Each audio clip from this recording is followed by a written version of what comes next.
All the memories come flooding back, hit different. I've changed a lot, friends list got thinner. Ain't tripping about enemies, true and stay hidden. He was lurking, so we made sure he went missing. Told the fakers to leave, but they wouldn't listen, they faulty. Now they gotta watch me glisten, they ain't silent. Like some snakes, they stay hissing, spreading words and rumors. They gon' keep successful, I feel. All the memories come flooding back, hit different. I've changed a lot, friends list got thinner. Ain't tripping about enemies, true and stay hidden. He was lurking, so we made sure he went missing. Told the fakers to leave, but they wouldn't listen, they faulty. Now they gotta watch me glisten, they ain't silent. Like some snakes, they stay hissing, spreading words and rumors. They gon' keep dissing. Yeah, we're back. We're live. We're Hammer the Hammers. What a day. Chelsea Football Club put a joy on our face. Liverpool take care of Tottenham too. Today, which Tottenham always beat Tottenham. Just hope Crystal Palace can take care of Manchester United tomorrow for us. What a weekend we've been having as a Chelsea fan, to be quite honest. After being in the mud for so long, all season long. So, it's just a joy. It's just a joy. It's just a joy to be here, happy as can be, to be quite honest. A lot of news being swinging around right now recently, especially, with the transfer. We got a lot of rumors being going around, and we're going to dwell into all of that. Let's talk Chelsea today, because Chelsea is something that we all need to talk about, honestly. Like, the form is there. Pochettino is fighting for his life. He's grabbing for his life. Pochettino is doing all that he can do, to be quite honest. And so let me go into it. If you all didn't know, Chelsea put 5 past West Ham United today. Early revenge for early in the season, where they beat us, where Enzo Fernandez missed the penalty, and Chukwemeka got injured. So it's today it looked like it was a boy against men, to be quite honest. The team was excellent in not only ball recovering, but in total, they dominate the game. In possession, they didn't give the opponent too much sniff. Kudus was having a game of his life. It was one man, to be quite honest. It was one man against 11. I can say that for sure, because it was really one man against 11. Kudus turned up today. Just unfortunate that his teammates, they didn't turn up to help him out, but he did turn up. So, it was a good game in his part, and I'm glad that we beat West Ham United, because now that to show you they only got 2 games left and we're 5 points clear of them. But now we'll show that we can finish ahead of them. So that's a good thing for us. For Chelsea, it's a good thing. But Brighton win today too, which a Brighton loss to Aston Villa will automatically, give us another stronger hold so we can finish above them too. But we're still there in the fight. It's all in our hands right now, to be quite honest. It's up to us what we're gonna do with what we got in front of us. As I said, results swing in our favor this weekend, and hopefully that tomorrow and that another one swing in our favor. Probably this is gonna be our week, because we haven't had a week like this for a long time. On this channel I've been talking about it. Why, when team fail, why we can capitalize on their job points is, we always find a way how to stick with them and to be there with them. So it's a good look, to be quite honest. It's a good look for me, to see that we definitely at least open up a gap between we and the rest, because that's used to be my main concern, like why we cannot open up a gap between us and the rest. So right now, Brighton play 35 games, and we still were we're 7 points clear of them. So Brighton 7 points clear, so we play the same amount of games. So that's looking good for us. As I've been saying earlier, that show you that we can finish 12 this time around. Or we just need a one more win to secure at least, 8, 9 place or eight place. So we're on a good run. Because majority of the team got 2 games, and we still right now we still definitely have a strong grip on most of them. Almost 6 points with better goals difference. So it's just when we take care of Wolverhampton, that will show us that we can finish more than more than 8, at least 8. And that's for me. It's better than what we finished last season, to be quite honest. 4 places up.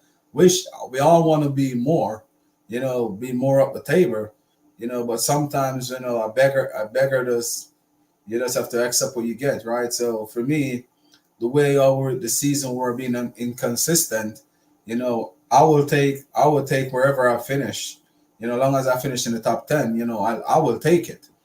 I will definitely take it, to be quite honest. I won't sit here and tell you guys that I won't take wherever we finish. As I always said earlier in the season, that it's up to Pochettino right now to put us on a good run, because there's no more time to do no more experiment. We're not in a lab. So a lab season's supposed to be over right now. So it's a down to the wire. It's time for him, to show what he got. And that's what he's been doing in the last couple of games. I'm thankful for the result, but let it rain, because we still have to go to Wolves on the weekend and take care of Wolves. And that would be one of our main tasks right now is to take care of Wolves. So taking care of Wolves, that's all that matters to me right now in this stretch. Taking care of Wolves and Brighton, and then the last one at home to give Thiago Silva a well sent off. Those are the things that matter right now. But right now things are looking good in our favor. Because as I said, Newcastle played 36 games, only got 2 games left, and right now we're 5 points clear of them. They still got Man City to play. We're 5 points clear. They only got 2 games left. We got 3 games. Manchester United and us tie on the same amount of points. But the difference is right now, Manchester United still have to play Arsenal, and they still have to play Newcastle. So if you notice, what I'm saying is the tie right now is swing a little bit in our favor, because both Newcastle and Manchester United have to play each other. And Newcastle is on 2 points ahead of us with the same amount of games played. So that game gonna swing one way or the other. Hopefully, as I said, hopefully that they can take care of Crystal Palace can take care of Manchester United, and then we take care of and put ourselves at 3 points clear. If we put ourselves 3 points clear of them when they play Arsenal, that's Manchester United, and stay in the loop with Newcastle. And when Newcastle play Manchester United take care of Newcastle, so we can leap over them. That would be well. I'm talking it like it's simple. We just have to see how it goes, because our team haven't been consistent, but we have to sometimes talk things in existence. And that's what I've been doing right now, is talking these right now in existence, because that's what I want to happen. We all are Chelsea fans. That's what we need to happen. I'm just writing the script, make it seems like we're in a movie. But that would be great though if that's exactly what we do though, because as I said, it would benefit us in the long run, and that's what we need. Cole Palmer again, another excellent performance, and Madueke again, Nicholas Jackson. all those front players. He didn't have a bad game either. I can see like a little bit of confidence is building in these players. Caicedo again another magnificent performance in the midfield, and Kenny Gallagher again, Chalaba again wonderful performance. Thiago Silva being Thiago Silva, Balashile looked like he's back to his old best. Cucurella again, you know, excellent performance. So all around the pitch today, it was like an excellent performance from each and every one of the players. I can't sit here and tell you that any of the players, didn't play their game. To be quite honest, they all was on top of their game. They all was putting the effort in. They all try to deliver, and that's the only thing we can ask for. We only can ask for the players to show up and put the works in, and they did. So we cannot sit here and complain. We have to give thanks that the players do show up. And they put in the works today, and they put in the works during the week against Tottenham too. Let it continue, because as I'm saying, this is the end part of the season, so this have to continue. They have to continue on this part that they find. What's working right now, let it stay. I know that we all want to see a lot of these new players that was out injury. I know we all want to see some back, but the thing is, for me right now, I'm not really worrying too much about the players that was injuring out for that long. I just want the best for them. I just want them to be well. If they're not 100%, don't force them. Because these lads right now, he's showing that right now they're on a consistent run, and it's almost the end of the season anyway. So might as well just continue with what we got. And who's supposed to stay till probably next season? Let them stay till next season, and then come back and try to prove themselves or try to show what they got.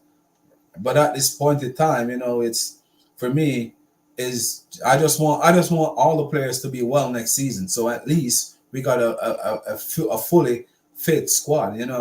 We want to let them be back for preseason.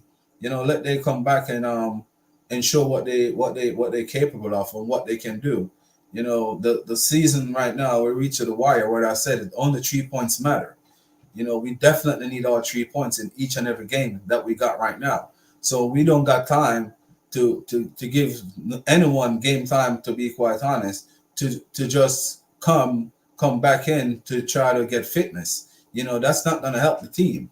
So we have to stick with what we have right now, to be honest. Use them in the best of their ability. Put the players in the right places that we're doing right now, and continue whatever we're doing is working. So let it stay where it is. I don't want no rush, to be quite honest. Like rushing the players to come back from injury for what? For just 3 games. We only got 3 games remaining.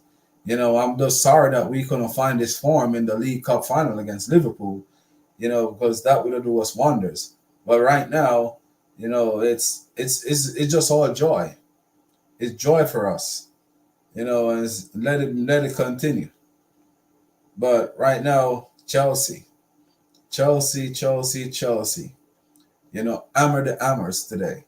What a way to stamp your mark, and what a way to come back. From everything that we have been going through all season long. We definitely come back. So we're glad for it. A lot of things in the news today about Victor Osimhen. Victor Osimhen to Chelsea for about $80 to $90 million, with probably Lukaku going the other way. I would say if that's a deal that we can struck, without paying the $100 million, with a Lukaku going the other way, that would be good for me in my part, because as I said, like, I'm not worrying about Jackson, because Jackson is a fantastic player, but the problem that Jackson got is his finishing. If Jackson can get his finishing correctly, he will be a force to reckon with, because to be honest, if you are watching the games with Jackson dribbling ability, Jackson dribbling ability is none, to be quite honest. Like, you can't stop Jackson when he's dribbling. He's a fantastic dribbler. he can hold the ball up. Like he's shown that he can hold the ball up. He can take his man on. He can move in spaces. He can make the runs. Most of the time, sometimes he make it a little bit. If you notice, the offsides for Jackson are really close all season long. Like it's not like a mile away. So anytime Jackson get these little things correctly, especially the composure. Once he get the composure right, Jackson gonna score a lot of goal. Jackson remind me of Peter Inzaghi, the Inter Milan coach when he used to play. They said he got the most offsides every season, but he scored a lot of goals because he was a clinical striker.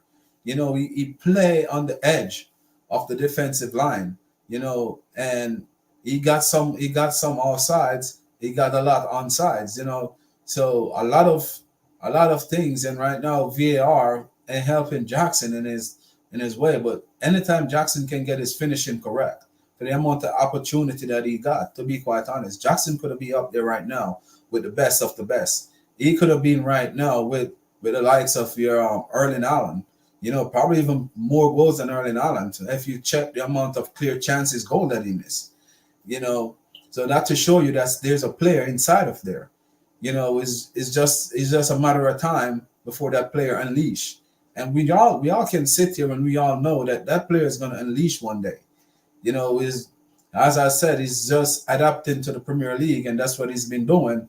And he's doing a fantastic job because right now, for his first season, he's got more goal than even Jogba that Jogba got in his first season. So long let it rain, long let it make it continue. Because as I said, there's a player inside of there. Slowly but surely, you can see that player is coming out. And the part that a lot of people don't see about Jackson, if you notice, he's more calmer, he's more relaxed. So you can see he's getting there. At first, when this season just started, every game Jackson been picking up a yellow card. And recently you notice, like he plays so many games without even get a card till that card is vanished away. So that's to show you that he's learning, and that's all you can ask for from a young player is to learn. And that's what Jackson been doing. He's learning a lot, and I'll have to say, man, all kudos to him because it definitely improved.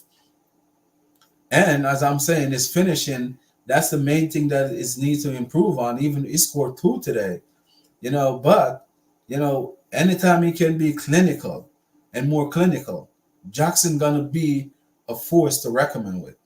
Like he just have to continue his clinical working on his clinical part of his game.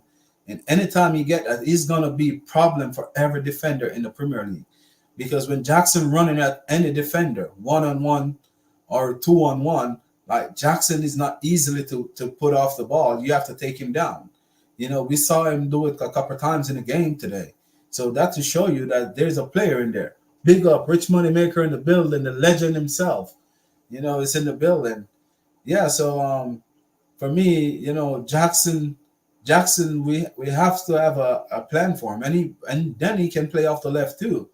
And he can play even in the number 10 position because Jackson is a good carrier of the ball. So that to show you that the team is gradually growing. You can see Madueke, you can see that he's more mature, he's getting more mature week in, week out. He do some little silly stuff early on in the season, but right now you can see that he's growing. He's growing as a player.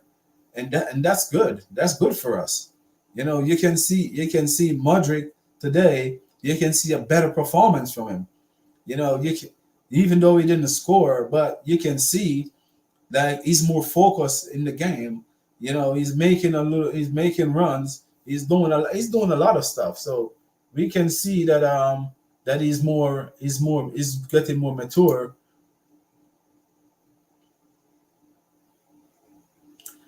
Oh, half time. Yeah, I was gonna watch it, but I have to come on live, so I didn't get to watch it. So congratulations to them that they're winning because Man City, I think they lost. So this will help us to gradually go back to the top. You know,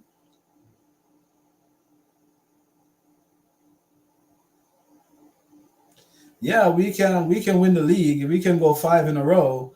if if we continue, because if Man City lose, I think we will tie on same points with them, because we and them was on same points. But I think because of the loss that we lost, I think to Liverpool, that put us couple points back. But yeah, if we continue down this path, they definitely can go on to win it. We love Emirates to go out with a trophy, to be quite honest. But my biggest take on it, I didn't like the way she announced the way she were gonna leave the club too early, because that can be detrimental to the team. And if you notice in Liverpool, that really bring a big detrimental to Liverpool, to be quite honest. Since Klopp, announced that he's leaving, it's a total different ball game. It just wasn't the same again. So I think that it's when a team, they say the manager announced that they're gonna leave. It's always tend to hurt the team, because it can motivate the team, for a little bit, but for how long? It's not gonna be very motivational for too long. So after a while, reality is gonna hit. And I think that's what it Liverpool, why they fall away. To be quite honest, I think it hit reality hit them. So I think that's what it the team too, because I saw our top one of our top striker says she's leaving too. At the end of the season, Kirby, I think Kirby.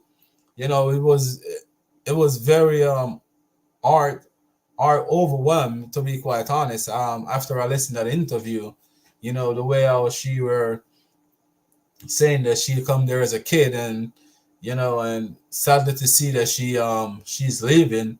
We got a lot to talk about today, because even Omar Hutchinson got promoted to the Premier League. That's a good take. That's a good take for them too. So Omar Hutchinson are back. Yeah, that's what I was saying earlier. They both of them have to play each other, so that it's either they're gonna take a point to each, or one gonna lose. But hopefully that Crystal Palace take care of Manchester United in that running tomorrow, and that would give us a little breathing ground, because the next game Manchester United have after that is gonna be Arsenal.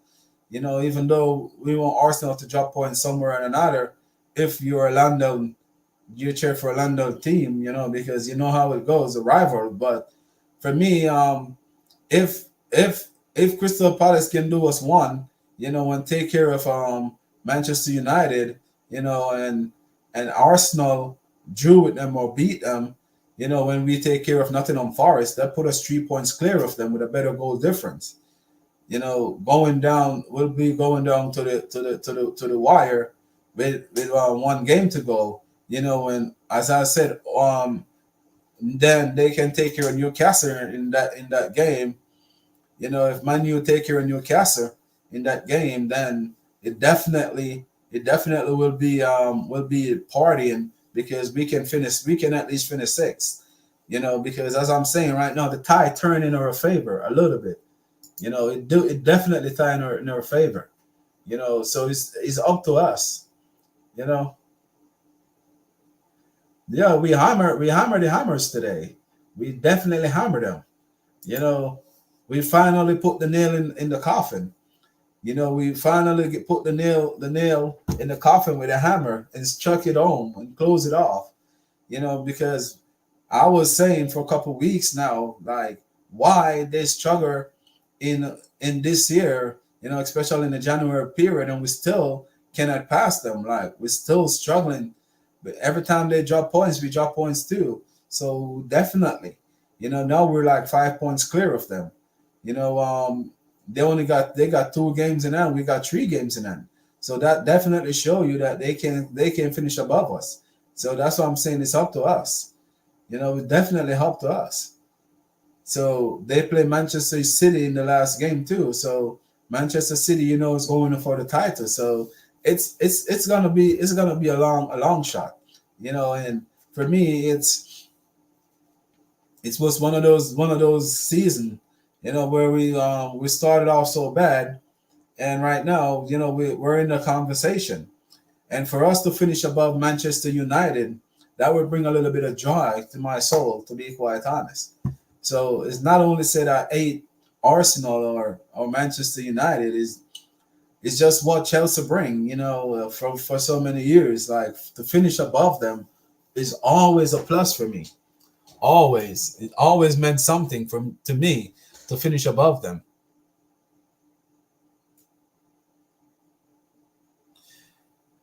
Yeah, and Tottenham, just like Tottenham, that's what I'm saying. So right now, the court, the ball, the court, everything is in Chelsea hand right now. It's up to us right now. It's up to us to do what we got to do. We definitely have to play our part, because right now, as I said, like, this weekend fall right into our favor. The only one didn't fall in our favor is Aston Villa didn't take care of Brighton, but we're still miles ahead of them. You know, so I'm saying it's in our hands. So we still got a lot. We still got a lot to do.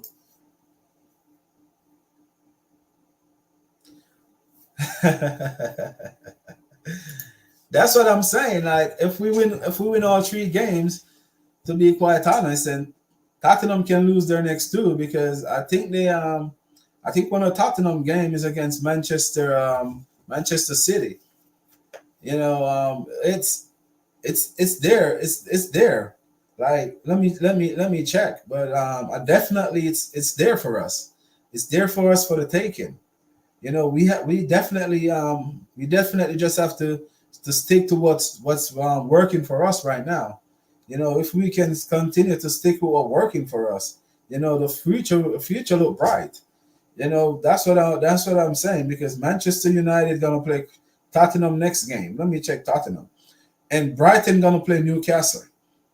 So Brighton play Newcastle next week, and so even if Brighton take care of Newcastle, and we take care of Nottingham Forest, that's do wonder for us anyway. Because, as I said, remember, they definitely have to play each other.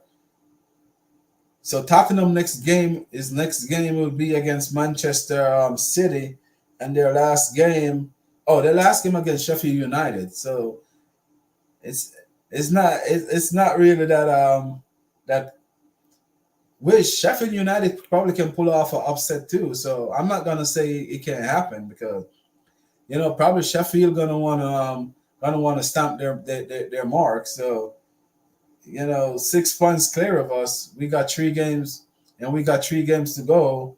And Tottenham got Burnley. Depends on what Burnley gonna turn up, if they don't already get relegated. That next weekend. So if Burnley turned up, Burnley, and put in a fight, we definitely can probably sweep past Tottenham too, if they don't win no more game for the rest of the season. We can write our name in the history book if we pull it off. I would love for us to pull it off. To be quite honest, to pull it off, it would be so magnificent. I'm gonna be shameless. To be quite honest, if we pull that off, I will be celebrating like I win the Champions League. And no doubt about it. And like I win the Premier League. I probably have my own parade, to be quite honest. I probably have my own little parade. I probably get me a big old flag and tie it on top of my car and drive around the neighborhood. I probably have my own parade. Honestly, if we pull that off, like, I will be recording myself live on my channel and parading, put on a big parade. For me right now, to finish up atop ahead of Manchester United and Tottenham, that would bring joy to my soul. I ain't gonna lie about it, man. I will be parading.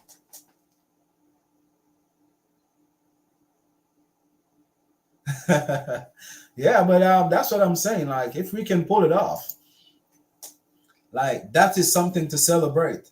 If we can pull it off and finish fifth, from where we're coming from, if we can pull it off, you know, it will be magnificent. Like, it will be something for the ages. It will be something to talk about for generation, for decades.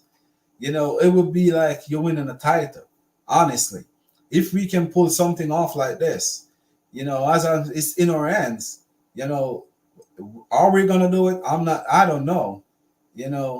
I'm not sure. But for what we got left to play at the end of the season, it's possible. And for what they got, to be honest, and seems like Tottenham is out of steam. Seems like the teams are finding them out too. I'm not gonna sit here and saying that they don't find them out. They do find them out. Manchester United ain't playing nothing amazing either. Yeah, that's what I'm saying.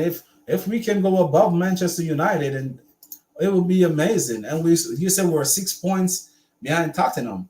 With 3 games to go. If we can get 9 points from those 3 games, and Tottenham end up lose all three games, or even drew one, it can be detrimental to them, because if we can equal level on points with them, in the last game, and then go for it, and get the 3 points in the last game, and they drew, once if they drew one, it can be a problem, because if they lose against Manchester City, and we win, is that gonna take us 3 points behind them? Going down to the last 2 games. So taking care of business, if we can, like that is a big plus. You know, Earlier I was talking about the transfer market. Before we even talk about the transfer market, I want to say a big congratulations to Omar Hutchinson. 24. I think he played 24 games to about 25 games. He got like 4 or 5 assists, and I think 12 goals. He was up there with the goals, and he win a lot of man of the match. Even in the final game, he do win man of the match. And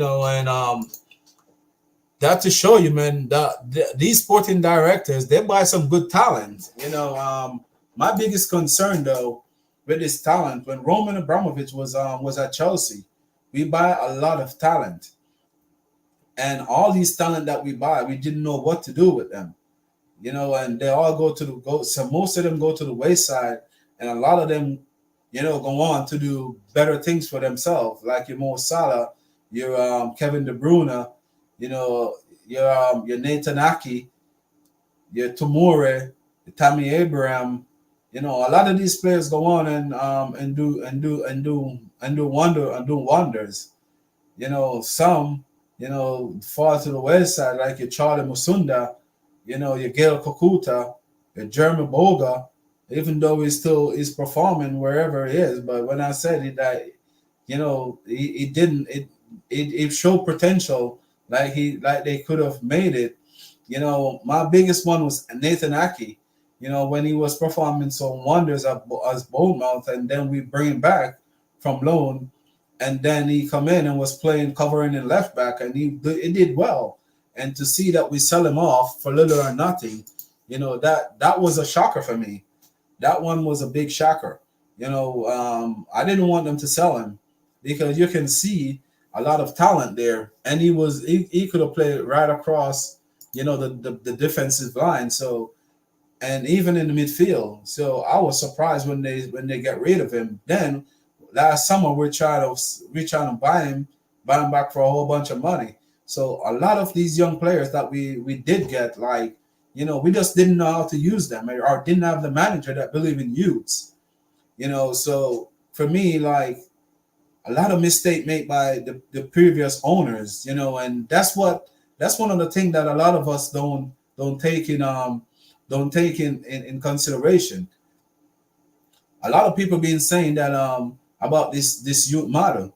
Like, this youth model was around at Chelsea for a longest time. It's just, as I said, like, the managers just didn't know. Chelsea used to buy and stock a lot of young players. So when all our fan base been complaining about was stockpiling youngsters, we already was doing that. That was something that we were doing for many years. Your Traore, that we get the transfer ban from. Like we scoop him up. John Obi Mikel. We the pie. Even this Brazilian kid that we did sign that never even kicked a ball for us. I can't remember his name. No one know where he is. You Kennedy. We used to shopping a lot, especially in the South American market. We buy a lot of players, but we just never bring none didn't come true. We just stockpile them. We never gradually try to bring them in, to recycle the thing. I think what we did wrong, we didn't let some of them stay. Some should have stayed to at least learn their craft from your JT. But we always keep on sending them out on loan because the loan army used to make us a lot of money. So that's one of the main thing, like the loan army. That's what we used to depend on. That's why a lot of these young players didn't come true, because we send them out on loan. And once a player, I always say this, that I don't believe in the loan system, to be quite honest. Like Omar Hutchinson is just one that's really lucky. Conor Gallagher is one that really lucky. Tamir Abraham too. Tomori was one. Like Loftus-Cheek was one that's really get some good loans. But a lot of these clubs that we were loaning the players to, honestly, just like the same thing with Hudson-Odoi. Hudson-Odoi wasn't gonna give him a fair chance at Bayer Leverkusen, especially when they changed manager. When they changed manager in the middle of the season, and Xavi come in, he wasn't using him because he know that he wasn't his player, and he want to build his philosophy. And you see what happened right now. Like he's undefeated all season long. So when he want to Grumman is in his philosophy in. Like he's not gonna use Hudson-Odoi. Like, why would he use Hudson-Odoi when Hudson-Odoi wouldn't be a part of his plan for this season? So that to show you, like, if you're gonna really give players loan, and that's why the Monte model is kind of good in a way. But if you can find a team in Europe that's not really in a big one of the top 5 league, it works. It will work. Especially if you buy the players that you want to bring to Chelsea, and you buy them and bring them there so they can develop, because that's your sister club, and they will. But just like when we used to have Vitesse, when we used to have Vitesse on our spot, like it used to help, because you Mason Mount go there, and he go there and he used to get game. Your Van der Beek, or Van der Beek, I think his name is Van der Beek. He go there too, and he have some good spell there. I think the only one that really didn't go there, and really the Charlie Musunda go there too and started off real good and then pick up the injury. So that used to help us a lot. Broja go there too.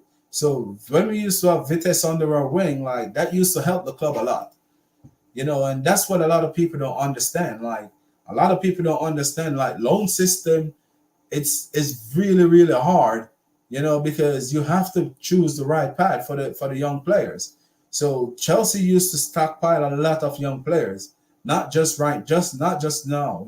That's something that they used to do for a long, long, long time. Your Bobber Armin, one of the best left back. From Schocker, I think in German, we buy him from that club when he was like probably 17, 18, one of the best left back across Europe, So we did the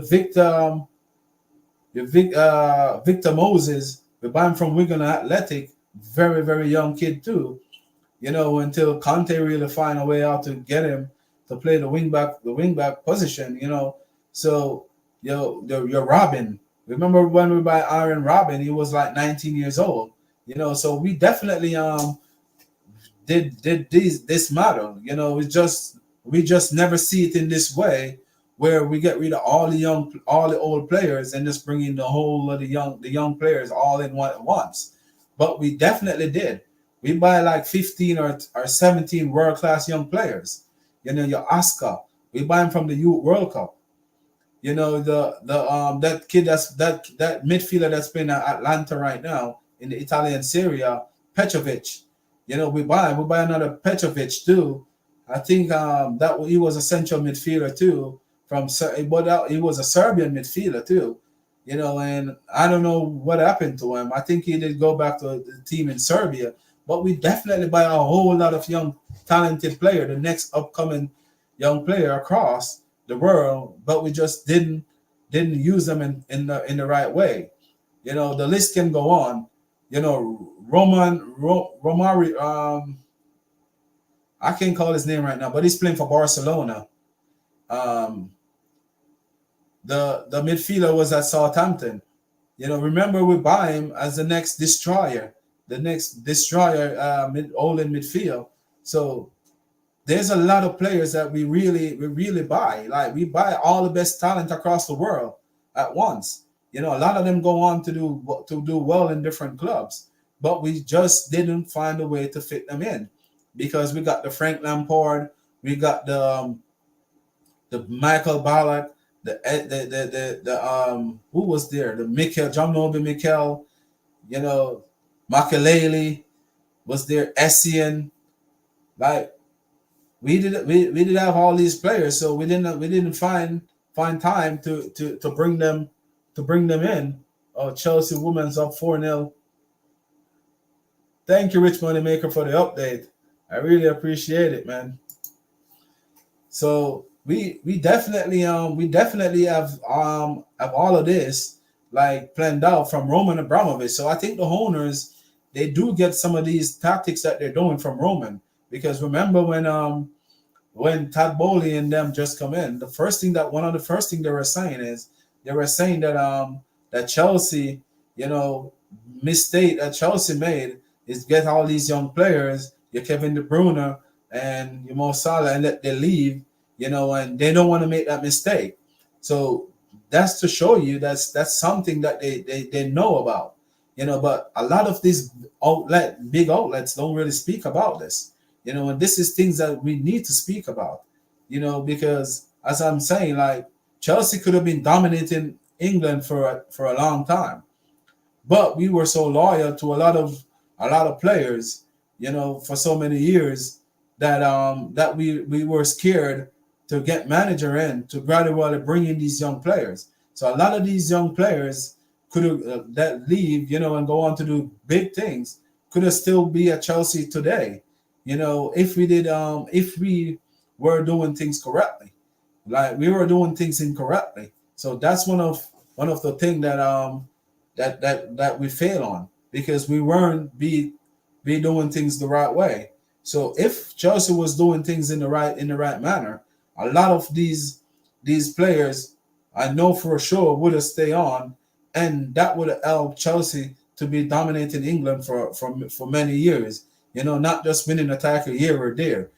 You know, because we would have continually having leaders in and out the dressing room. We would continue to have a spine because a lot of those young players would have come in and learned from the older players. If we did have a manager that can rotate, learn off and find a way how to rotate, you know, these young players in and out, you know, with the senior players. So that would help a lot. So that's where I think we fall, you know, major because we didn't find the formula, you know, to get it right because we were thinking about some players' ego.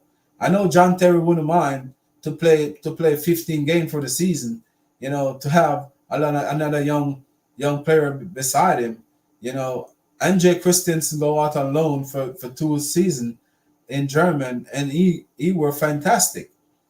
You know, he did very well. He did well. You know, we sent out Thibaut Courtois out on loan to Atletico Madrid.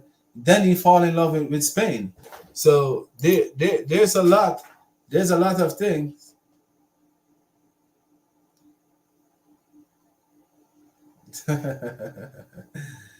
Yeah, Yeah. That's my workplace logo. They gave us out each time, when we keep like a safety meeting and stuff like that.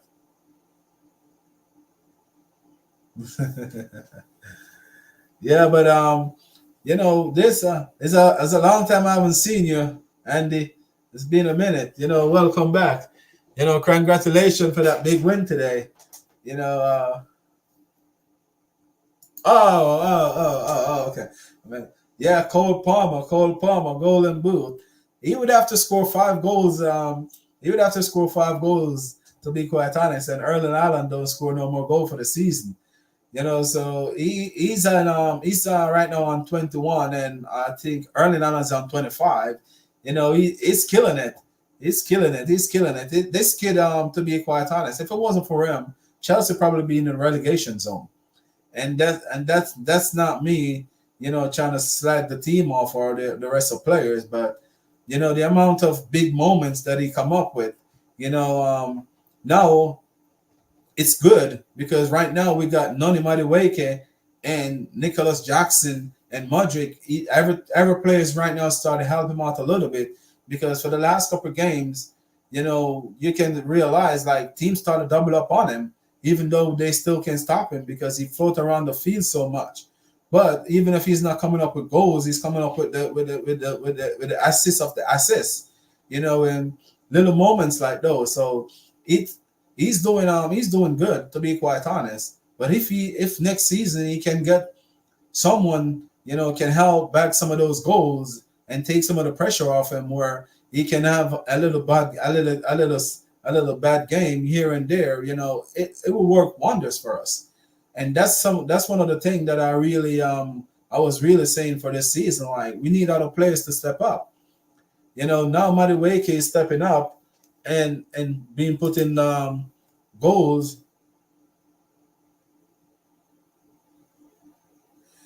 Yeah, I'm gonna agree with you in a sense that I've been calling for this for a minute now. To be honest, like I can definitely see that Enzo is. I don't know if it's the injury or he just don't fit with Caicedo, but now you can see a better Caicedo. Without Enzo, and the first game that Enzo was out, and I saw we play, I was like, oh, it seems like we play better with Enzo. So all along, I was like, when he was on close to a yellow card to be banned, I was like, I hope he get this yellow card because honestly, whatever Pochettino was trying with him and Caicedo, it wasn't working.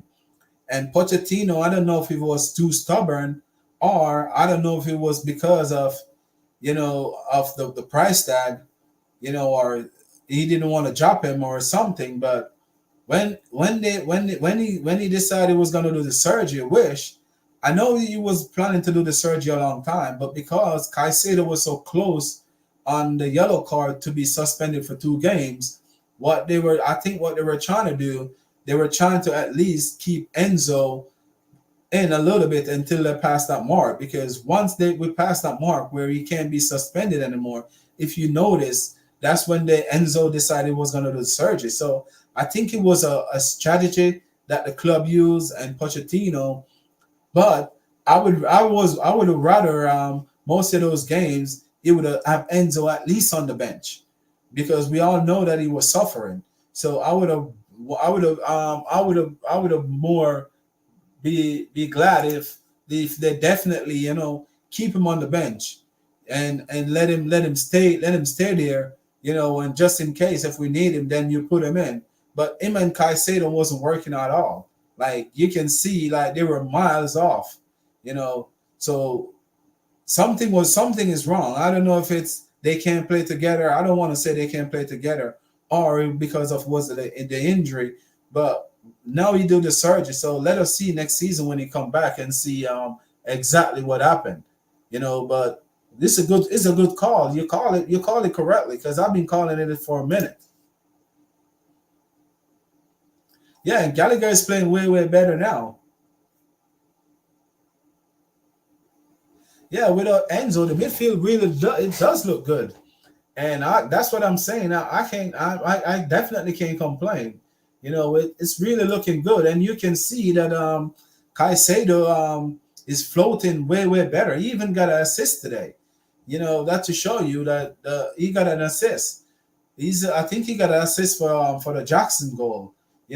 So you can see a better balance in the team, and with the Cucurella is coming inside of the midfield, because Enzo is the type of player. For me, Enzo is a Barcelona type of player, a player that's want to be on the ball and dictate the pace of the game. And that slows us down a lot. When you're gonna have one player is trying to dictate, but right now you don't got no dictator in the middle of the field. Like soon as they get the ball is moving, and that's what I think is working for us right now, because our attackers, they got speed, and Jackson can hold the ball up really well, and he can link up play too. So it's not only he can hold it real good, he can link up play. So that is working really well for us. So you're 100% correct. You know, I have nothing bad to say about it, because what you're saying is 100% correct. Yeah, Cucurella, man, he's looking like the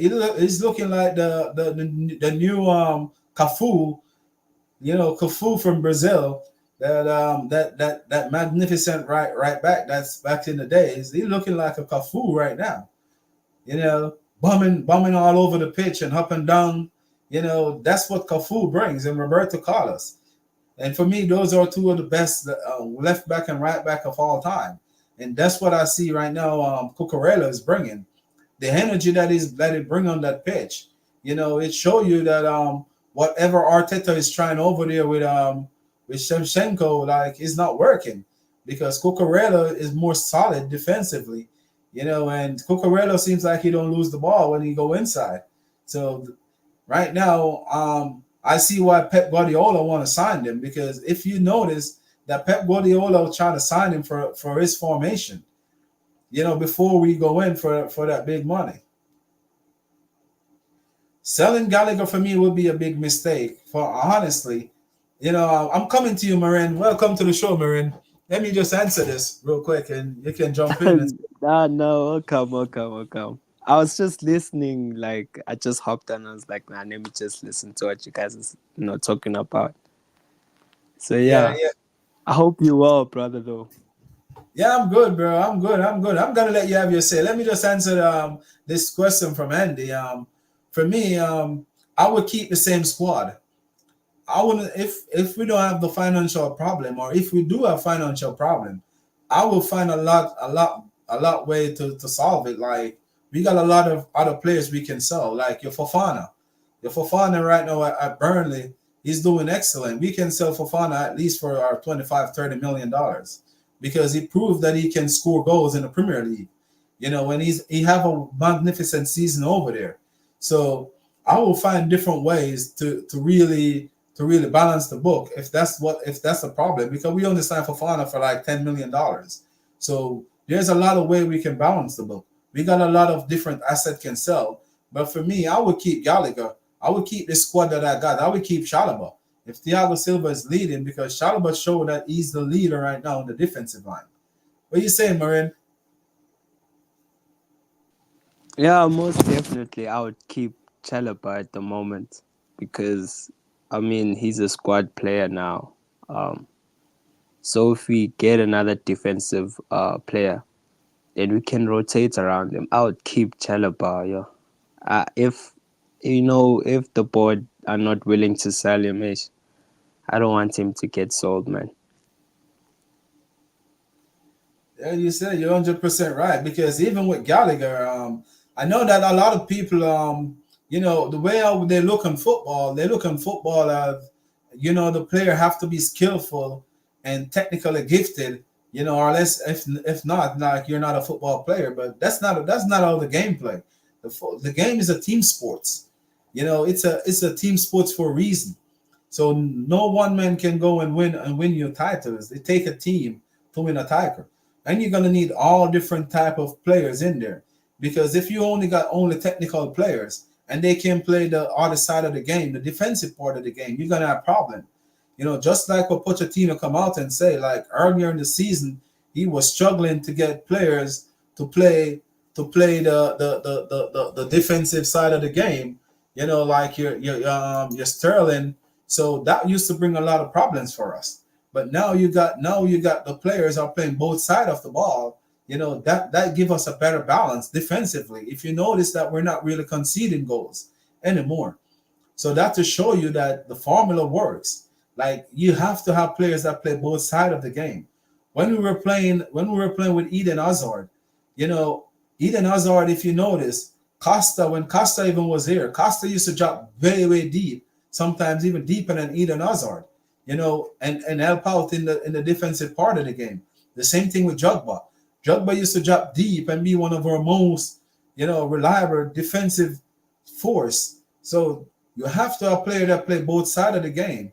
And if you got the likes of Cole Palmer, who we use as an outlet when we won back the ball, you definitely cannot have Raheem Sterling not tracking back with Nicholas Jackson. So that's where we were opening up, our midfield was opening up. And then you got Enzo Fernandez sitting right there in the midfield, where Enzo Fernandez is not that the quickest of player, so the balance was really off. What do you say, Marin? Yes, most definitely. I think what you have said, like we do need to go to the market. We need to recruit. Like people they'll say they are good enough with this team next season. I just say we need to go buy new players, get well experienced players. Maybe there will be some players we can get, maybe 29 or 30-year-old players, maybe 28-year-old players. They help out, guys like Enzo, because maybe those guys have seen, international football more than them, like first team international football. So, like, if we get well experienced players, good enough all around players, then yeah, I think maybe, you can see something positive around, but so far so good, man. So yeah, he must just keep giving us results. But yeah. Yeah. So, what do you think about the game today? How we hammer the hammers? Oh, Give me your like takes on it. I was shocked that we actually battered them first half 3-0 whitewash. Like, okay, but I understand it's West Ham. They haven't been in, like, the time when we were speaking, like, we knew that West Ham they haven't been, inconsistent with the games. They will win games, then they'll lose games. They'll be in a losing drought. But yeah, I'm very happy. A performance like this, and when you see players gelling, and now you see players now, after like what we saw and what they experienced, the FA Cup final, the Carabao Cup final, like bad vibes and all that. Now you can see like these players are really coming together. Like you can see now, okay, Palmer, Madueke, all those little signs. But like I said, when we get really well experienced players around them, I think that they will learn a bit more. And yeah, like if we qualify, like I just do, maybe believe now if we go to the next game, we get a result. That's when I'll believe, it's okay. Pochettino wants to qualify for the European competition. But let's hope, guys. I really hope. I just want us to go a bit further. So yeah. What you said, yeah, you're 100% correct. Because for me, like, the chat, the UEFA Cup, it's reachable. Even Tottenham right now in fifth place is reachable because Tottenham got some big games that they have to play. Where if they drop at least the three games that they got left, if they don't get a win in all three games, and we win all three of our games, we can end up finish above them. So a lot right now is on stake right now. Because Tottenham probably be 6 points clear of us right now as we're talking. Their next game is up against Manchester City. And I think they play They play Manchester City. I look on it earlier, but like all of it is reachable, and can we do it? I'm not 100% sure, but I would love for us to do it. As I said, if we do it, I probably go I probably go on a what I should call it, like on my parade. I keep my own parade. Put some flags on my car and drive around the neighborhood. You Yeah. know, I will definitely do, because for me, like finish above both Manchester United and Tottenham, to where how the season was going for us, like that would be a big plus.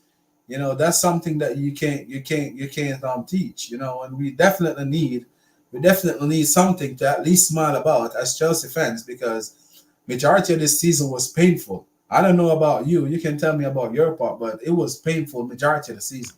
Um, I don't know about you, so but like I think majority of the last 3 seasons after we fired Tuchel, I think me like after we fired Tuchel, Thomas Tuchel, it's been bad. But it has been bad like during Tuchel though as well, because you could see the signs like okay, before Todd Bowley came in with Roman, you can see a little bit of signs. But like when Todd took over, then the second of Tuchel came in, like from there, like it just went south. So yeah, like this is one of the things that's just gonna make us happy, and we just hope for the best. And if it happens that he stays, okay, because I'm pretty much sure he will stay if he gets European competition. He gets his players, because so I don't want to see Jackson starting. Like honestly speaking, yes, he's been a good player. I just don't want to see Jackson in the front. I don't want to see Madueke on the right. Maybe Madueke could start some games. Maybe we need to change something in the midfield.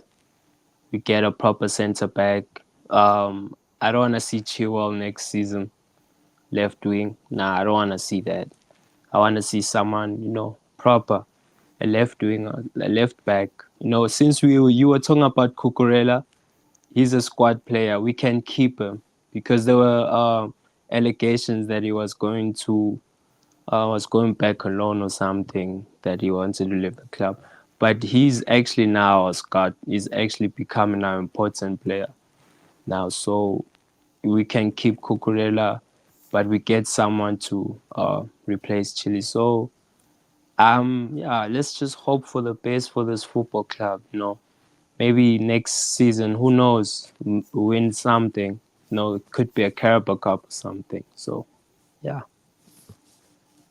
Well, you said you're 100% right, because for me, like if we're gonna say sell players, that's what I was even thinking about. Like, if we do sell Chilwell, we will make a little bit of profit from there too, because Chilwell is already paid for. So whatever we make on Chilwell, that's will be profit, because he signed a new contract. So I think all of Chilwell money is already paid for.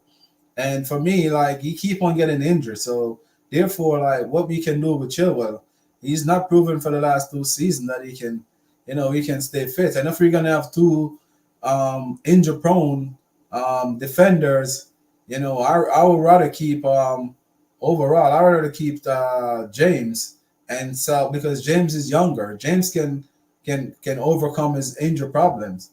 But Ben Chilwell was about 27, I think, probably going to 28, in the same bracket as Ryan Sterling.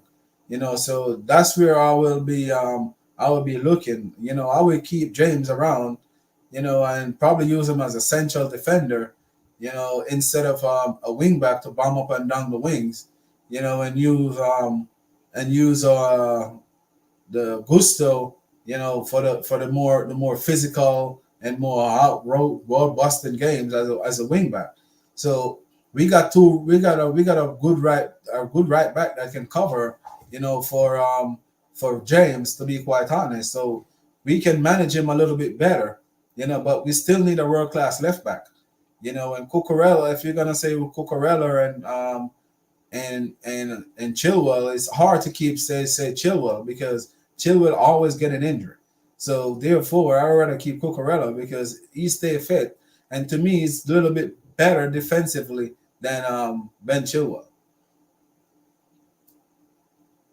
Uh, I already found two people, but Ace, I know the first guy. It's gonna be hard to get it. Jeremy Frimpong.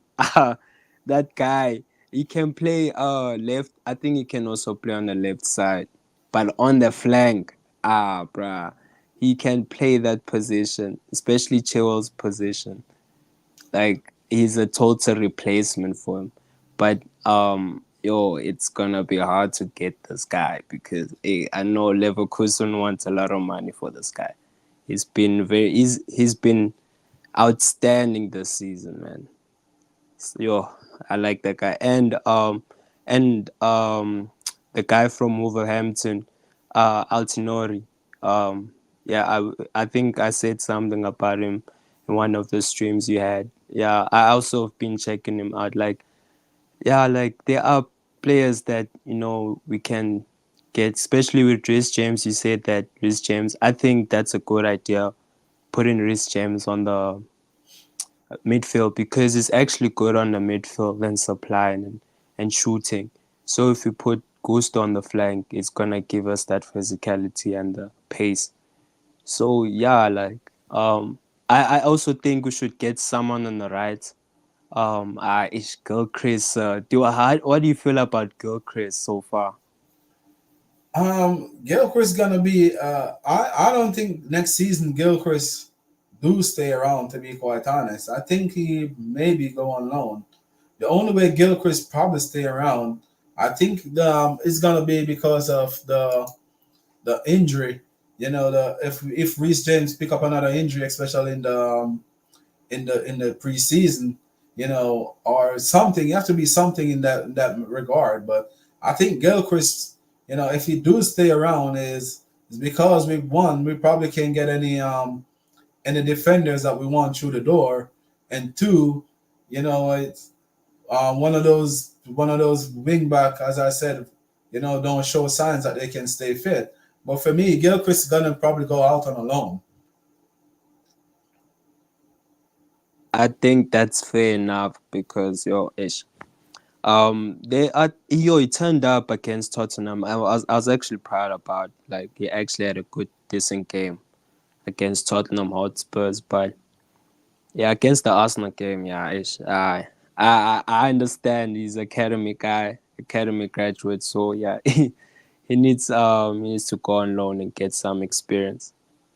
But yeah, so mm, I just want Pochettino to make improvements, like not with the squad he has, but add more people, then improve, like with that group, that quality of people, with that collection. Sorry, the collection of people that you're gonna get. Now you have Cole Palmer. You already got Cole Palmer this season, and he showed you that he could be a quality player for seasons to come. Maybe next season he performs again. Who knows? So he, I just want Poch to get players, good run-about players.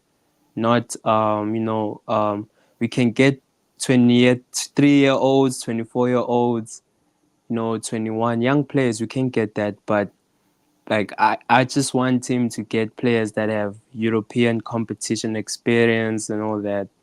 I think it's gonna benefit these players, because I also realize like most of the players, like they really they're a young group of players, and Thiago Silva is actually having a hard time handling that situation. So yeah, so it's a lot to take. We're still rebuilding again, so yeah. What do you think about the link that we got with Williams? Before I heard that we make a bid of I think it was 35 plus 25. Uh, Um, the Brazilian player, the yeah, guy that plays. Yo, he's serious? he looked like he looked like he's a baller, to be quite honest. I watched him score the winner for his team against I think it was Botafogo the other night. Like it was a magnificent goal. You know, he seems like there's a player inside of there. You know, what do you think about him? I don't know if you watch much about him or know much about him. Mm, I've heard of him. I haven't watched clips but I need to go watch his clips and see like how he plays. But I've heard of him. People actually say this guy's good.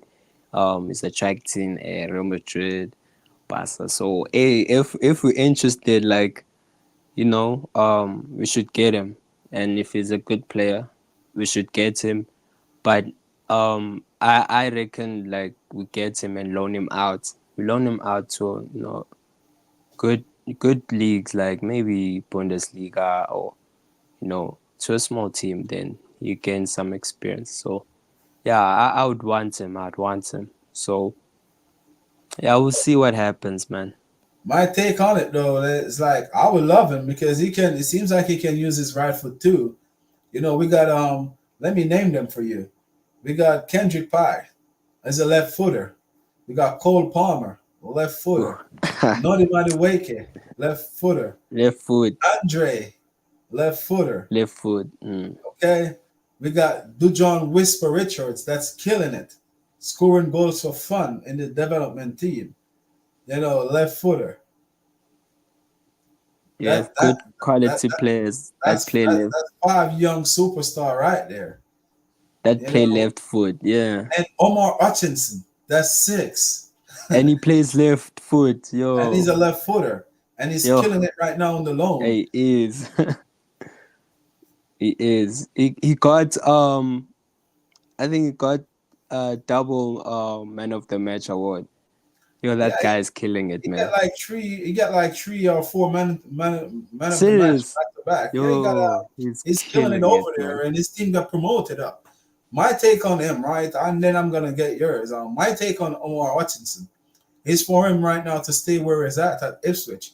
Right now, I will tell him and his parents or whosoever in charge of him, you know, to come back to Chelsea, probably sign another 1 year extend contract or a 2 year extension contract, and go straight out back to Ipswich on loan. I will stay there because the system, he's already know about the system. You know, and if he's gonna take a loan and go to a different team or a bigger team or whatsoever, you know, that can kill the development that he already worked so hard for this season. Because as I said, remember with Hudson Odoi, like when he go to Bayern Leverkusen and they change manager, you know, that for sure one show you that a new manager come in, he want to stamp his mark. He's gonna always use, you know, I always say this on this channel about the loan that those managers gonna always want their players that's gonna be there with them for the next season, you know, to build their system around. So therefore they're gonna froze him out, just like what happened with Santos. Remember when Santos go to Nottingham Forest, they froze him out because at the end of the day they've signed so many midfielders. So even if he's better than the rest, they're gonna always want their player to stay in because they know next season they're gonna have to use their player, you know, either or either because they're only gonna develop him for Chelsea and he's gonna come back to Chelsea. So for me, you know, I think Omar Hutchinson, the best thing for his development right now is to stay at Ipswich for one more season in the Premier League. You know, even if they get relegated, but you know that he's gonna get game time there because he's one of them that helped them to get promoted because he's been scoring some important goals for the last 2 months, you know, to keep them up and assist too, because he got a lot of assists, not only just goals. So I don't know your take on it, but that would, if it was me, that would be my advice to him. To stay at Ipswich, right? Yeah, to stay. Ipswich got promoted, yeah. That dude got promoted. All right, okay. I think that's a better choice. Just have another season at Ipswich and see how it does. Yeah, I think loaning him until he gets to his potential. Yeah, then we call him back. Then that's when I'm sure we can use him. No, so yeah, that's a good take on that. I think we should loan him back to Ipswich Because if you loan him back to other clubs, I don't think he will ball the way he's balling now. So yeah, Yeah, yeah, for me, he he's needs gonna to start to on start this. all over again. Yeah, yo, imagine now if he goes to Germany to like one of the small clubs. So like if he doesn't get game time there, that's just gonna, you know, like it's gonna bring down his confidence, and he won't get games, and he won't have good games. So I think if he, like you said, if he goes to Ipswich, he already made that impact. He already has that familiarity around the players as well, and especially the coach. If the coach is gonna resign a contract, so if the coach trusts him, like, okay, resign for another season, yeah, they have to give him another season for a loan. Wow, Chelsea woman team hate. Rich money maker, we're hitting it. It seems like we're hammering teams today. Like Mm. today's the day that Chelsea hammer. It's redemption, so all those moments we suffered, we need to enjoy this. Yo, but who are they playing though? Um, I know Rich money maker probably can tell us who they're playing. Oh, they're playing Bristol City. Yo, Yeah, yeah, they're playing Bristol City. So yo, this gonna be 10-0. no, the game is almost over. They got like 2 minutes left in extra time, but they're hammering them with Chelsea women team right now played 20 games. Man City played 21 games, but Man City got 52 points. Chelsea got 49 points. So Chelsea got a game in hand that can equal points with Man City, but let me see the goals difference. Oh wow, Man City got one. No, we got one goal better off than Man City in the total in the goal difference. That game that we lose against Liverpool, it was a game that hit us real hard because if we did win that game, we would have surpassed Man City, with the game in hand. We would have been 3 points ahead of them, but there's still hope for MIAs to leave with a trophy for the end of the season. I I wanted to live like with something. If she can get no league, I think that would be like amazing. But yeah, let's just see. Oh, if she gets any domestic trophies. Yeah, man, what it did to her against Barcelona. So I watched that match. Yo, man, I was pissed. I was so pissed. Like, the level of corruption in VAR now, sir, it's too much. You know, like, I, like that lady knows. Like that wasn't like it wasn't at all. It wasn't, and she knows. She smiled. We can even go back watch the clips. I don't know what they were talking about during that check, but we were robbed. We were robbed, and I yes, people say you can't be mad. They had a good game. They like we had Barcelona. I know that we were going to beat them. So yeah, so like it's just another day, man. Yeah, it's something that always happened with us in Barcelona because even with the men's team, that famous game where even Jogba get red card, one of those famous games. When it come on to Chelsea though, and they always have a lot of famous games. So it won't be the first with Barcelona and Chelsea. It won't be the first, and I know for sure it won't be the last.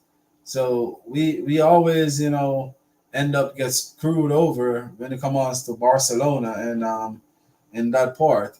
What do you think about the transfer with Victor Osimhen? Because I heard that we linked with Victor Osimhen, and I think Lukaku probably going the other way if Conte. That's if they get Conte for the manager. Wait, Osimhen is coming. Eh, wait, how much is he coming for though? Do you know? I heard the report was saying that about 80 to 90 million with Lukaku and going the other way, or another young play and another young player. So we're probably gonna offer them like two players, with some money and and get Osimhen. I think they said we open talks. I don't know how true it is. Yo, It come from Demazio, I think. I think it come from Demazio. hey, let's Rich I Moneymaker probably know more about it than yeah, me. probably So I know he yeah, put it up in the chat for in a minute. yeah, he probably knows what's going on with Victor's situation.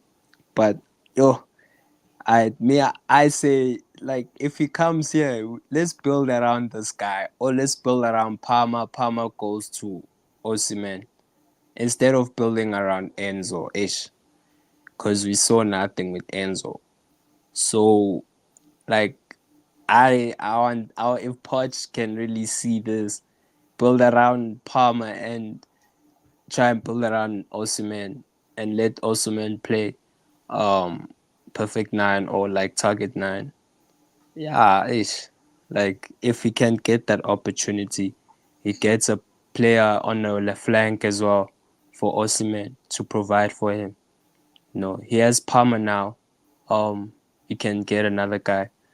I think Jackson. I think they will link somehow, but I prefer Osimhen to get more experienced player than Jackson and Madueke. So yeah, ish. Let's just hope for the best. And like I'm also shocked. I'm like Victor Osimhen really like it's. Did he accept though? If he accepted, then that's shocking. No. For me, I know Nicholas Jackson can do a job. Which I always tell you. And for me, if he have to play off the left, and Osimhen down the middle, like both can play together because Jackson, he's not afraid to get to stuck in, and he's not afraid to take a man on. He's not afraid to be a team player. He's a team player, and you can see that he always trying to link up or put someone through. So and Jackson can probably play in the 10 too. So we got a Mm. lot of options. So for me, I won't worry about Victor Osimhen. I'm more worrying about a player to put the ball in the back of the net for the amount of chances that we missed this season. So my main focus will be, put the ball in the back of the net, and that's what I've been crying for. I don't care if the player is for one penny, £1, 1 shilling. I don't care how small the fee is. I just need someone to be a marksman, someone to be an assassin. Never miss the target, just hit the target. That's all I'm been asking for. So I don't really care if the player cause nothing at all. He could even be free. I just need someone to be a consistent goal scorer for us because that's what we've been lacking. So that's my take on it. I don't mind if it's Victor Osimhen or it's Gil Chris or it's what's that other guy name? That's the I think the one that's in Germany that played for Red Bull that we're linked with, and the one from Uh, Portugal. Yeah, I can't. I don't really care who it is. I just want to make sure that we find someone that can put the ball in the back of the net. That's all matters to me. That's just my take on it.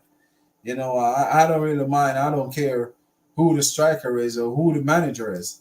If Pochettino can next season, start really well and put us up there in the top four competing, like I'm good with it too. That's just me.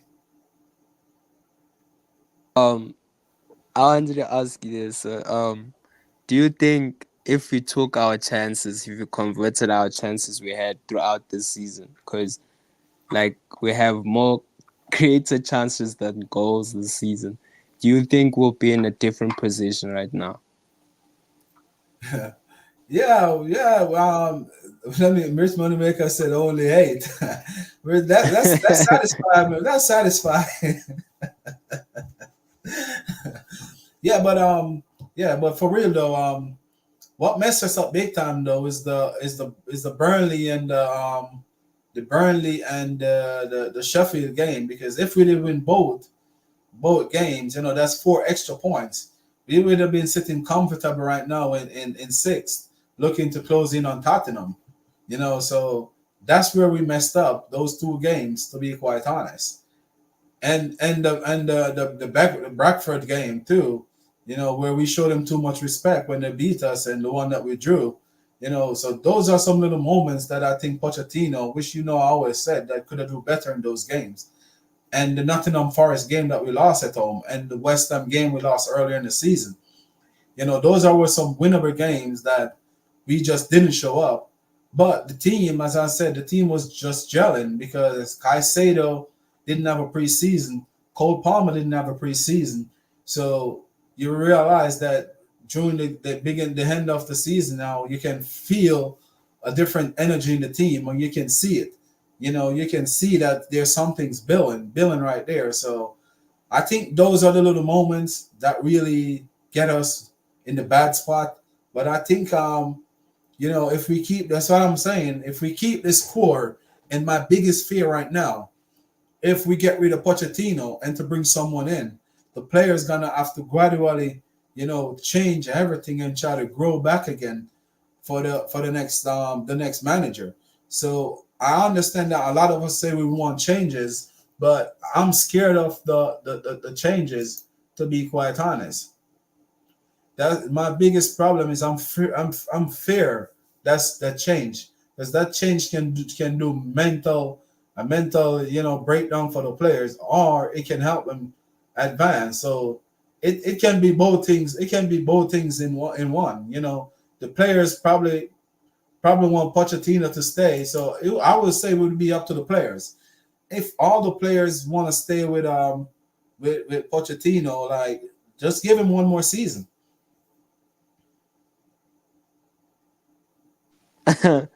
Yeah, let's see what it's going to do next season. But yeah, I want him to get his players, man. Hey, they must get him his players. I say, like, with me, like, when I see a problem, like, I call it out. And some people, I go to Twitter Spaces. People, they try to ignore. Some people think we are good enough with this team going forward. Murray, you want to answer Rich Moneymaker? Who's the name of the panel?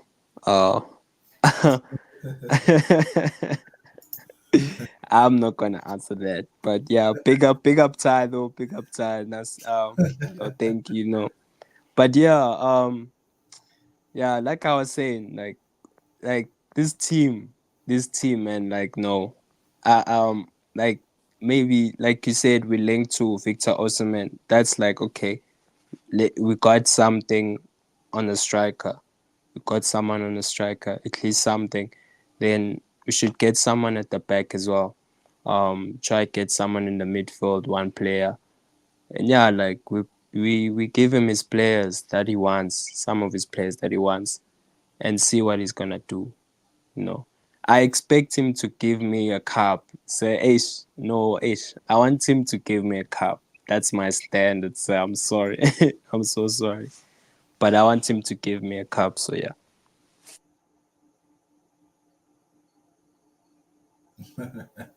Yeah. The thing is, I'm just tying Rich Moneymaker. Rich Moneymaker always does the sugar thing, man. Yeah, but if we do get Victor Osimhen, though, that would be a good sign for us, because he's physical, he got speed, and he can put the ball in the back of the net, and he's good on heading the ball too. So therefore, that will be a big help for Jackson. I wouldn't say that would break Jackson, because I always say Jackson is a good player. I never yet one day said that he's not a good player. Jackson is a very talented player. The only problem is just his finishing. And if he can get the finishing correct, as I'm saying, like, that's gonna be something great for us. That will help us. And remember when we got Jogba, we did have Kalu there. We have so many strikers there to support, because the season is a long season. when players gonna be in and out of form, and especially with our injury crisis, we definitely need someone, to help Nicholas Jackson. And I know for sure we're gonna qualify for Europe, so we're definitely gonna need a thick squad to go challenge in Europe and to compete in the Premier League. So therefore, we need a stronger squad. So I would look at that as a plus, because Jackson is showing signs that he is gonna mature. Because if you notice the heap of yellow cards he used to get, like that's part out of his game. I can tell when last he get a yellow card. He was sitting on 9 yellow card for months. That to show you that he's gradually growing. Every single week you can see changes. You can see difference. Remember, Jackson couldn't score a header. Now Jackson pick up a couple of headers for the season. So gradually he's improving parts of his game by game. The dribbling part, he already got that. The hold up part, he got that. The link up play, he got that. So he just few little things he need to sort out, and then he will be like if he can sort out the finishing. Honestly, he's gonna be one of the most hardest striker to play against. Defenders not gonna like to see him at all. Because as I'm saying, when he run at defenders, then they always tend to take him down. Jackson is not a easy player to stop. So once he get that out of his locker, the finishing, we got a player on our end.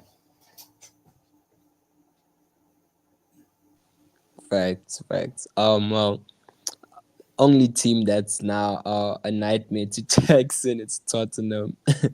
The guy scored actually 4 goals this season against them. So yeah. So if he develops into that caliber, yeah, you probably become one of the lethal strikers. But yeah, it takes time. Like you said with Drogba, first season wasn't good. Second season became brilliant. So yeah, like it takes time for players to develop. And yeah, like no, I want to see more from him. And yeah, it's just the finishing and the chances. Like I think he just kind of disappointed, like with him. So I think he's disappointed with some, like there's some chances he knows that I could have scored, and I could have gotten some goals. But yeah, it's it's it's a player thing, man. Everybody learns. I'm sure players gain experience from that. They learn, and now he's improving. He's scoring goals now. Now he scored against Tottenham today. He scored. So if he's gonna score next week, then yeah, like I want to see that consistency every single time you play for our club. So yeah, yeah. Ty is with us now. Ty, let it go. Ty, let it loose.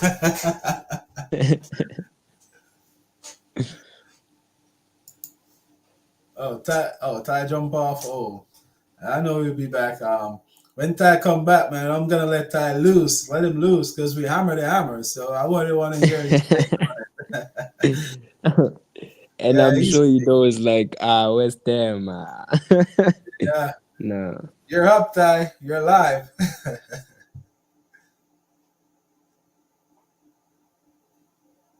I'm very upset with very very upset with Pochettino. You're really low, Ty.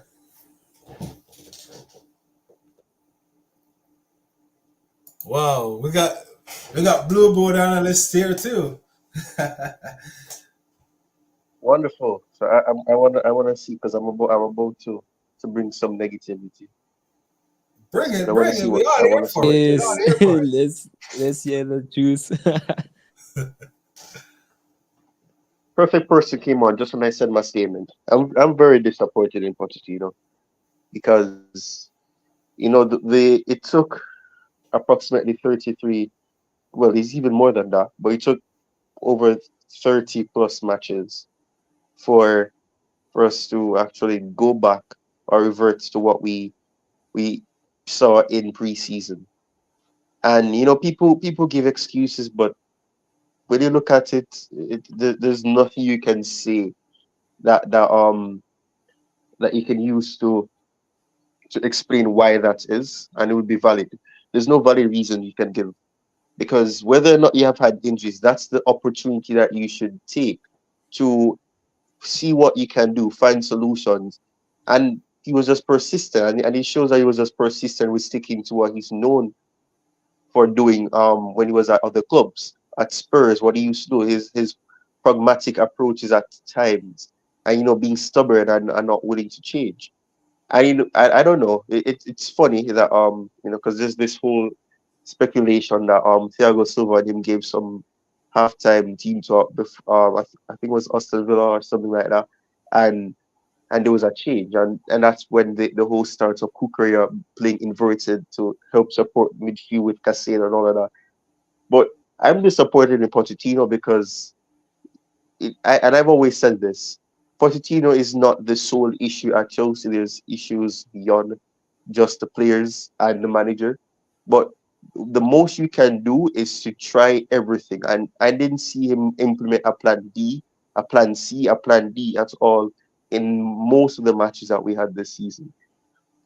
At the end of the day, I don't want to be too negative because we won 5-0. It wasn't like we lost 5-0. So I'm not going to be like that. But it's very disappointing because our season could have been better. And I mean, fine, the cup competitions, you can't fault him for us losing against Liverpool or us get eliminated against Man City because we had opportunities and we didn't take them, and among other things as well. So, but I don't know. Pochettino is a funny one because it's always like that. When fans are starting to get high onto the Pochettino wagon, that's when there's a change. There's something that makes them say, okay, this manager is hard to follow. It's confusing. It's an up and down. It's like a roller coaster. One moment you're up in the air, the next year you're down, and then if it's one of those roller coasters where you go around again, then you go up again, and you go down, and you up then down. It's inconsistent. So I'm disappointed in Pochettino in that sense, but I'm happy that the team was able to conjure up together and find a good solution. Anything you want to add to that, Jersey? Hello, good evening, good evening. Hello, Ty. Hello, Garvin. How is the feeling? How is the feeling? So, as I joined, so I'm hearing my very good friend, and I respect him, and I hope he respects me as well, because our opinions don't match. So I see that Ty is not happy. So I would like to ask Ty why he's not happy, because when we are doing so well, the second half against Villa 2-2, then the game against Tottenham, which people said is the best game of the season, and then we in the next 3 days we had a game we surpassed our best game of the season. So now that we are doing great, so you're saying that Pochettino should have done this earlier? I don't get it. If you don't mind, can you elaborate in maybe just 2 minutes, and then I'll come in.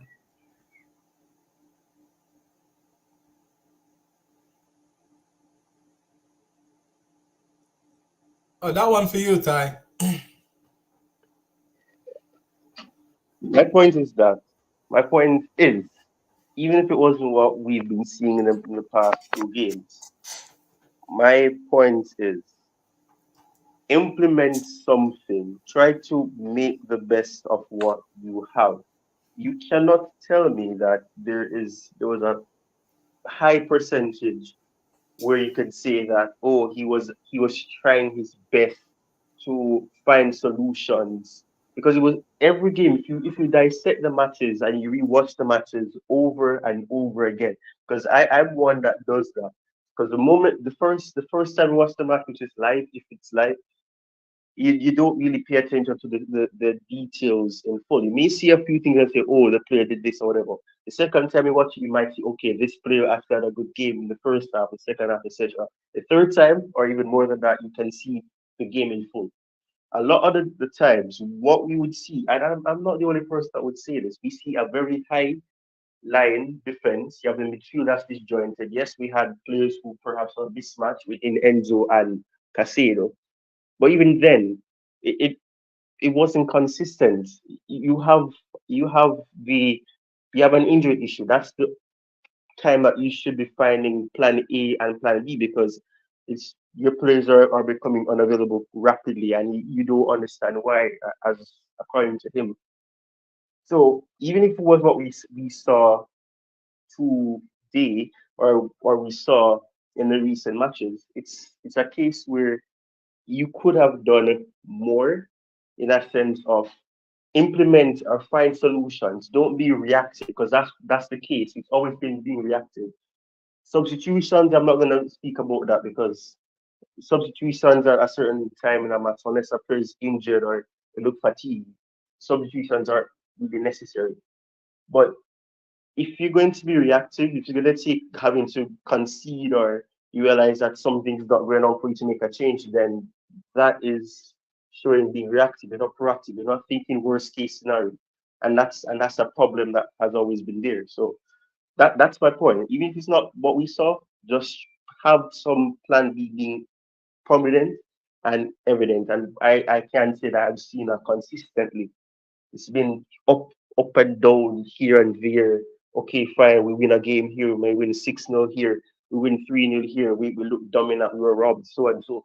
But it's not consistent. That's my point. So, Garvin, what's your take on that? I'm still trying to analyze. I get the point and I respect the point. I definitely don't agree with that. So, Garvin, what's your take on Ty's analysis? And I like that Ty express, at least he gave a reason. So, what's your opinion on what he said?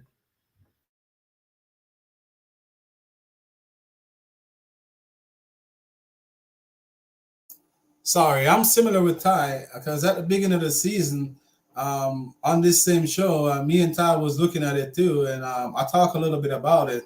Like I saw him make a lot of mistakes, and some of the mistakes was like some simple, especially against Bradford, where we lost to that header. I said I was thinking that he was showing them too much, too much respect, and teams like those have to be respecting Chelsea. But we were showing them like, you can do whatever you like, and I didn't like it and I think that's come from the manager because he changed his formation to match them while you're playing a team because a Jose Mourinho wouldn't change his team to really match a Bradford. Bradford would have to change to match us. So those are the little takes in some of the games that I thought we could have won, and then with the Enzo Fernandez situation, where I didn't like the way they handled that situation, because if you know that he's not 100%, you should have taken him out of the team, because I know that they were waiting for Caicedo to pass that boundary where he can get suspended for the 2 games, but at least put Enzo on the bench. And if you have to bring in, Enzo Fernandez, then you do it. So those are the little mistakes that I saw him make, in the beginning of the season to up to that point when Enzo finally go to the surgery, that I really blame him, but I'm going to give my part this, and then you and Ty can go to it, but I don't want Pochettino to get sacked right now because I can see that he haven't lose the dressing room. And I don't know how the players going to react right now if they get a new manager in, or unless we're going to get a world-class manager that they're going to respect right away, but that's just my take on it.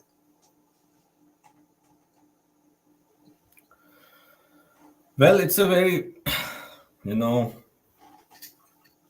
double-edged sword question and analysis. It's a good point what I said, but I disagree disagree in the sense, I don't disagree what he's saying. As long as you can give reason, I'm fine. I don't agree with people who just say and then don't say why they want to say that. At least he's saying why. But again, look. I will start again by saying last time we had this young squad was in 1999 when Leeds United had this overhaul. After 25 years, this is the youngest squad in the Premier League, 25 years. So why is this point is not important or being taken into consideration? And then the injuries, both team, the compounding effect, new squad change in 2 windows, and then we have 12 players injured. Look at Manchester United. They are still thinking to maybe keep Ten Hag. They are seventh or sixth, seven, whatever. They are with us with the game in hand, right? So they had the worst Champions League. They had the worst performance. Our performance have been much better. It's night and day. It's his second season. The squad has still a lot experience, and the injuries are 6 to 7. People say both Ten Hag and Pochettino are neck to neck. It's a general consensus in the industry. In fact, if anything, people would rate or the experts Pochettino higher than Ten Hag. So why is it so different for Pochettino? Okay, and this is just the context. And now to say that he changed the tactic, fine. I mean, I cannot disagree with that. It worked before. And Nkunku got injured. He changed his strategy, went back to the Tottenham style, and stick to that up until now. But what did he change? He didn't change too much. Just change Cucurella's position. Just change. I'm not saying he changed a lot. It's still a 4-3-1. Cucurella playing as an inverted winger. That's it. I don't see any substantial or huge change in his tactics, right? What I will say is I agree with Ty on this one, and I have said that throughout that Pochettino is not as good as, let's say, Tuchel or Conte to be so tactically adapt to change. Everyone has their own attributes, strengths, and weaknesses, right? Some people have a certain way and they focus on that and want to make and develop from that. So he has his own style. Klopp has, against to Pochettino's defense, Klopp has his own way. Klopp never changed from 2017 till up till now. What change do you see in Liverpool style, right? Okay, so yeah, it took him some time. But I cannot say that he was not trying. We don't know what was going on in the training. Perhaps he wanted the team to perform in the way that he set up. Yes, so we cannot quantify, and say that what it took so long. Some people have this theory that Thiago Silva said something. Possibly, because it's. I'm not saying. Some people are saying for sure it happened because in the halftime, Poch asked Thiago Silva to give a speech. And then we saw the Cucurella's position changed. It could be, but even if Thiago Silva suggested Pochettino, it happens. I don't recall exactly the game, but there was a game in which Mourinho changed because John Terry observed something.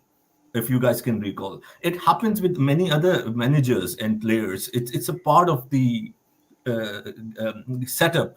If Thiago Silva did that, great. I would say great. It shows that he can be a great manager in the future. Lastly, I would like to say, because we still have to see, because it's only a small sample size.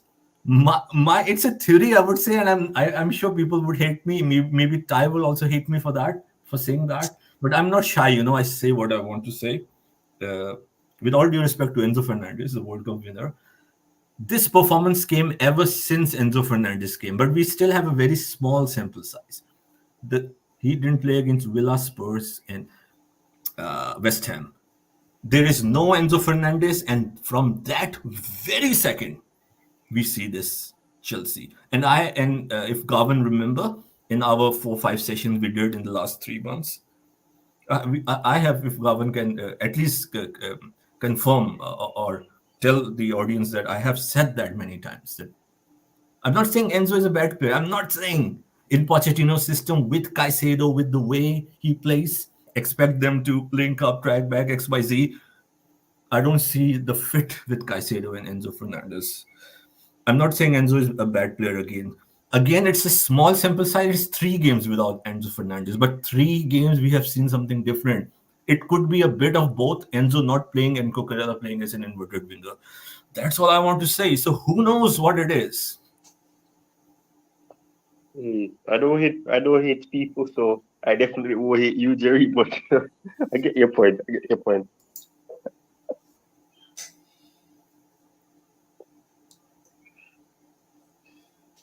Oh, go ahead, Ty. I mean, I came on. Feel free to express. It's okay. It's nothing personal. Feel free to express, criticize me, and then Garvin and Meyer, please give your take. I'm just saying what I observe. Honestly, I can be wrong. I mean, I think probably Garvan, and also I would probably I, I mean, they had discussed that privately about that the whole fact of perhaps Enzo and Caicedo is a mismatch. Probably they clash as relates to profile. So I mean, I don't think they would disagree. I can't really speak for them, but I don't think they would disagree that there's been some change, or there's been some different fluidity, or there's it's more free flowing in the midfield, which makes sense if you look at the profiles. Um, Gallagher is he's a player that loves to run. Enzo is not going to be running. Castillo is not the one that will run a lot. He will help with the pass on the ball and trying to get the ball wide and central if possible. I mean, a player that would have shown in the way that he got his assist. So that in itself is obvious. I think one thing, and that's not on Pochettino. I'm not going to blame Pochettino to say, oh, it's his fault why these two players can't work. That's on the recruitment. You should be able to assess the data. The data should tell you that. If you want to stick with data, data will tell you that if you look at the way that they play, if you look at the necessary and the relevant statistics that will tell you that okay, this player he doesn't cover certain amounts of length of the pitch. He's not a player that you're going to be seeing running. Gallagher has, I mean, I don't know. I don't know if he would give credit to Tuku for the fact that Gallagher has been been able to sit in the air because that is an area that Tuku kept playing him and people didn't like it. They didn't like him playing in the six role, playing deeper, quote unquote, in a six. But that's what he's been asked to do, even though he's being able to roam. And that's what Enzo is being asked to do. But Enzo is not that type of player. He's not a runner. He's never been a runner. He's always been that player that makes those passes. People say he's like Fabregas. I wouldn't say that per se. He has an eye for a pass at times, but even then, we haven't really seen that. A lot can change. Maybe he can run, and due to the hernia that he's had, perhaps that has hindered his ability to do that or his willingness to do it. But I think Casado and Enzo, if you're gonna play them if you're gonna play them in the midfield, they can't be isolated, or I don't think isolated is the right word. You can't have them in a pivot alongside each other or is supposed to be supporting each other. A profile like that requires three midfielders. You need to have that. And I'm wondering if what would have happened if we would have seen Kukurea, Enzo, and well, Kukurea being inverted, still playing as a fullback, and you'd have Enzo and Casado, what would happen? But I think my biggest concern and my biggest frustration with Pochettino is the fact that if you're able to assess, I mean, training will tell you so much about a player's playing style.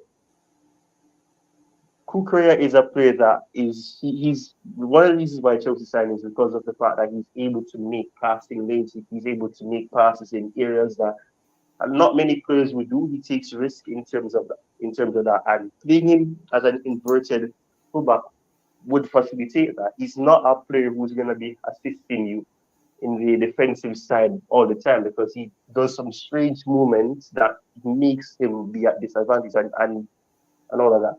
But if you play him invertedly, you will have that level of him passing the ball, making passes, and that's what we saw. Sometimes he was on the right, playing in that midfield area, and he was making passes there, finding ways to get the ball over to the right. If you assess a player and you see the way that they train, because I'm sure you have little, I can't remember the terminology for that certain trainings style, but you have these I can't remember the terminology, and it's kind of irritating that I can't remember it. But the whole essence of having a few players in a not circle, but they play little matches between themselves. You'll be able to see that this is the way that he plays. This is the movement he tries to do. He tries to get the ball to his left. He tries to get the ball to his right. He's going to try to make the pass to the right.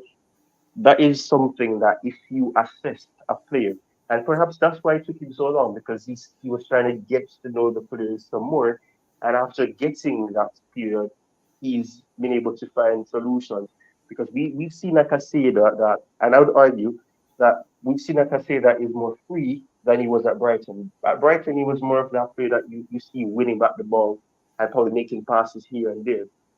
Not at Chelsea, he's not only doing that, he's winning the ball, but he's also making passes and being integral in the final third. A lot of the times he does it here and there at Brighton, but that wasn't his freedom. His freedom was just to be a ball winning midfielder. That was the aim. So that in itself shows that the capabilities that the players had, they were not being utilized enough or efficiently. And it's unfortunate that it took so long because what could have been is something that is being said. No, if we were able to see these things, and I mean, that's why I can't be too harsh on Pochettino because, I mean, at the end of the day, it's a project and a project is not going to be finished in 1 year. It's a new era. And as Jerry rightfully said, it's the squad size and the squad age.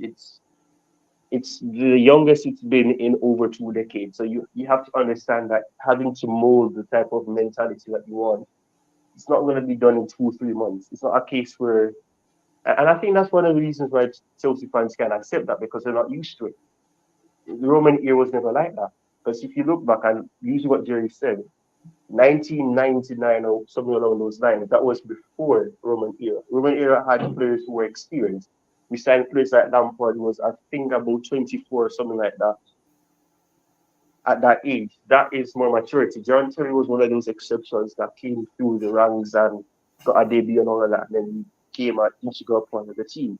But fans will not be able to accept that because they're not used to it. It's not something that they're used to. They're not used to having to see young players being molded because we went for players who had more experience.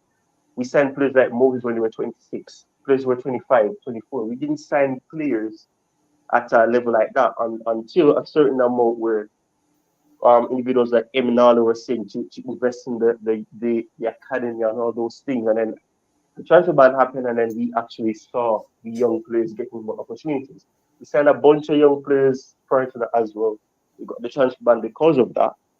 But the identity of Chelsea is here. And that's why I've always said an era at Chelsea has ended and a new one has begun. And fans need to understand that. Before Roman came, the fundamental was being put in place. He won trophies long before Roman came. It was a step and a step and a step, and the blocks were being placed, the bricks were being placed to make the club get to a status or get to a level where they can compete at a consistent level. We have not had an opportunity to compete in the Premier League consistently because if you look at it, barring Jose Mourinho's 2 seasons where he won the league back to back, it was a case of winning the title. Then a few years after that, we won the title again. The consistency wasn't there because it was a case of we can't handle having to wait to have that consistency, and that's the thing. I mean, it works. We won trophies here and there, but the capabilities of winning the Premier League, it wasn't there because we were accepting, and we were having that exception of, okay, if we don't win the league, let's win the FA Cup, the EFL Cup, and that's good. You win trophies, but if you're gonna be aiming to just do that and not have a stability and have longevity, you're not gonna have the competitiveness. Pep Guardiola had to get the opportunity to have longevity before he was able to do what he's doing now. He came in, he was there with Conte and all of that, and they competed. And even prior to that, Man City took their time as well before Pep. So I think that's the whole issue. But with Pochettino, I have no problem with it, and that's why up to now I've never said I'm Poch out because I understand that in order for a project to work, it can't be rushed. But and that's why I'm not saying that he should have done this. I was saying no immediately. I'm just saying have a plan B, utilize something that will allow you to seem as if you're in debt. You're able to do things and you're able to find solutions. And it doesn't have to take losing certain amount of games or losing a game in a embarrassing fashion for you to make a change. Be proactive. And like Jerry said, certain managers have certain attributes.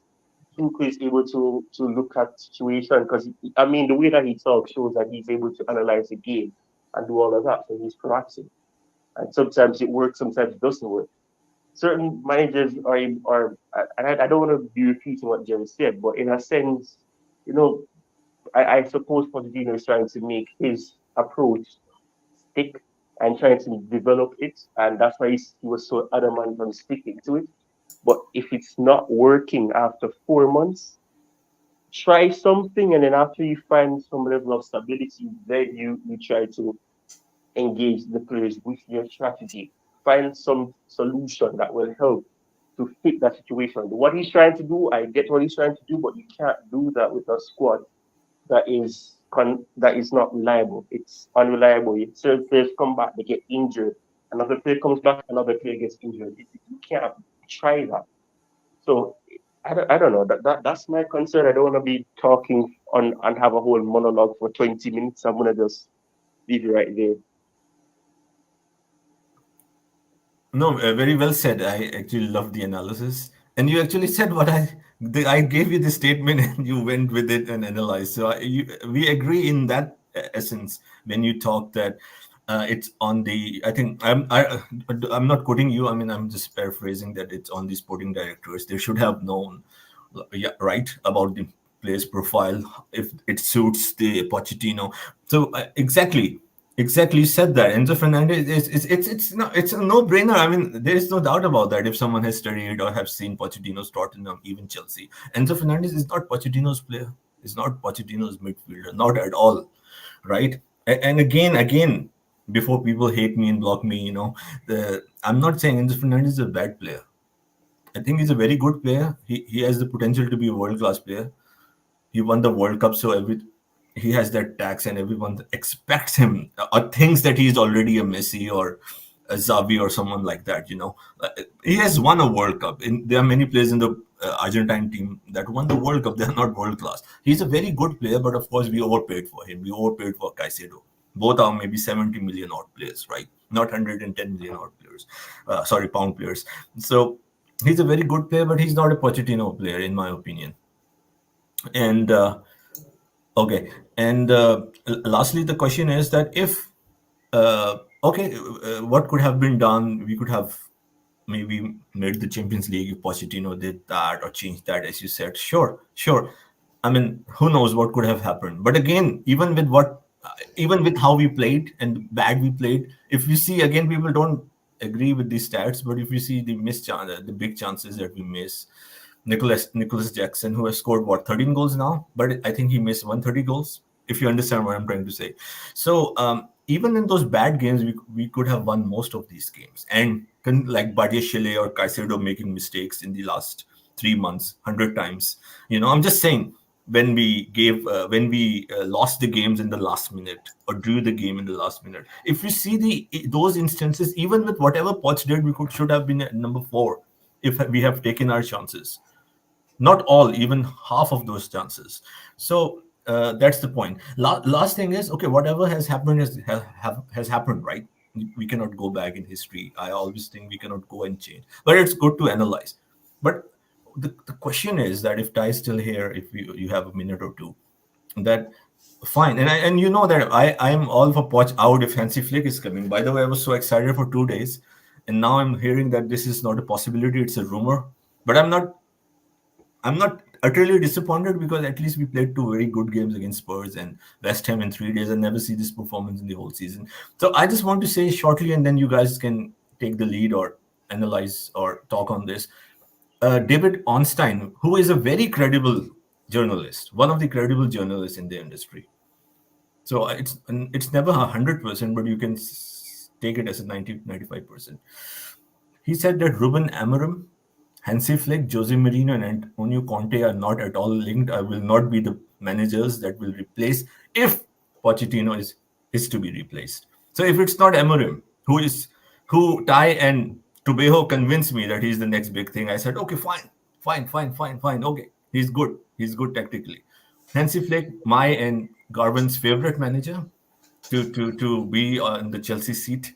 No, if it says no, of course, Conte and Mourinho. And Tuchel, they didn't mention, but again, I don't think so. The owners will call him back, right? So then the only question is, okay, let's let's all of us, let's say we say let's replace Pochettino, including me, including Govan. Then who? This is the thing that is bothering me, honestly. It is really, I don't know why it's not bothering you guys. If it's not Hansi Flick, we can always say good or bad. If it's not Ruben Amorim, if you want to have a new manager, he's one of the best profiles. If it's not a comeback of Mourinho, if Nagelsmann has already signed his extension with Germany, then no one is left. The only name that is coming is De Zerbi in my head. I think I would keep Pochettino 100% if these are the options. So the thing is, if you really understand my voice and where I'm heading to, if you're talking about Pochettino did this, I'm saying, okay, what I said, let's sack Pochettino. I know he's not saying that. I'm the judge. Let's say I'm the judge. I say, let's sack him. Sack the idiot. Took him 9 months to do this. And then the board are not looking at Ruben Amorim, one of the great potential, if you want a potential. Hansi Flick will take 3 hours to analyze his greatness. Best option for me, or for Govan, not a return for Mourinho Tuchel. Then who? Please go ahead. Marin, you have anything to say on that, Marin? So Jay-Z, the only guy like in my mind is De Zerbi. If we like not linked to any type of elite players, elite managers at the moment, the only guy that in my mind I'm thinking is De Zerbi. Why? Win Stanley. Win Stanley is a Brighton guy, so he's gonna bring the Brighton guy here. And if it happens, and people, they were saying they want De Zerbi in, and I'm just like, have you recently seen De Zerbi results? And you want him to come to Chelsea, and we are above Brighton, and you want him to come to Chelsea. So, like, I also don't know if we're not linked to these managers anymore, and apart from anyone from De Zerbi, who is the next guy? I maybe it could be who's that guy from Brentford? I'm not sure. Is it Thomas Frank? Yeah, maybe it could be him, or maybe it could be Unai Emery. I would love to take It could be Ole Gunnar Solskjaer. It could be Vincent Kompany. With these owners, I won't doubt that. Oh, if it's Vincent Kompany, like, I'm not gonna hype the guy. He hasn't experienced. He doesn't have that experience. He doesn't. So, like, if it happens to be like this, let's keep Poch, like, because I don't want we fire Poch, then the next thing we hire De Zerbi or one of the low block managers, guys. It's not gonna work out. So yeah, if it's concerning you, then I don't know. I just don't know, like, who's the next guy after It's Pochettino. concerning me because, as I said, that David Ornsteiner is one of the very credible journalists in the industry, who is very sincere and won't say things without knowing that, and also has a good link with the Chelsea internal staff or the news, where he gets the news from the board, some of the links. So he has clearly said that Amorim, Flick, Mourinho. Of course, I'm not saying we should get Mourinho. What I'm saying that all these managers are no. They are not in contention, and there's absolutely no plan for them. And that he will also confirm when he has the exact news, if who that manager will be. So it looks like an upcoming new manager, like a De Zerbi, right? Or as I said, Amorim again 100 times. I don't know. I have to learn a lot to know if he's good or not. But what I'm saying, that with a little bit research I did, that okay, if you want to try someone new, okay, we can understand that he has the Sporting Lisbon manager, Ruben Amorim. Okay, you can try him. I'm just saying, if you really want to try, I'm not going into detail. It will take so long. Why De Zerbi? What will De Zerbi bring? What? I don't know. Maybe after 5 years, he could be a great manager, win Champions League with Real Madrid or Manchester United. But right now, I have zero evidence. I would say zero.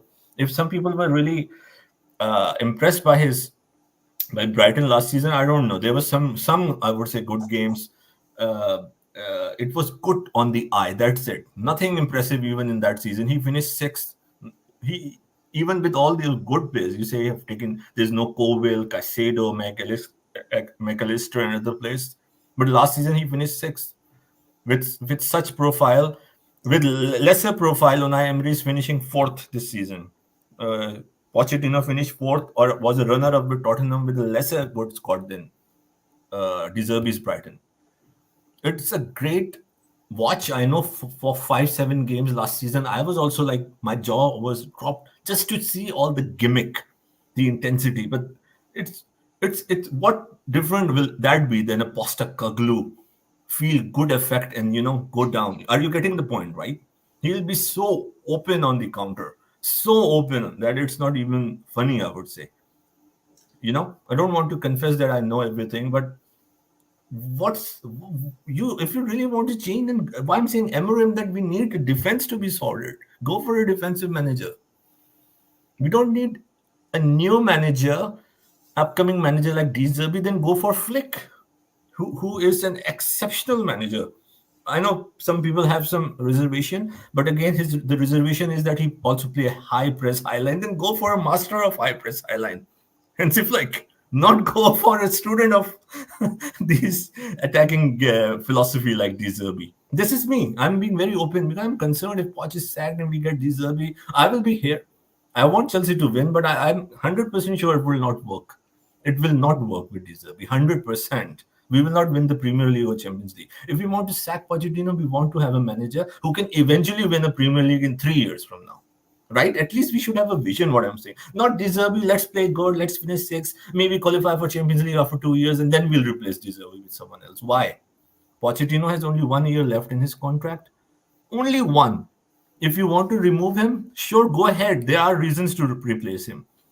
But replace him with someone that everyone, the fan base at least, should have a consensus and really connect with that manager.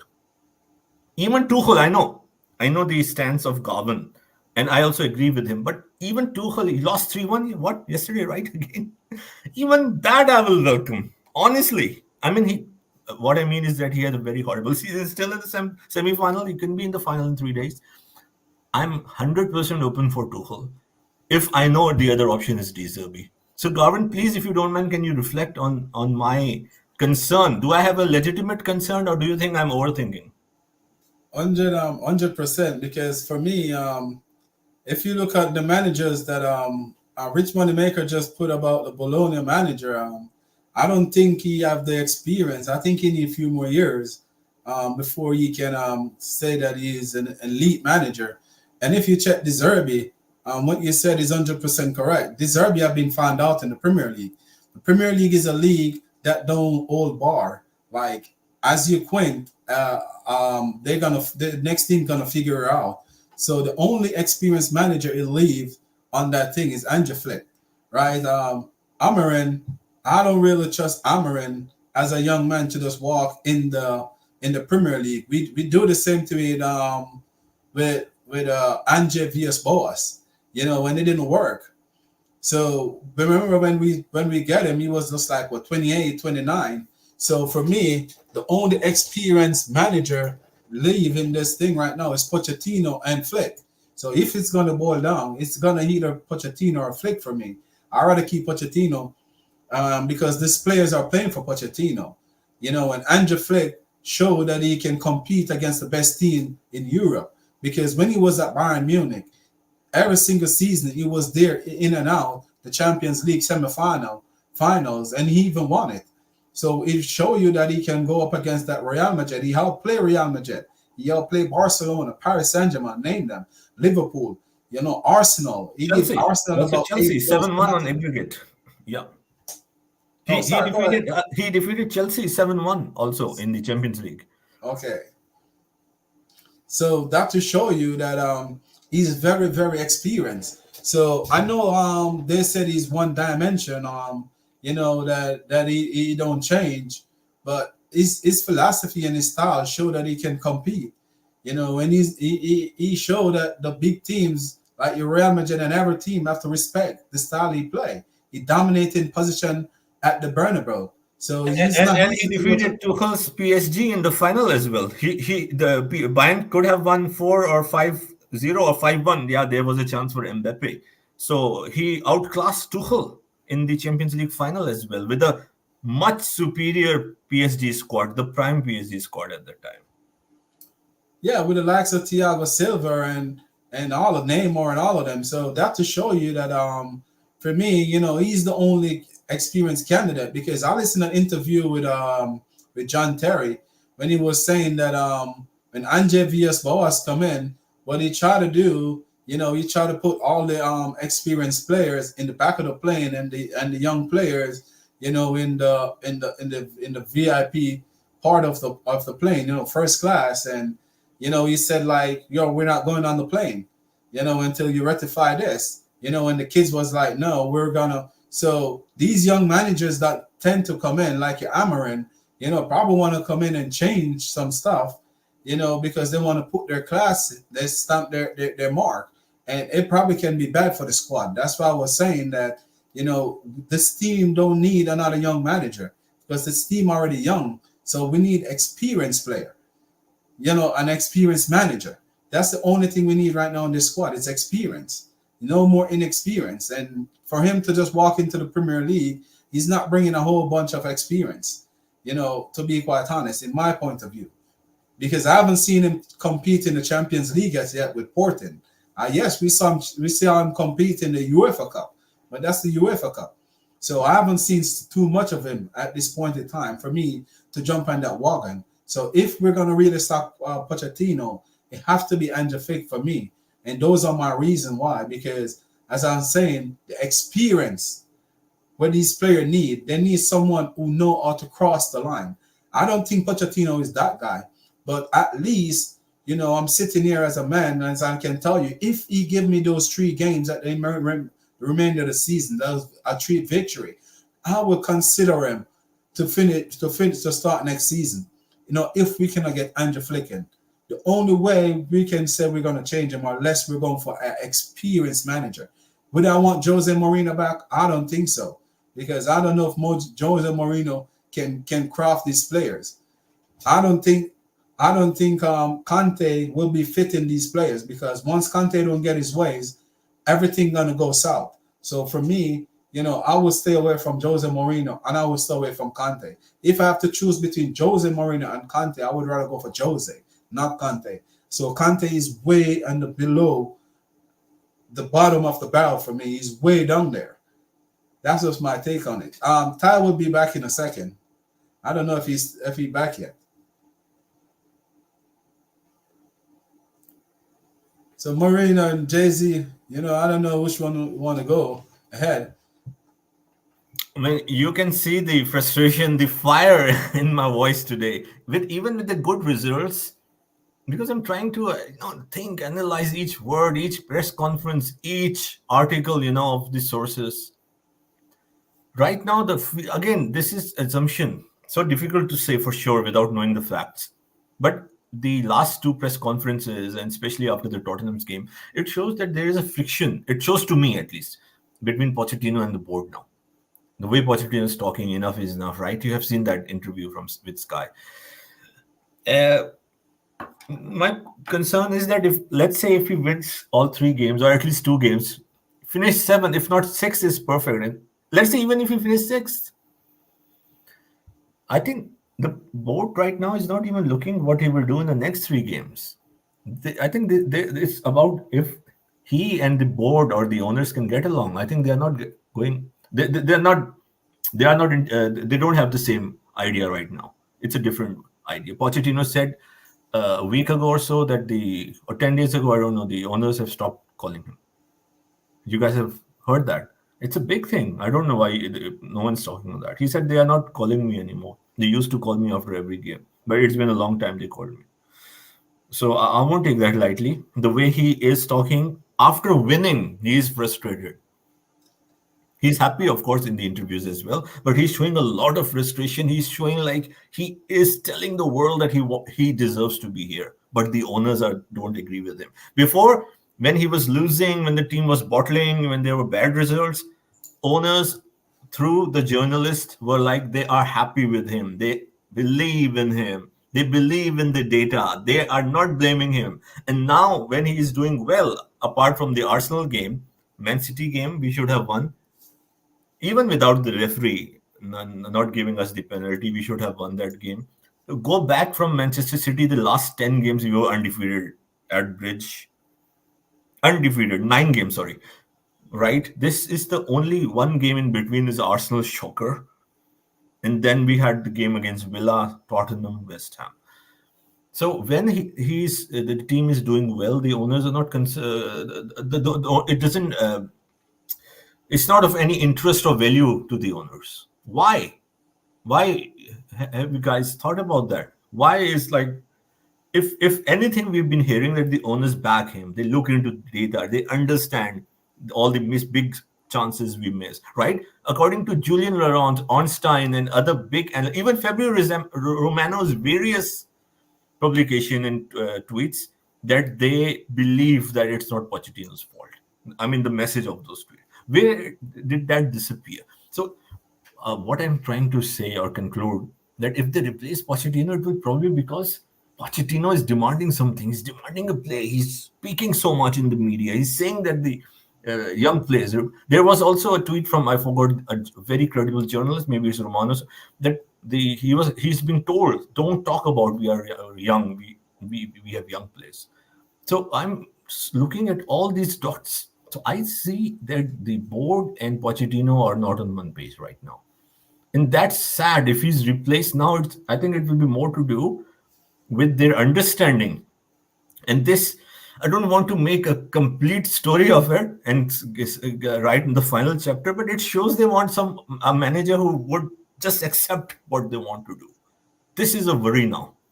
That's why Flick maybe is out of question. If there was a talk, if there was even a talk, we know what happened with Nagelsmann. We know, everyone knows that Nagelsmann rejected Chelsea. Chelsea can say whatever. A common person with some common knowledge, with any person with common sense knows that Nagelsmann rejected Chelsea because it's clear that we were desperate to get him back last year.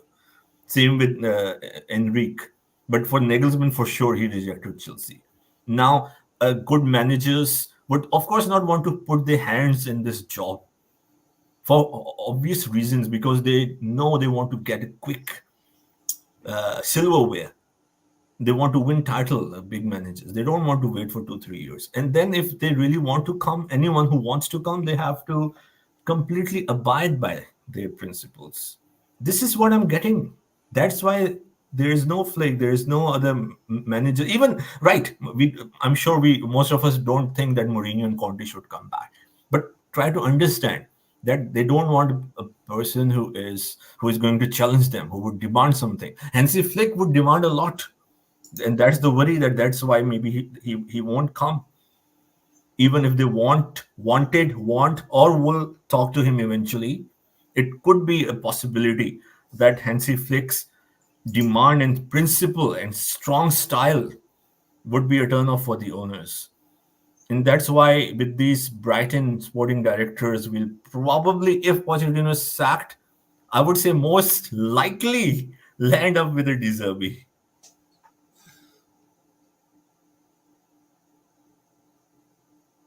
No, you're 100%. You're 100% correct.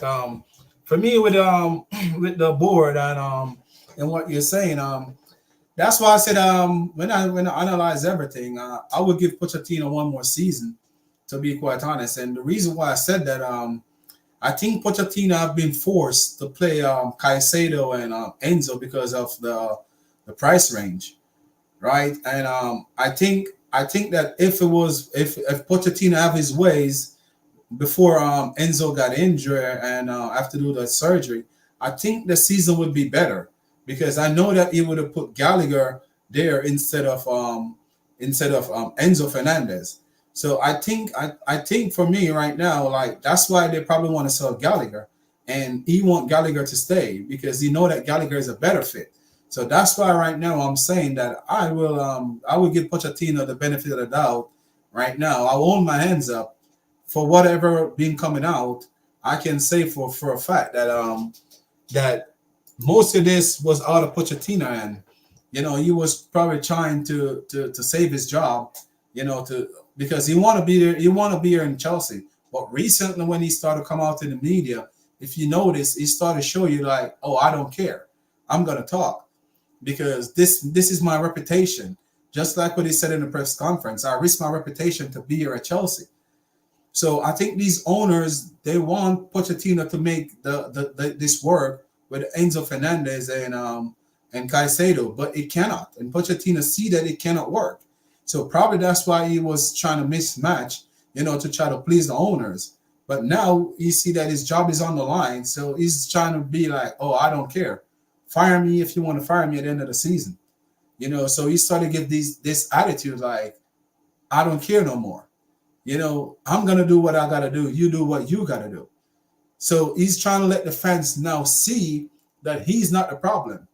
So I think he's trying to get all the fans on his side to show that he's not the problem because the players are playing for him. And you can see for sure when Enzo wasn't playing in the preseason game, because I go to a few preseason game and I watch a lot of preseason game. You can see definitely when Enzo is not playing, the team was playing just like what is playing now.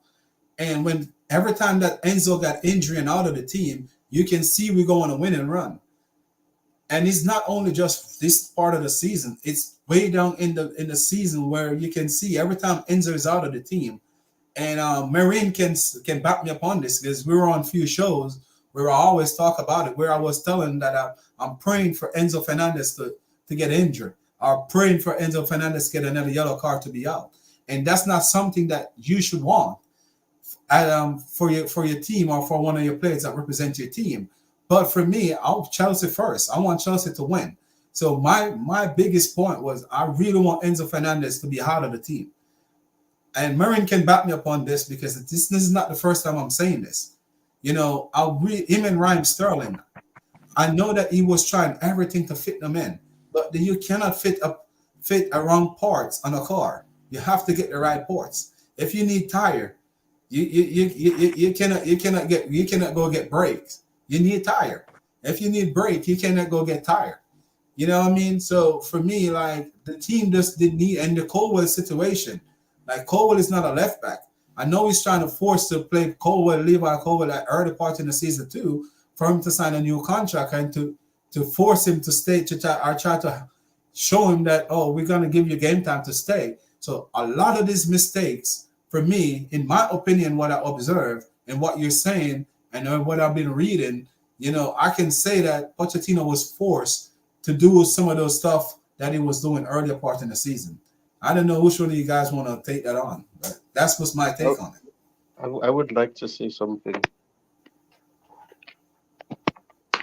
because if you actually look at it, if you actually dissect all of it and actually think about it, and especially the Levi Colwell point, and I mean, I was one, especially in the summer, that kept. I wasn't pleased with Levi Colwell. I always define his attitude as being stink. It's not. I didn't respect it. It wasn't the attitude I liked because he wanted guarantee that he's gonna get game time. I mean, for one, you don't have the right to say I'm not going to choose until I get the guarantee. And funny enough, weeks later after that report came out and all of that, he got the guarantee and he came out all smiling and laughing and saying, "Oh, I've been Chelsea from Burn and all among other things." So if you think about that, and then the whole point you just made about the left back situation, I mean, it's common sense. If you want to guarantee this player game time, and you want to ensure that he gets the game time that perhaps you were told to promise him so he could stay, you're going to play him in a position where he's not the best in, because that's the only way you're going to be able to field him and also field Silva, who's an integral part, and also the other centre backs that were signed, or the centre back that was signed, which was Sassi. I mean, so it makes sense And then the whole thing with Enzo, I mean, I can understand. I mean, I would personally say I once said him to get injured because I wouldn't wish that on one of my players. But if I really wanted to see something happen so that we'll be able to see what we can do with Enzo. Because when Enzo came last season, mid-season, that was the worst thing as well. He came mid-season, having to adapt to from the Portuguese league, coming to a team that was already going through some level of turmoil. That is not the ideal time. So you're gonna look like one of the worst players. Mudrik is another player as well. Mudrik came this season. I mean, last season Mudrik was being asked to do certain things. He was scoring goals. His first touch was poor, among other things. And then because we had nobody scoring goals for us, players like who were not doing the best, they would have been in the limelight. They would be in the spotlight because they are supposed to be doing this. We signed it for this. Cole Palmer, luckily, came in and he helped to take off that pressure, which isn't good because it became a one man, and we had to find a way around doing it, and we struggled in the game where we didn't have him. So that shows that I mean, and that's why, like I said earlier, I can't really um put a lot of blame on Pochettino. I would have liked to see him do things, and especially the point about what he said, because I think people took offense to him saying, "Oh, I'm risking my reputation." If you look at it, you think about it, a lot of fans can say he's a yes man. If you look back at, I don't mean Jerry would know this. If you look at Pochettino when he was at Spurs, we all know how Daniel Levy is. Daniel Levy is very uh, what's the right term? It is not essentially an word that funds certain amount of transfers, or it doesn't give the analyst or the owner, the manager, a high level of investment so that you can elevate the team and make the squad more productive. He's not like that, and he would have been vocal about that at times. So coming to a club where the whole narrative is, oh, we need a manager who will agree to our demands. I mean, it's simple. It's possible that that's the case. So he was asked to do these things. So remember, we have the whole 4-4-3 thing that who unquote Todd Bowley was trying to sell to, among other things, and the whole strategy of we need to play these players because they are very key.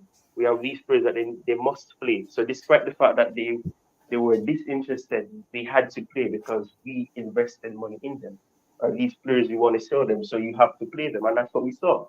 Ziyech was disinterested, but he was still being played. And I mean, Ziyech was one of the quote unquote brighter in our mediocre team, so things like that. So I mean, it's not impossible that that's the case. So he was being forced to do that, and the only opportunities getting to do what he probably wanted to do, if that was the case, is no, because Enzo is not there and he can't play up there who's injured. So that gave him the freedom. I mean, he's always stated it before he was Nick, and up to now he hasn't said, "I want him. I want Conor Gallagher to stay."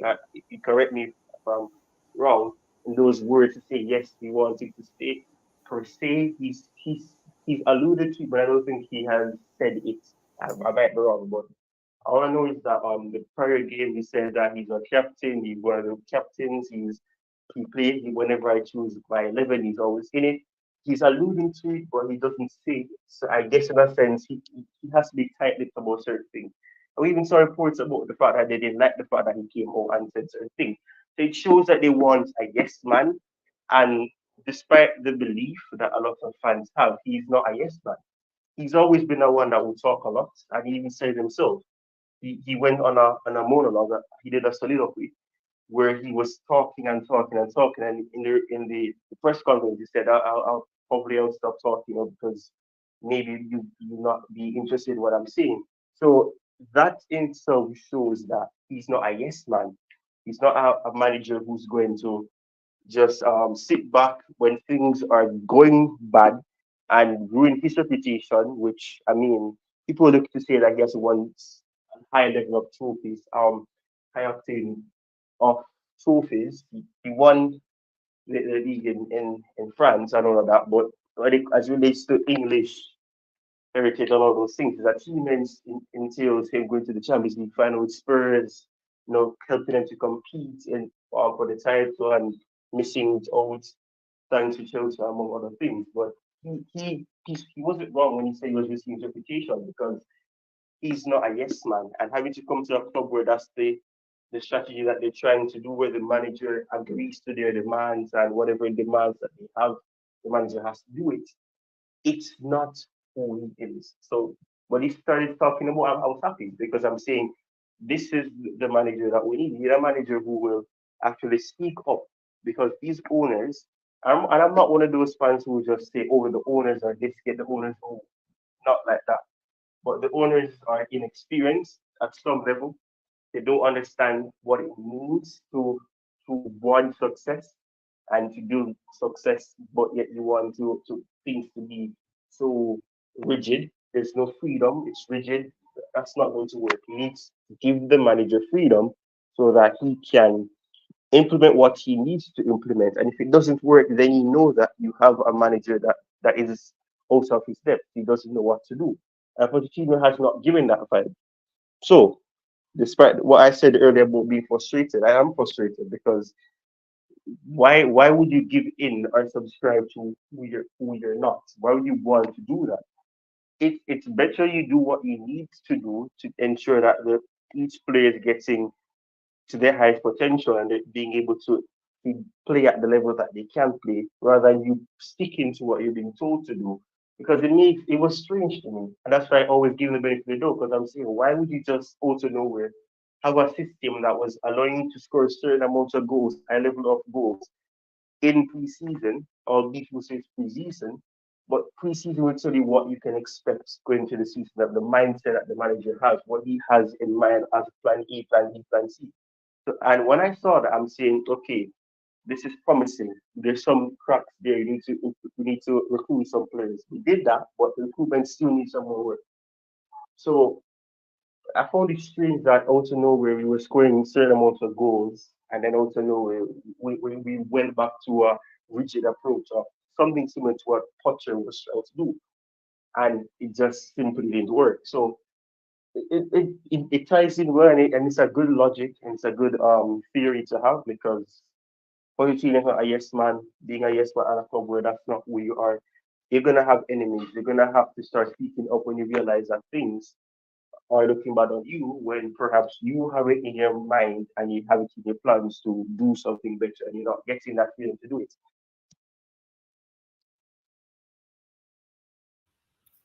Again, very well explained and very well elaborated. I don't know how I should like. I don't want to go in detail on this one. Again, will take half an hour. So let's make an analogy, or let's say that there is a child, right? And his or her dad say, okay, you have whatever, like let's say $100 to spend in a month, and the child would say, no, I want more, or I want this. So this is not Pochettino, right?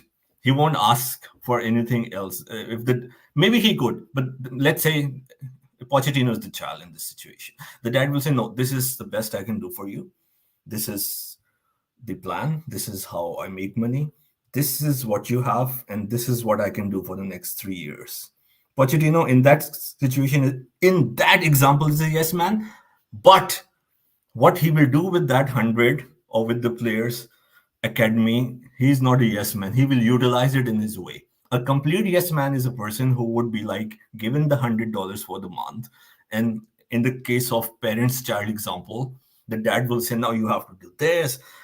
From your $100 you have to buy this. I'm not talking about recruitment, I'm just giving an example to explain. You have to utilize this much on this much on this.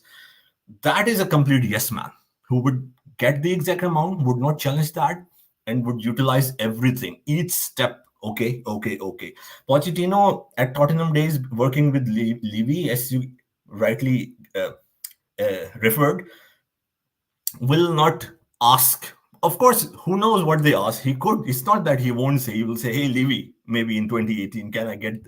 But he will not challenge, push the hierarchy, or disturb the structure. But he fought with the Levy to get players from the academy. So in that context, he was not a yes man, if you understand what I'm trying to say.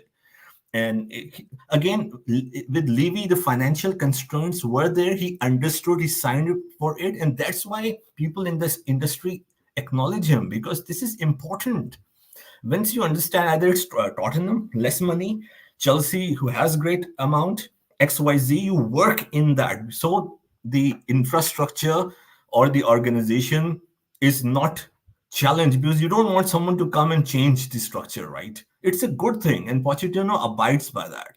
But having said that, he can have a say, or he should ask for a say, right? But these are such fine margins, because people who analyze, no one knows how much the managers are involved. Or you have to be a Guardiola who has done so much that they have to listen to you, right? So, but he's not someone who would challenge, who would be an Antonio Conte, go on the press and unleash on the club. You understand, right? And that's why a lot of people consider Pochettino to be a good manager, a team player, because you need to tick all the boxes. You don't want a manager who would come in and challenge the hierarchy or make it difficult for everyone to work with. But as I said, he recruited. He gave 9 players debut in 1.5 years, in his first 1.5 years of Tottenham, which was not liked by both the fans and the board. He was very, very stubborn. You can say, not stubborn in this way, not changing the tactics, stubborn in this way that he was demanding. He was very hands-on in Tottenham days with the players. He was like completely in control of it. So the thing is that, again, if I was able to give the example to demonstrate, he's a person who would, before signing, understand the outer boundaries, and he would remain in them and work. He would not challenge that. At the same time, he would want a complete authority of things that are going in field, in play. He don't want anyone to interfere. In Tottenham, even though Levy didn't spend peanuts for 3 windows, he didn't spend anything, but he let him do what he wants, anything he wants with the players. At PSG, he got the opportunity to have big players, but he was restricted a lot. Again, I'm just trying to explain or elaborate a bit what Ty said. Many people say he didn't do something good with PSG. I don't know why, because Tuchel didn't win the league. It's the same thing with the brilliant Bayern Munich. He didn't win the league in when he joined in half season. He won the league when he was there in the next season for the whole year. And Tuchel could have not won the league back to back if it was not for Dortmund. I'm just saying. So anyway, so he was the first manager after 2015.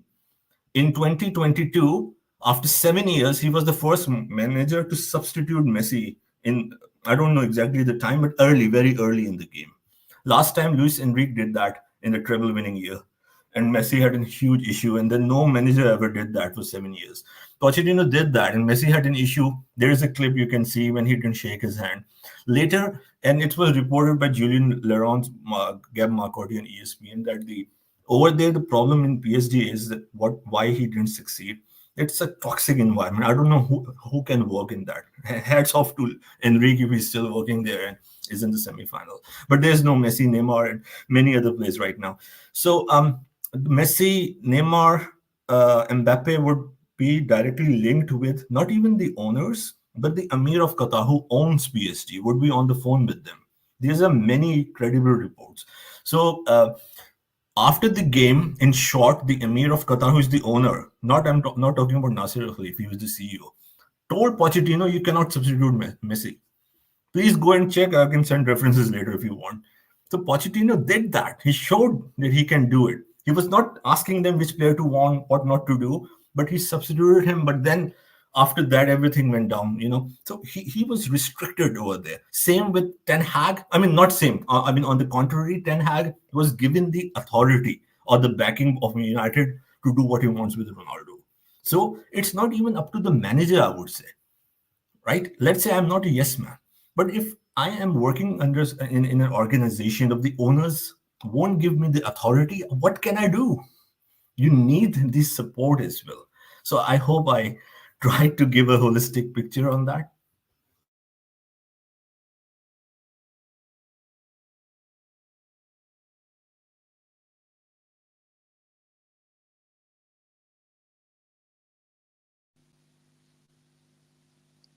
Uh, Mm. so you're on mute. Oh yeah, go ahead, Maureen. Go ahead. I was asking you if you're there, if you want to add anything to it, because I want to ask Ty and Jersey something after. Please, Mar, I go think ahead and reflect on what I said. Do you agree? Do you understand where I'm coming from, and the perspective, the examples that I gave on Pochettino and some of his style?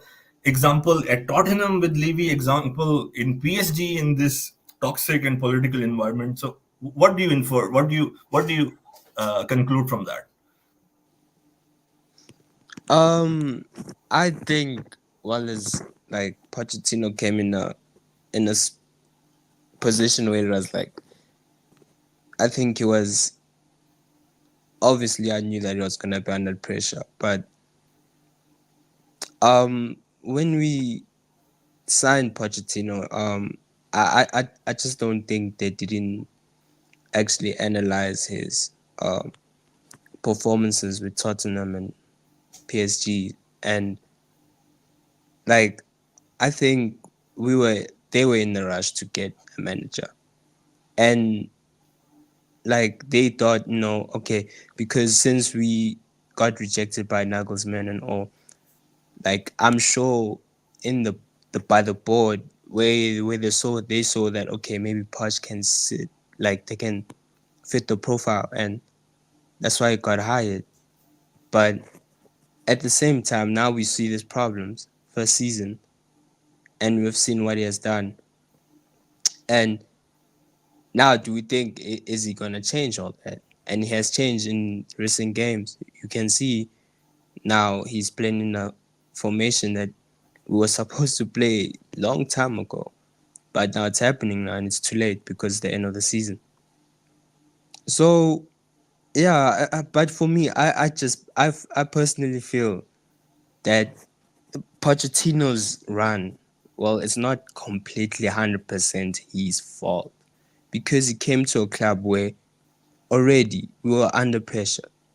Pochettino came to a time where he had to take us out of 12th place, 11th place, which he did a good, decent job. Now we're going to finish 7th, 6th place. Not bad. That's not bad. Good season.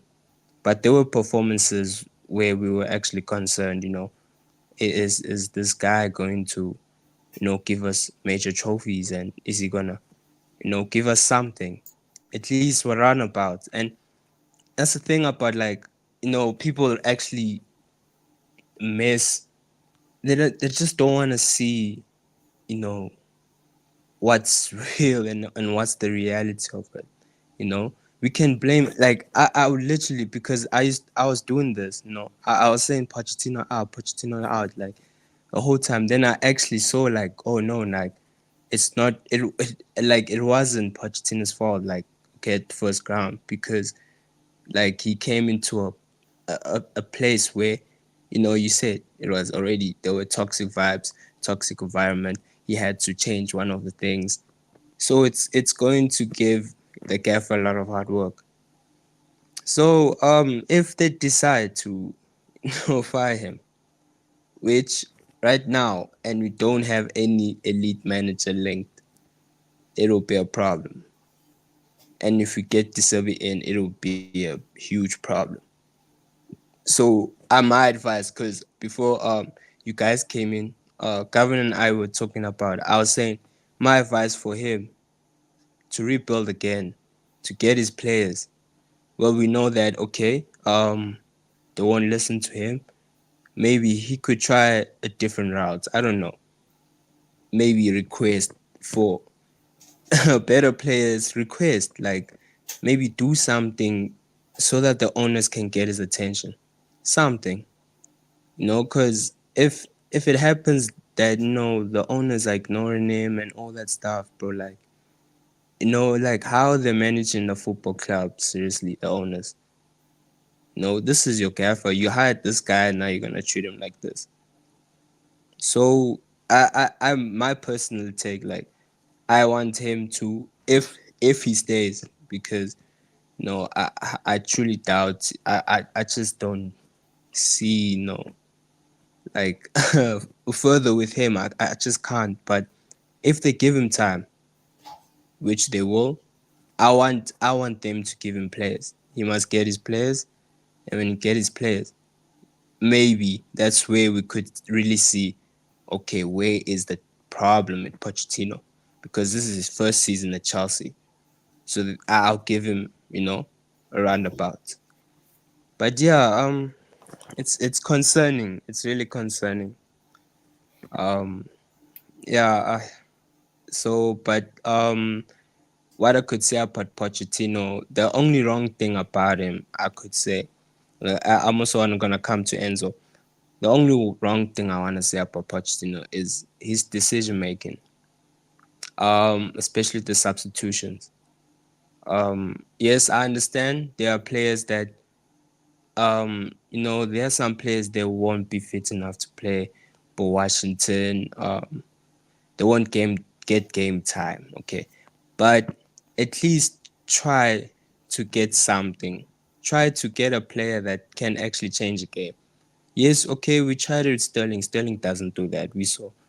But at least, you should have one or two guys in your bench that can come inside the game and change the course of the game. And we've seen all these decision makings with Pochettino. He will make silly decision makes. The one with Chalaba at the Carabao Cup final, there's one. There's a lot. There's a lot. And the one with Palacios, that's in Palacios against Arsenal, that's another one. So, like, as well with also putting players off position. That's my concern about him. Like now he actually sees his style of play today, like all this time since the start of the season. But I'll leave him. That's why I say I'll leave him. I'll take it out because it's his first season, and it's not completely 100% his fault. Because yes, he had the owners now. They took us to the mud, and now he had to. He was the guy that fit that profile to take us out of the mud, and now he's put in a pressure where now he needs to prove the friends wrong and prove the owners wrong, and prove himself wrong. So yeah, it's a hard pill to swallow for him. But just going back to Enzo. You guys talked about Enzo, and how you guys said they were. I also believe that we had better games without him, and I personally believe that Pochettino is not utilizing him properly, because what I saw when we was playing at Argentina, the way they used him, he was deeper. He was sitting at the deep spot, providing the balls, giving the long balls, switching the games. That's his favorite position. I think Sorry to that's his. jump very quickly. Yes, perfect. But if Poch will do that, sorry to interrupt No, once again. so If no, no, Poch will no, do it's that, okay. then I, then I, he has to change everything for Enzo Fernandez. This is the point I want to say. if it so happens that he does that, then okay, why not build around Enzo? But now we also now, okay, Enzo Caicedo don't work out because there's a lot of spaces left behind. Enzo's let a lot of space. Caicedo feels isolated and all that stuff. So, like, my concern with Poch, like, okay, you have two midfielders that you want to play pivot. You have one guy that plays 8, and you have one guy that can play an 8 or 6, but really when he plays a 6, he doesn't fit a 6. He's not physical enough to play 6. So now you have two profile 8s playing double pivot. So I'm saying Pochettino should have adjusted the style. Why couldn't you play behind Enzo? Why couldn't you get a player that can play behind Caicedo? Get someone that can play behind his players. I'm sure they'll get the best out of Enzo or get the best out of Caicedo. And yes, you guys, you're right. Like, I'm also not saying Enzo's a bad player. Yes, he had a terrible first. Okay, maybe when he joined, I think he had a decent run, but this season has been terrible. Yes, but it's it comes from saying like, no, okay, Enzo wasn't utilized properly. Because I'm sure if he would go to Madrid right now, the way Ancelotti is using his midfielders as a diamond link, he's using them midfielders, Tchouaméni, Toni Kroos, Valverde, also Luka Modric. He's using that diamond. If Enzo was in that diamond, I'm telling you, Enzo would probably having a good season. So it all goes down to like, the manager's decision, how he, actually uses his players.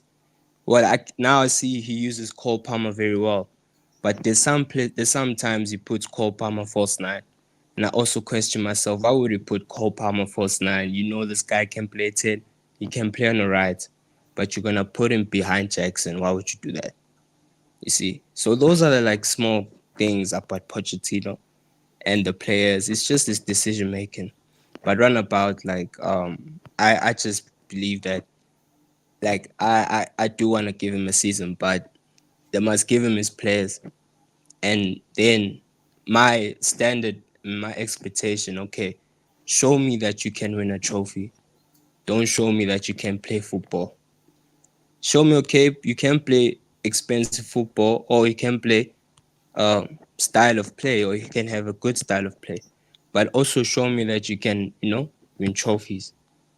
That's our standard. So, yeah, I To think that's my answer the point. last part about the trophies, who can win the trophy when Guardiola is around? If you're talking about Carabao Cup, FA Cup competition, or Europa League, whatever, that's okay. That again has to do with luck, but he should win sometime. He didn't win that, right? We should have been in the FA Cup final. But if you're talking about the Premier League, what I'm saying, a game after 38 games, and it's Guardiola is there. It's Liverpool won one Premier League in 34 years.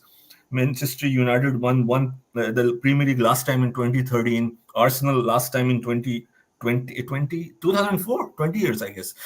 So who will win the Premier League if it's not Man City? Just Liverpool in the COVID season won it.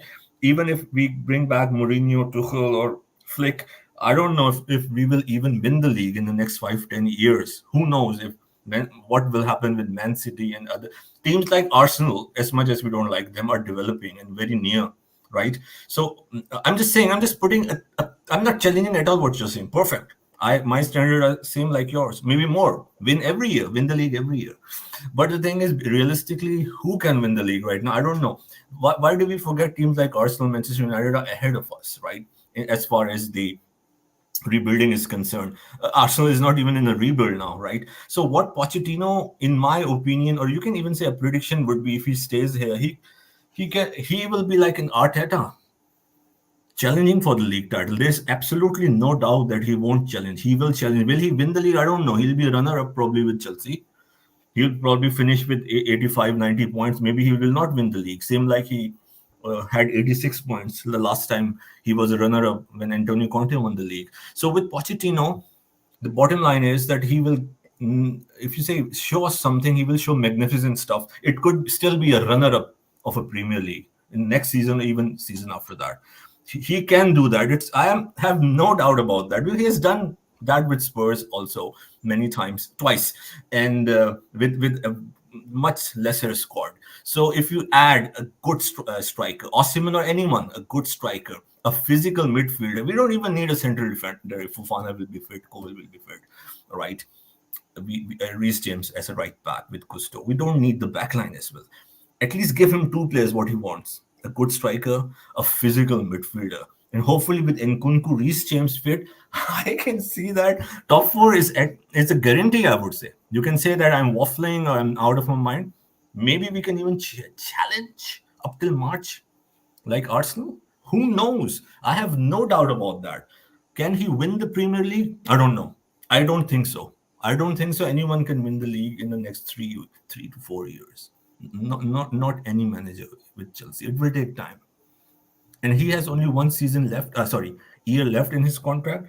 If it's not Garvin's and mine favorite Flick, give him that 1 year, and then at the same time analyze which manager you want in the summer of 2025. What's the hurry? We won't be winning the league in the next 3 years. That's what I think. I could be wrong. We can win next year, but in next 3 years with any manager, we won't win. It will take time because we are that new. That's my understanding. I got something to say on and Enzo and Pochettino. Okay, well, I'll listen to everything what you guys are saying about both. For me, let me start with Enzo. I don't think Enzo gonna be ever fit for Pochettino. To be quite honest, I don't think Enzo is if even a Real Madrid player. Enzo is more like a Barcelona type of player or a Man City type of player. Enzo want to dictate the game. You know, I remember when we got Jorginho, and that's one of the reasons why we never really win nothing major under Jorginho or even challenge, because Jorginho, you have to always give him the ball to dictate the game to his pace. And after a while, you notice one of the time when Jorginho was here, they used to have a man that sit on Jorginho. A lot of time that you see they pick his pocket and we concede goal when Jorginho was there. I think Enzo is similar to Jorginho, just probably a little bit more legs than Jorginho or more long pass, a little bit better than Jorginho, but it's a similar type of player. So I think a Enzo will fit like more like a Barcelona or a Man City, in those regions. I don't think him and Caicedo going to be ever, control the midfield, to be quite honest, because Caicedo wants to be the midfielder, like to be on the ball a little bit too, to make passes and to run. And Enzo gonna always have to get the ball to dictate the game. If you notice, Enzo follow the ball when he's playing. He always want to be there to get the ball. And football is a team sports.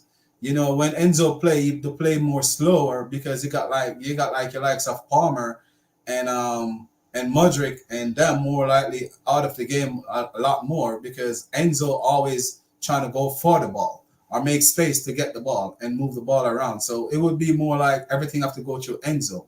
So I don't think Enzo is a Chelsea type of midfielder. And with Pochettino, I think the reason why these owners signed Pochettino is because of what he did in Tottenham. If you notice, they're stockpiling all these young players. So I think they get Pochettino to develop these young players. That means we can probably go a season or two without a lot of signings, where they can concentrate on getting the stadium, the rebuild of the stadium, because they see that what Pochettino did in Tottenham. So I think that's one of the main reasons why they choose Pochettino as their main candidate, to be quite honest. And likes like a Nagelsmann, you need money to buy his type of player. So I think that with Nagelsmann, they would have to scrap this whatever they were trying to do and to try to fit his way. And I think that's one of the main reasons why they didn't go fully in with Nagelsmann. So I don't know what you guys take on that, because I in my point of view, I think that's one of the main reasons why they got Pochettino. So that's why for me it's hard for them to really sack him right now. So if you put one and two together, that we've been learning for almost a year or two since these owners are in, their main focus is to build a stadium, because in their contract, before they can start to get profit out of the team, they have to build a stadium and they have to spend up to $1 billion. That's why they've been splashing the cash so quickly, because there's no profit out of this team unless they complete the stadium and they spend over £1 billion on the team. I mean, again, like, I think what I understand that for sure, this is my opinion, but my opinion is for sure that Nagelsmann was the preferred choice, not Pochettino. After Pochettino was signed, the Chelsea media, the Chelsea representative in the media, and also Chelsea official website and their journalists have officially always said that Nagelsmann was never the first choice, Pochettino was the first choice. But I honestly believe that's not the truth, because I would take the word of Romano any day, right? He has clearly, if you go back and revise the time period of 10, 12 days, that there were various tweets, interviews, also on YouTube channels of Romano, who said that Chelsea are desperate. I'm just using just one or two words without going in 10-minute detail. to sign Nagelsmann. They love him. They want him. There is 100% agreement in the board, and it's done. They have agreed, and it's almost done.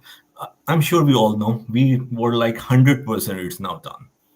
And then after a day, Romano said it fell apart. Chelsea then declined that there was never a formal interest. It was only a discussion. But of course, Nagelsmann side has said that we backed, and I would believe again. I know I don't have the evidence, but knowing the world with some understanding, I know Nagelsmann backed, not Chelsea. Then, but having said that, and with Enrique, it was with Enrique, there was not a significant news. He was linked for a few days. He took a flight from Barcelona to London, had a meeting at the same time. It didn't went ahead. So who backed out, Enrique or Chelsea? I don't know. For Nagelsmann, for sure, Nagelsmann backed out. With Enrique, they just met, and on the same day it was reported it didn't go through. And we can speculate that Enrique was not interested with their model, right? But Enrique was never linked that much. It was Nagelsmann. Then Pochettino, I would say he would be the third choice after Nagelsmann and Enrique, not the first choice, which Chelsea has said that. Have confirmed. But having said that, now but they didn't rush for Pochettino because Nagelsmann turned them down or whatever, or according to them, they turned Nagelsmann, or they were in need of a manager, because this process was going from March. Nagelsmann turned them in the end of, I cannot recall the date. It was end of March or very beginning of April. But correct me if I'm wrong, any of you. It took a 6-week, unusual long process to sign Pochettino. 6 weeks. When every one of us, the fans or the content creators, were waiting, what's going on? What's going on? They had multiple discussions when the sporting directors, owners, and sporting directors multiple times when Poch was in Barcelona, flew to his place, had discussions with him. And I remember that everyone was waiting, what's going on? What's going on? So they took time. So yes, he was probably not the first choice, for sure, not the first, not even the second of the board. But this didn't rush, what I understand. They didn't rush to sign him. They took a lot of time, a lot of negotiations, a lot of interviews with Pochettino, and then eventually signed him. As far as Enzo Fernandez is concerned, yeah, I've said that from the first day, that Enzo Caicedo mismatch. And I got a lot of, I won't say hate, but criticism, or that I don't know football, or and it proved, that I said no, because I studied Pochettino. It will never work. This is a mismatch, Enzo and Caicedo in Pochettino's system. It's a mismatch. It's just so wrong, It's a misprofiling, and it can, of course, work. But again, Pochettino has a certain way of managing and his team, and the way he sets up his team. As I don't have to go in detail, as Garvin and SLC Meyer, you have explained how it could be. But if Pochettino do that, then the whole play from the wing will get affected, if you understand what I'm saying. The whole play of transition and everything would change based on Enzo Fernandez and his adaptability. Enzo would fit in a 4-4-2 if you want Enzo Fernandez, and have Chelsea, if the board want the team to be built around Enzo Fernandez, then get Allegri from Juventus, I would say.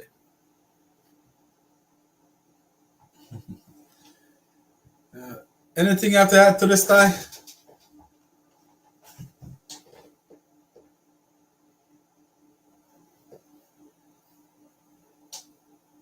All right, seems like Ty is not there. So Jersey, let me get back to you.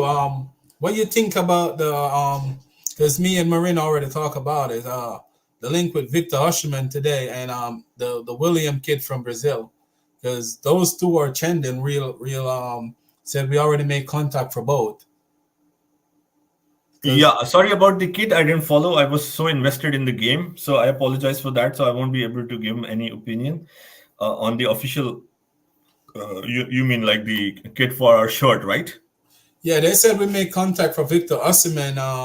Yeah, Osimhen I know. So I just apologize. So because if I don't know, if I have not studied, so I don't want to give any opinion. Osimhen is my first choice from the first day.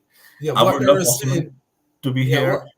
Yeah, sorry, please go ahead. Sorry, oh yeah, go ahead. yes. What they were saying that they made contact. They finally made contact for him with a swap, probably a swap deal where they're gonna if Conte go to Napoli, I think they're gonna send Romelu Lukaku, try to send Lukaku there, and probably another young player, with 80 to 90 million dollar, to see if they can bargain the deal. I mean, look, I think it's not a rocket sign, or it's no one needs to guess. I'm sure that Chelsea are interested in Osimhen. Chelsea, right? And we need a striker. We should have had a striker last season. Okay, for some reason we don't go for a striker. Okay, let's stop mourning, right? So now the first signing should be a striker, the very first signing, and of course we can always discuss should the striker be of this kind of a profile if Pochettino stays, which we can all do that.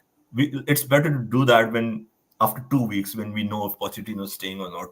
So it would make sense rather than speculate and we don't even know who the manager is. But since Pochettino is here, and to make it really short, there's a lot of how do I say, there are different school of thoughts on Victor Osimhen and Coachella, who is a Nigerian, right? Chelsea perspective guy, our boss. He of course follows. Have watched him. Of course, I have watched him in FCON and a few games of I'm saying Nigeria of Napoli, but I have seen at least a dozen games of Victor Osimhen, complete games and highlights. So I know. So the question, and rightfully he's a boss and he is like our pioneer, so I cannot like go and challenge him.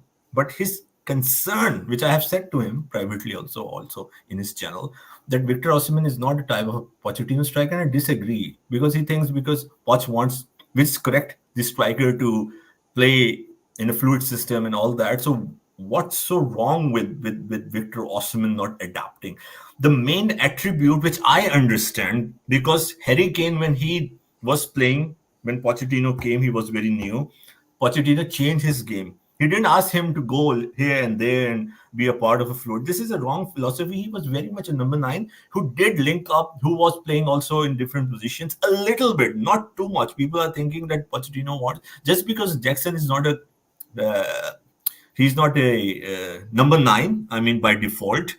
And because Jackson is doing all these things, then people have this understanding that Pochettino wants a striker like Jackson. No, not at all. Harry Kane, if you have understand him, he's still a very much a number 9 who does a lot of tracking back, which is a requirement of the day. So the only thing that Pochettino changed is have Harry Kane defend. Even Haaland, is not known for it, but to a certain extent he tracks back for Guardiola, because what Guardiola also, and all the modern game, it's a requirement. So as far as tracking back is concerned, what I see, especially in the AFCON game, he was always tracking back. If you see the final, because most of us watched against Ivory Coast, he was doing that. Even in the semi-final, he was the only person who was going back in the midfield, getting the ball and going back. So he can track back. Playing on the wings, I don't see this as a requirement of Pochettino.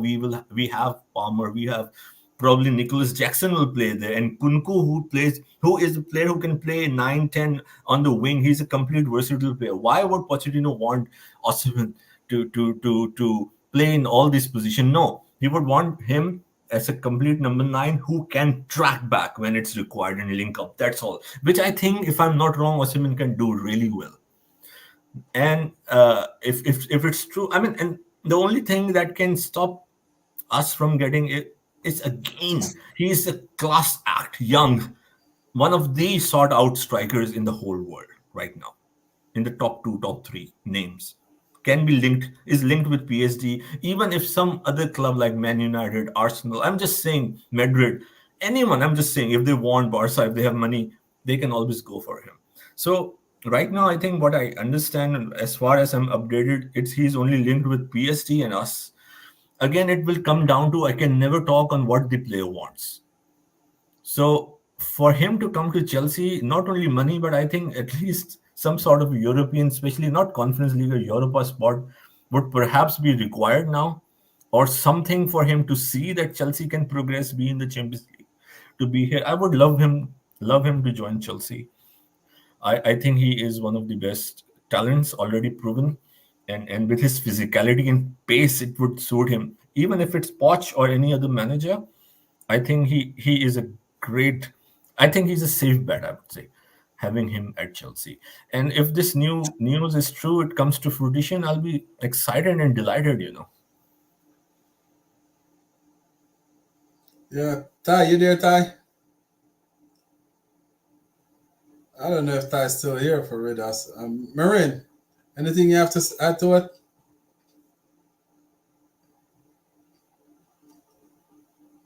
All right, Jersey, look like it's just me and you for right now. I was talking So, first of earlier. all, because I came and when everyone was talking, so again, and it's a channel, so no shame, nothing. We are family, so apologize for yesterday's misunderstanding. Oh yeah, My yeah, bad, yeah. and yeah, I'm really. I want to say sorry in front of everyone. I made Garvin wait. We had a plan for the stream, and Garvin thought that we had to do yesterday, and for some reason, I assumed he thought I will come today. So again, I want to apologize for making you wait. Oh no, that's fine because the one that I really want to do, we're probably gonna have to do it on your channel. Where we were talking about the youth, the model, the youth model. Chelsea's the first team that Chelsea did it. I'm the Roman Abramovich.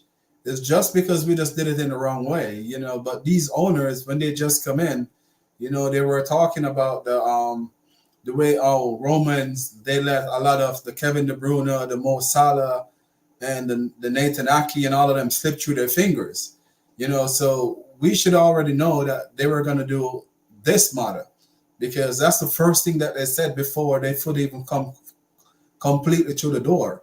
So Chelsea, if you don't notice, I was on a stream the other day when they were saying that they were talking a whole bunch of crap about Chelsea, and I make a comment on there when I was saying that Chelsea was because they were saying Chelsea should get relegated because of what happened with the with the self report, and if we're found guilty and the Everton and all those teams, was upset because Chelsea haven't been charged.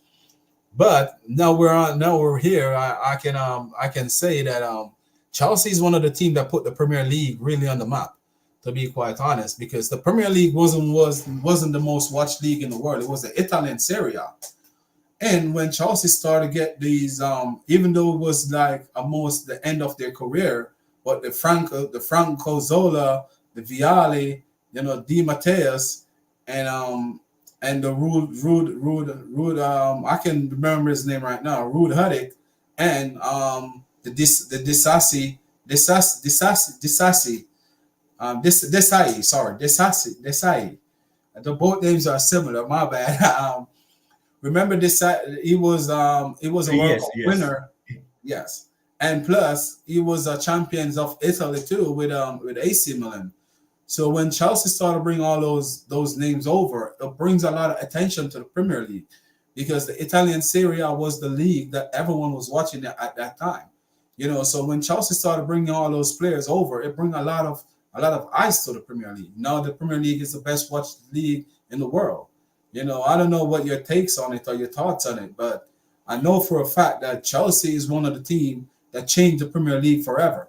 Manchester United was always there, dominate, but they didn't have a bunch of foreign players like when Chelsea started to bring all these players from different countries. So we started opening the highs to the world, where, players from Africa started to come over and players from France, players from Italy, players from all over. So they bring a lot of highs to the Premier League. Yes, I agree. And of course, people can say that because of the love and association with Chelsea. Maybe to an extent, we have to agree. Of course, we love Chelsea. So we would maybe only 10% could be biased. But 90%, of course, it makes a lot of sense. I had never thought about that. But when you said that, I was quickly thinking, putting all my brain at practice, and it was running, trying to understand what you're saying and what I can make of that. Yes, because back then, even 70s, 80s, it was two horse race, Liverpool, United, even in that two-horse race for a decade, Liverpool won, and then the later decade in the late 80s till 90s, it was, although it was a two-horse race, but the race was always won by one horse, if you understand what I mean. As a whole, 7-8 times per year, United won the league, 7-8 times. Oh, sorry, per decade, Liverpool won the league. And then it was Arsene Wenger, not giving him any credit, but of course we have to respect the professionals did well for the industry. He was, I'm not at all the pioneer, but he was a stepping stone, or he was one of the person when he came, the rivalry between him and Ferguson started. But the success was very limited of Wenger. Again, I forgot what, 95, 96, 97 when he won the league. But again, it was always United, United, United. And then when Roman Abramovich bought Chelsea, all the people, the profile, the players you mentioned, and Mourinho, Jose Mourinho. So it was like a Hollywood, set up. I would say the best ever, I would say. What do you think? The best ever. That first 2 years of Mourinho, I'll say the best ever. I don't know. Let me conclude and I'll ask you. I would say the best ever as far as the boss, the Hollywood is concerned, right? In the Premier League. And yes, so I remember very well on the streets, on with my family, my friends, my enemies, when we were talking, it was about Chelsea. Now, with the prime Sir Alex Ferguson, prime Manchester United. Look at the players they had at that time, right?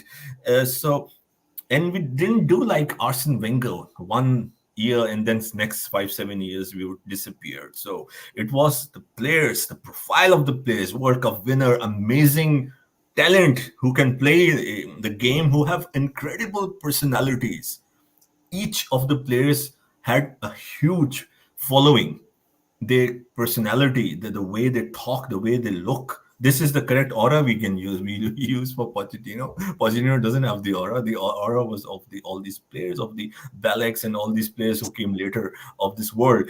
And Jose Mourinho, his press conferences, it changed. So never, and one thing changed. Never a Premier League title win change anything. Never one player change. It always has to do with everything. It's Roman Abramovich, the way he came, the way he bonded with the Chelsea fans. Jose Mourinho, his press conferences, the best ever, I would say. Later, of course, it's not the same, I would say, but those press conferences, the way he would interact with the media, the way Chelsea played, we believe we can win every game. So you have given me, I would want Mourinho now. It's your fault. You took me back there, but unfortunately, I don't see Mourinho doing that again. Why we don't have that Mourinho again? Again, this is a question again. Like, what changed? So yes. So it was Arsenal still there at the time with Wenger, Chelsea with Mourinho, Sir Alex Ferguson, Liverpool, not really a top 4 team, but the competition increased. There was a bigger competition. There were different players. It was not only Man United. Chelsea was there. Arsenal was there. Liverpool was competing, and it's like there is a alpha club or a group of mafias like Manchester United, and the new kids. I won't say new kids, but to give the analogy, on the block who were waiting like Chelsea. They came and showed who the real badass is here. Sorry for using the word. So you got me excited. And yes, that you can say that really put Premier League to a next level, to the pedestal, to a next pedigree, to the highest pedigree. Yeah, as you said, you're right. And a lot of people don't think about it, and when I sit, sometimes I go deep, and I remember when I was a kid, and the Italian Serie A, to be quite honest, one of the first teams I ever fall in love with was Inter Milan. I was a big Inter Milan fan. I was a Chelsea fan because I told you my story, but I used to love watch Inter Milan because the Italian Serie A was showing everywhere. And there's only a few matches from the Premier League we could watch. Mostly of it will be like highlights, but the Italian Serie A, you could watch every single game. So I used to watch the Italian Serie A a lot.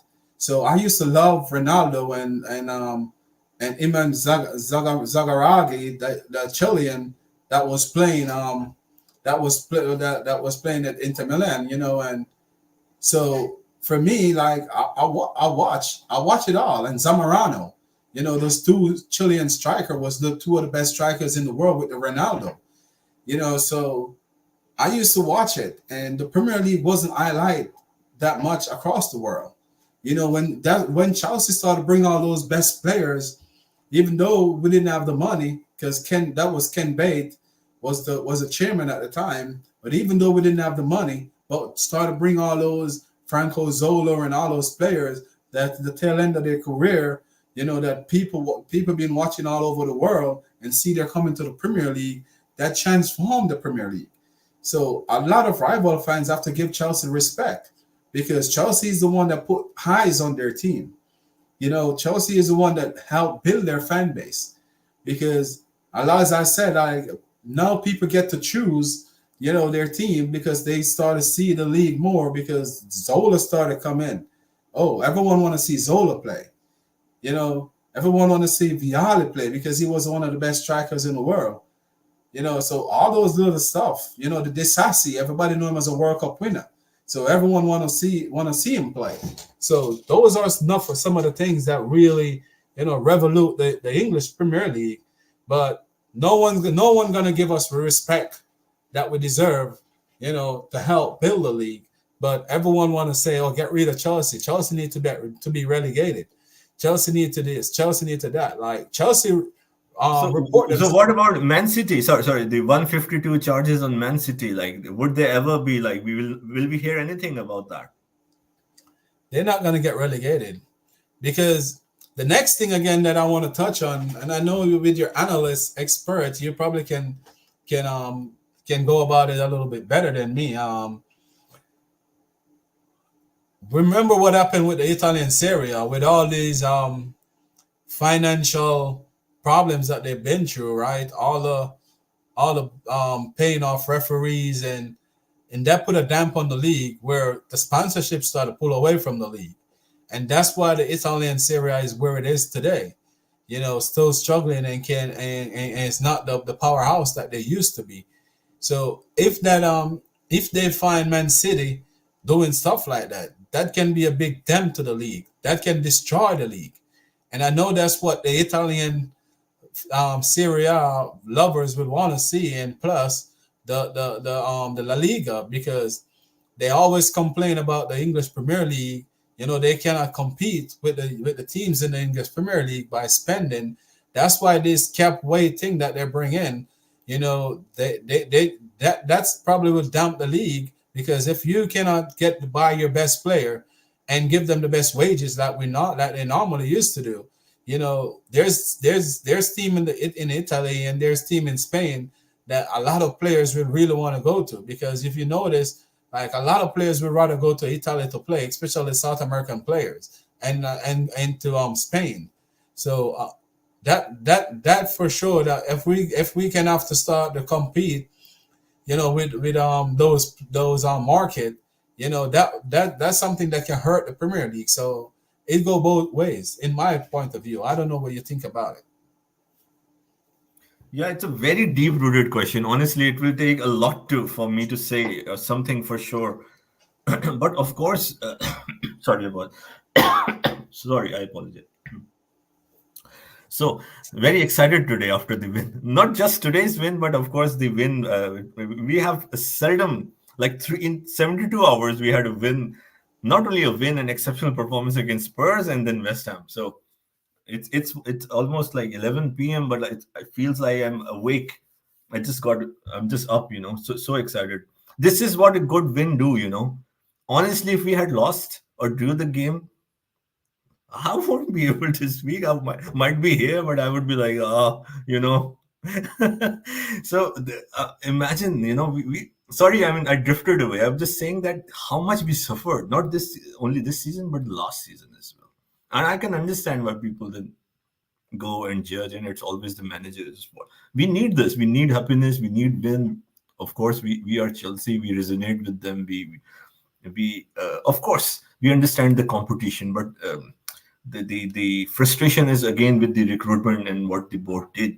We can always go back to that and see what they did. Maybe it will still work. Maybe there are good signs, but they could have been more clever. So coming back, sorry about that. So just the excitement, just telling you that the energy is coming from the last 72 hours of two good wins.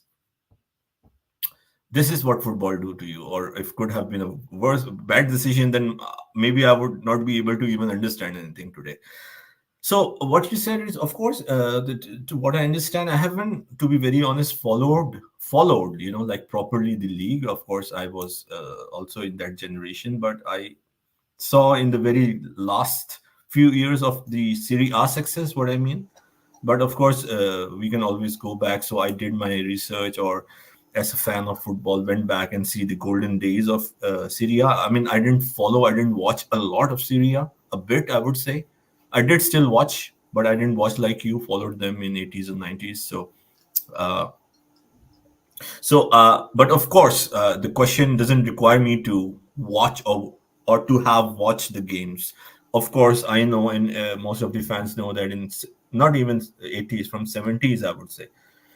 Even back, I don't know, but from 70s, 80s up till 90s or mid 90s, it was the biggest league in the world, right? And what, according to my, you can say, research, or hearing from different journalists or talking to different people over the years, the decline was due to corruption. And you're right, you're spot on. The decline was due to corruption than any other thing. And massive corruptions. We are talking about match fixing. Over here at Man City, we are talking about the board, the way they invested their money that is not a part of FFP, using money from their subsidiaries account, right? But in Italy, there were many things. The involvement, I don't know if it's appropriate, but it's a fact. So I can say involvement of mafias, not going into detail, Italian Serie A, involvement of politicians, involvement of business people, involvement of all these, as I said, mafias, huge involvement in the 80s. That was the reason. So I think because it's not like that over in the Premier League, so I don't think so it would be a problem. Again, match fixing, not one time. So many times you can see Juventus, Milan. I forgot the club, one or two. They are not big clubs. Got relegated. Players caught, taking money to lose the game. Goalkeepers leaking goals. So there are many various events. I think in 2006, Juventus was relegated. Yeah. 2005, 6, right? And be stripped of a lot of their league, and a lot of their titles go to Inter Milan, I think. Yeah, so it was not only the Italian Serie A who was involved. It was, as I said, I don't have to repeat all these dark words to make people worry, of all these dark and evil hands that was so much involved with that. Even Diego Maradona in 1888, 89, like, and his decline was because of his involvement with the mafias in Italy, if you see the documentary. So it was, unfortunately, as much as we have to give respect, it was a very, very corrupt league at that time. People still say, because of the roots, it's still not clean. They still have incidents. So because of a number of clubs, over and over and over again, individual players, the board, again, I don't have to name all these things, which is not a problem to name, but just to keep it more respectful and clean. All these bad, evil hands for a decade, more than a decade, were involved so much that it was like a monopoly. It was like, all these evil hands were using it for it. So in the Premier League, I assume that the governing bodies, of course, we can see that there are so many issues, but holistically or generally speaking, I would believe, I'm a person who would believe that the authorities are doing their work correctly. As a whole, of course, there are people here and there who would always disrupt things or would like to disrupt things. As far as Man City, if you say they are caught, it will be, yes, I cannot rule out that it won't be significant. It will be significant, but it won't hamper the league and its appeal and its essence or brand, because now the involvement, the money that is involved in broadcasting is nowhere that it was involved in 70s, 80s, and even 90s. It's significantly huge. So if we see the commercial aspects, then the commercial side would never want to lose the connection with the Premier League right now. The appeal is overwhelming. It's one of the most successful businesses in the world. So it would take, to summarize for now, we can always revisit that at a later time. One or two incidents would not do that, but it should be a big warning if that happens for the future. Yeah, what you said is correct, and so I just did want to get that straight, and I heard that we're linked with the defenders from Fulham for on a free contract. I don't think he's the one that to solve our problem, to be quite honest. I don't know what you think about it. I know it's late there and we're winding down. I just want to ask you a few of the little things that's going around. What do you think about that defender that we're trying to sign from Fulham on a free? Like I said, what we in Newcastle are interested in him. And Yeah, I mean, I think it's too early. All these links always comes up. It's not a new thing. We are used to it, especially in the last 5, 7, 8 years, when we have even from April, May, the transfer period officially would start from what, first July, right? When the transfer opens. Um, 1st July till 31st August. So yeah, but the deals can be done beforehand, especially the free transfers can go through. I don't know. I mean, I think the need for now is a striker and a midfielder. Midfielder, people can ask why. It's already filled. I mean, a different midfielder, a physical midfielder. If it's Pochettino, it will be great if we have someone like a Rodri or even Scott McTominay. I'm not talking about Scott McTominay as an incredible footballer. I think he's still a good footballer. You understand my point? Like a physical midfielder, like a McTominay or a Rodri, that will really help Pochettino's system, in my opinion, and a striker. As far as the defense, because Silva is leaving, people think it's open. I don't know. It will depend. It will eventually depend if we will keep both Disasi, Badiashile. Will we sell one of them? What about Chalaba? Because there's so many conflicting news, and say they still want to sell him. So if they sell, let's say Badiashile, Disasi, one of them, and Chalaba, then of course we need a defender. But if we don't send any, or even one of them, then given that if Fofana will be available, I don't know about that. I haven't checked. Levi Colwill, which we assume will be available. I think we have options again. Four central defender we have, right? Gilchrist can play there too. Gilchrist as well, right? If he will develop and further be used. Yes, correctly, as you said. So I think we already have enough options. Right back is covered with Reece James, hopefully fit and staying here. There are always strange rumors, but I don't think so. Chelsea want to sell him. And so Gusto, Reece James, it's covered well as long as Reece James is fit. Left back is there with Chilwell and Cucurella. It will be madness if anyone would consider now to sell Cucurella, I would say. So if you want another defender, I don't see, and I don't personally, I won't go for a defender. No. I would like to keep Chalaba. I won't sell him. Badiashile, Disasi, or maybe Badiashile. I don't know. It depends if you want to keep him. Again, he's so young, he can improve. Why not keep all of them, I would say. Levi Colwill, I think he has immense potential. I love him. Fofana, so we are covered. And Gilchrist. So if anything, focus on getting two players. Get the players fit. We have we forget what Lavia. Lavia is still to come back. The entire season he played for what, 15, 20 minutes in one game? Lavia and Kunku, who was here, nowhere near his best. So yes, and Santos too. The two signings that the club should do if they know what they're doing, put all the money to get the right striker and a physical midfielder. Even if if Pochettino is gone, please tell me. I know this show is going to 4 hours. I don't mind. I'm fresh, as I said. As long as we win, I can do a 10-hour show. So, and I also didn't come yesterday, so it's due on me. So, I would like to have your take. Really, this is a question I didn't ask you. What do you think on that? Personally, I think we should have a physical tall midfielder. We are lacking that. Do you agree or not on that? And even if it's Poch or not, I think it will be great if we can have a physical tall midfielder. That's what we've been lacking. We've been lacking that for some times now since we let go of Matic, and that's what I was saying. One midfielder would have do well right now in this season. I know for sure that he would have get a lot of game times, and that's Ruben Loftus-Cheek.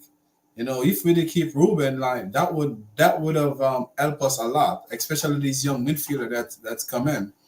I think that would have helped us majority. Like Ruben is a physical tall player and he can play both sides of the ball, so that would have helped us out because I thought we would have keep one, at least one, either Conte or Ruben, because Kovacic already say that he want to go.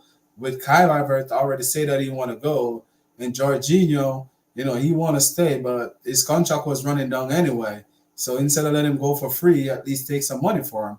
So I think you're 100% correct because a strong midfielder, that's what we'll be lacking.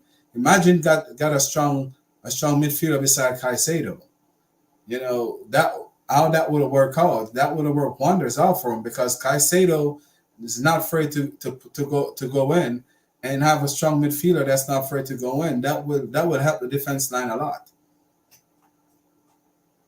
And Lavia is I don't remember because he only played one game. He's 5'9", 5'10" also. He's also not tall, right?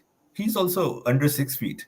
So we don't even have a 6 feet midfielder. I mean, in Enzo, Caicedo, Lavia, they are all like 5'7", 5'8", 5'9". So I don't really understand. Understand the Joker, but Right, he's so, not ready yet. and people say we are talking about height. Some people criticize all the analysts, and many analysts say that we are not saying that height is the most important thing or physicality. Just to be clear, people might think we are saying, oh, we are talking we need height.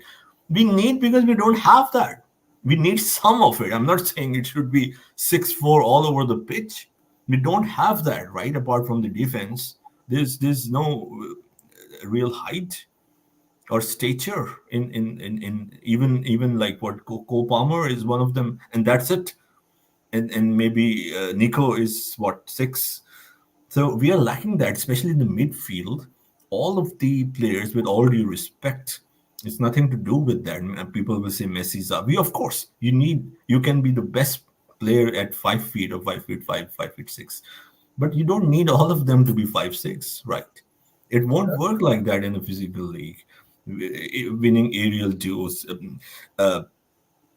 doing the defensive work, being compact, challenging them physically. It's a physical game. It's a game of contact, right?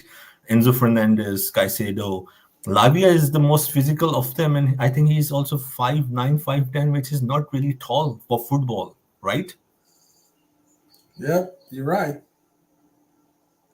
And that's why I'm saying like Ruben would have done well in this squad.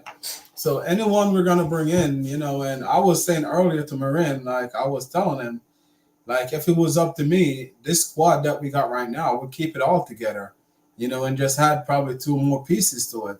I would have found other ways to get the profit because, as I'm saying, the Fofana that's out, David Fofana that's out there on loan.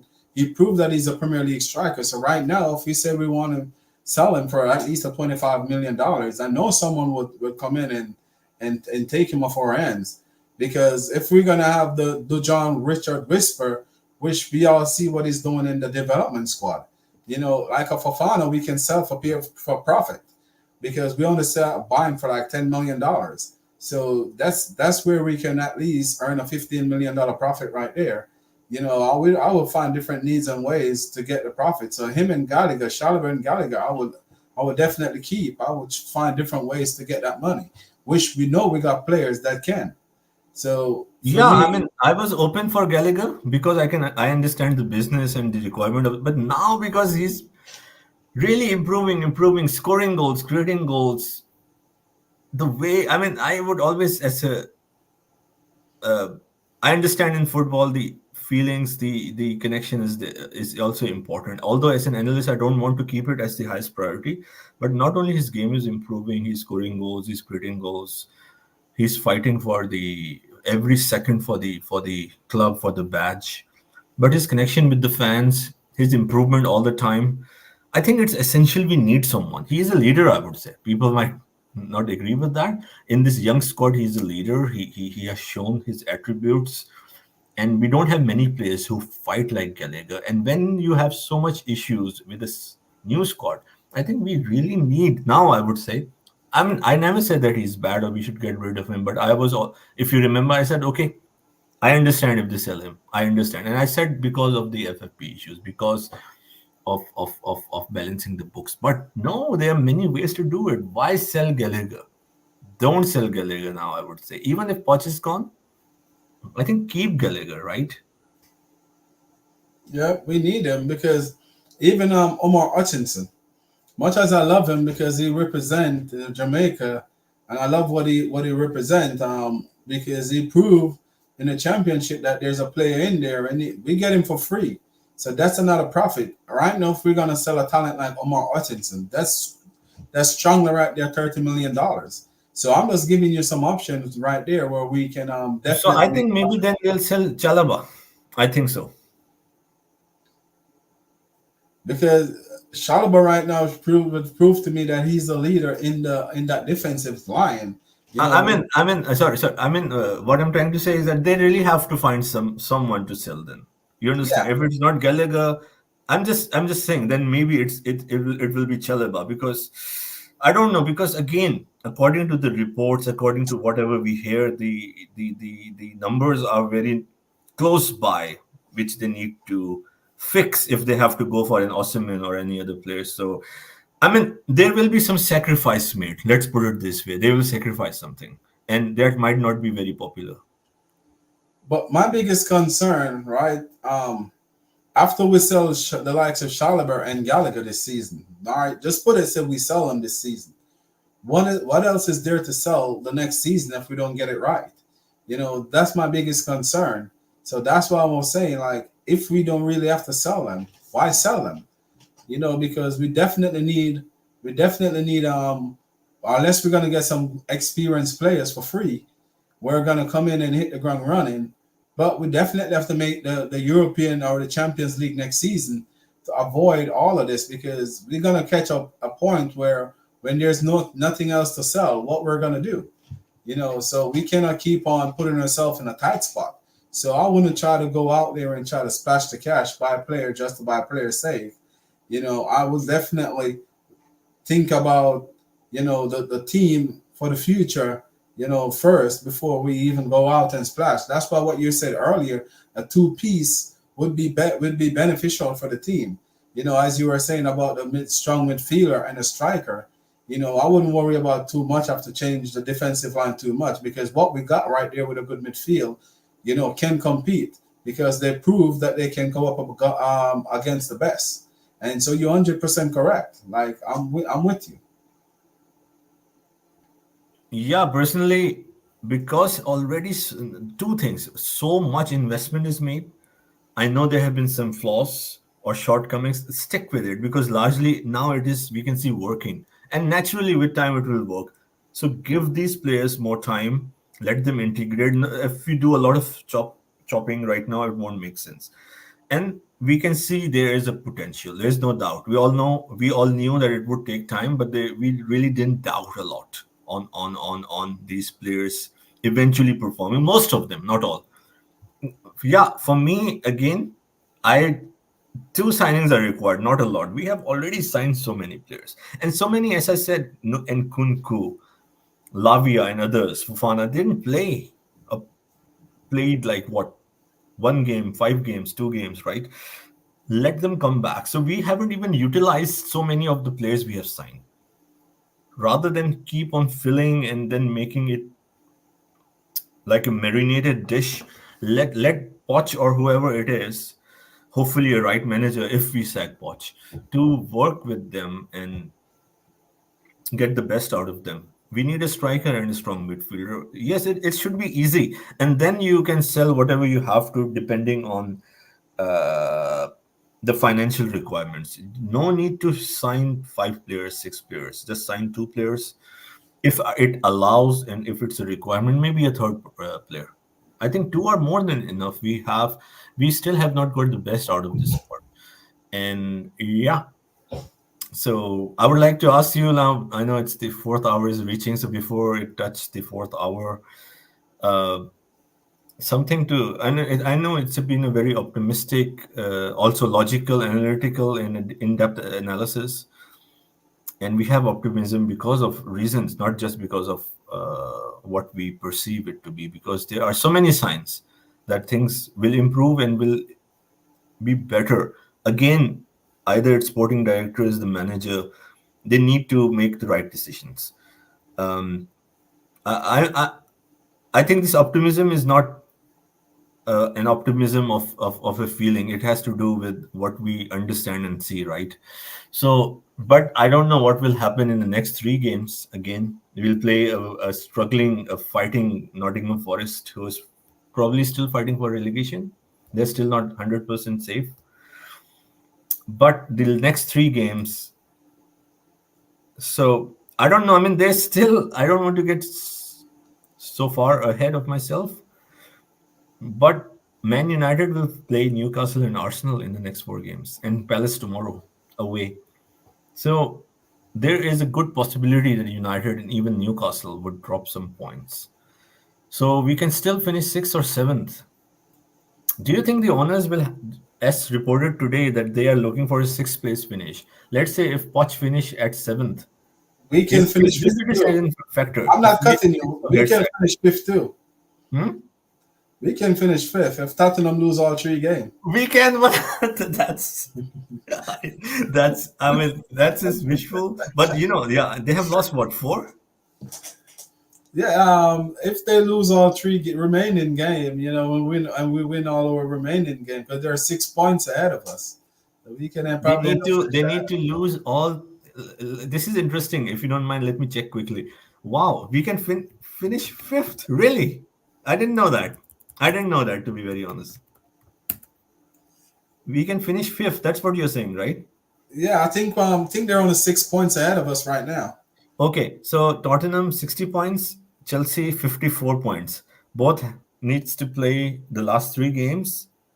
The goal difference is also 11. Interesting. So it's not a problem. Tottenham goal difference is 11. Our plus 11. Chelsea goal difference is also plus 11. If we win 3, we'll end up with 63.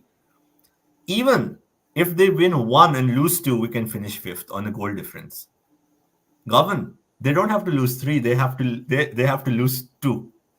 Because if they lose 2 and win 1 and we win 3, naturally our goal difference will be higher than them. Wow, but I'm not looking that far ahead.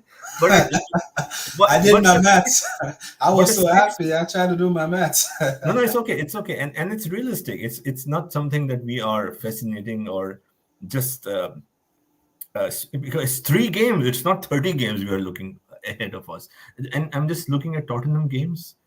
So for the audience and for the audience that will see later, for them to get excited as well, Tottenham will play Burnley, Man City, and Sheffield United away.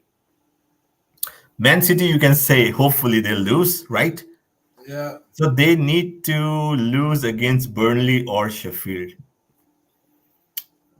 Burnley was a good problem. I know for sure, especially if it's at Burnley. If Oh, Burnley wow. still have a chance for a relegation, I know Burnley gonna put up a fight because they play that eye line and Burnley love to keep the ball and hit on the corner. So Burnley can give them some problems. Oh yes, Burnley is 19th with 24 points, so they're fighting for their life.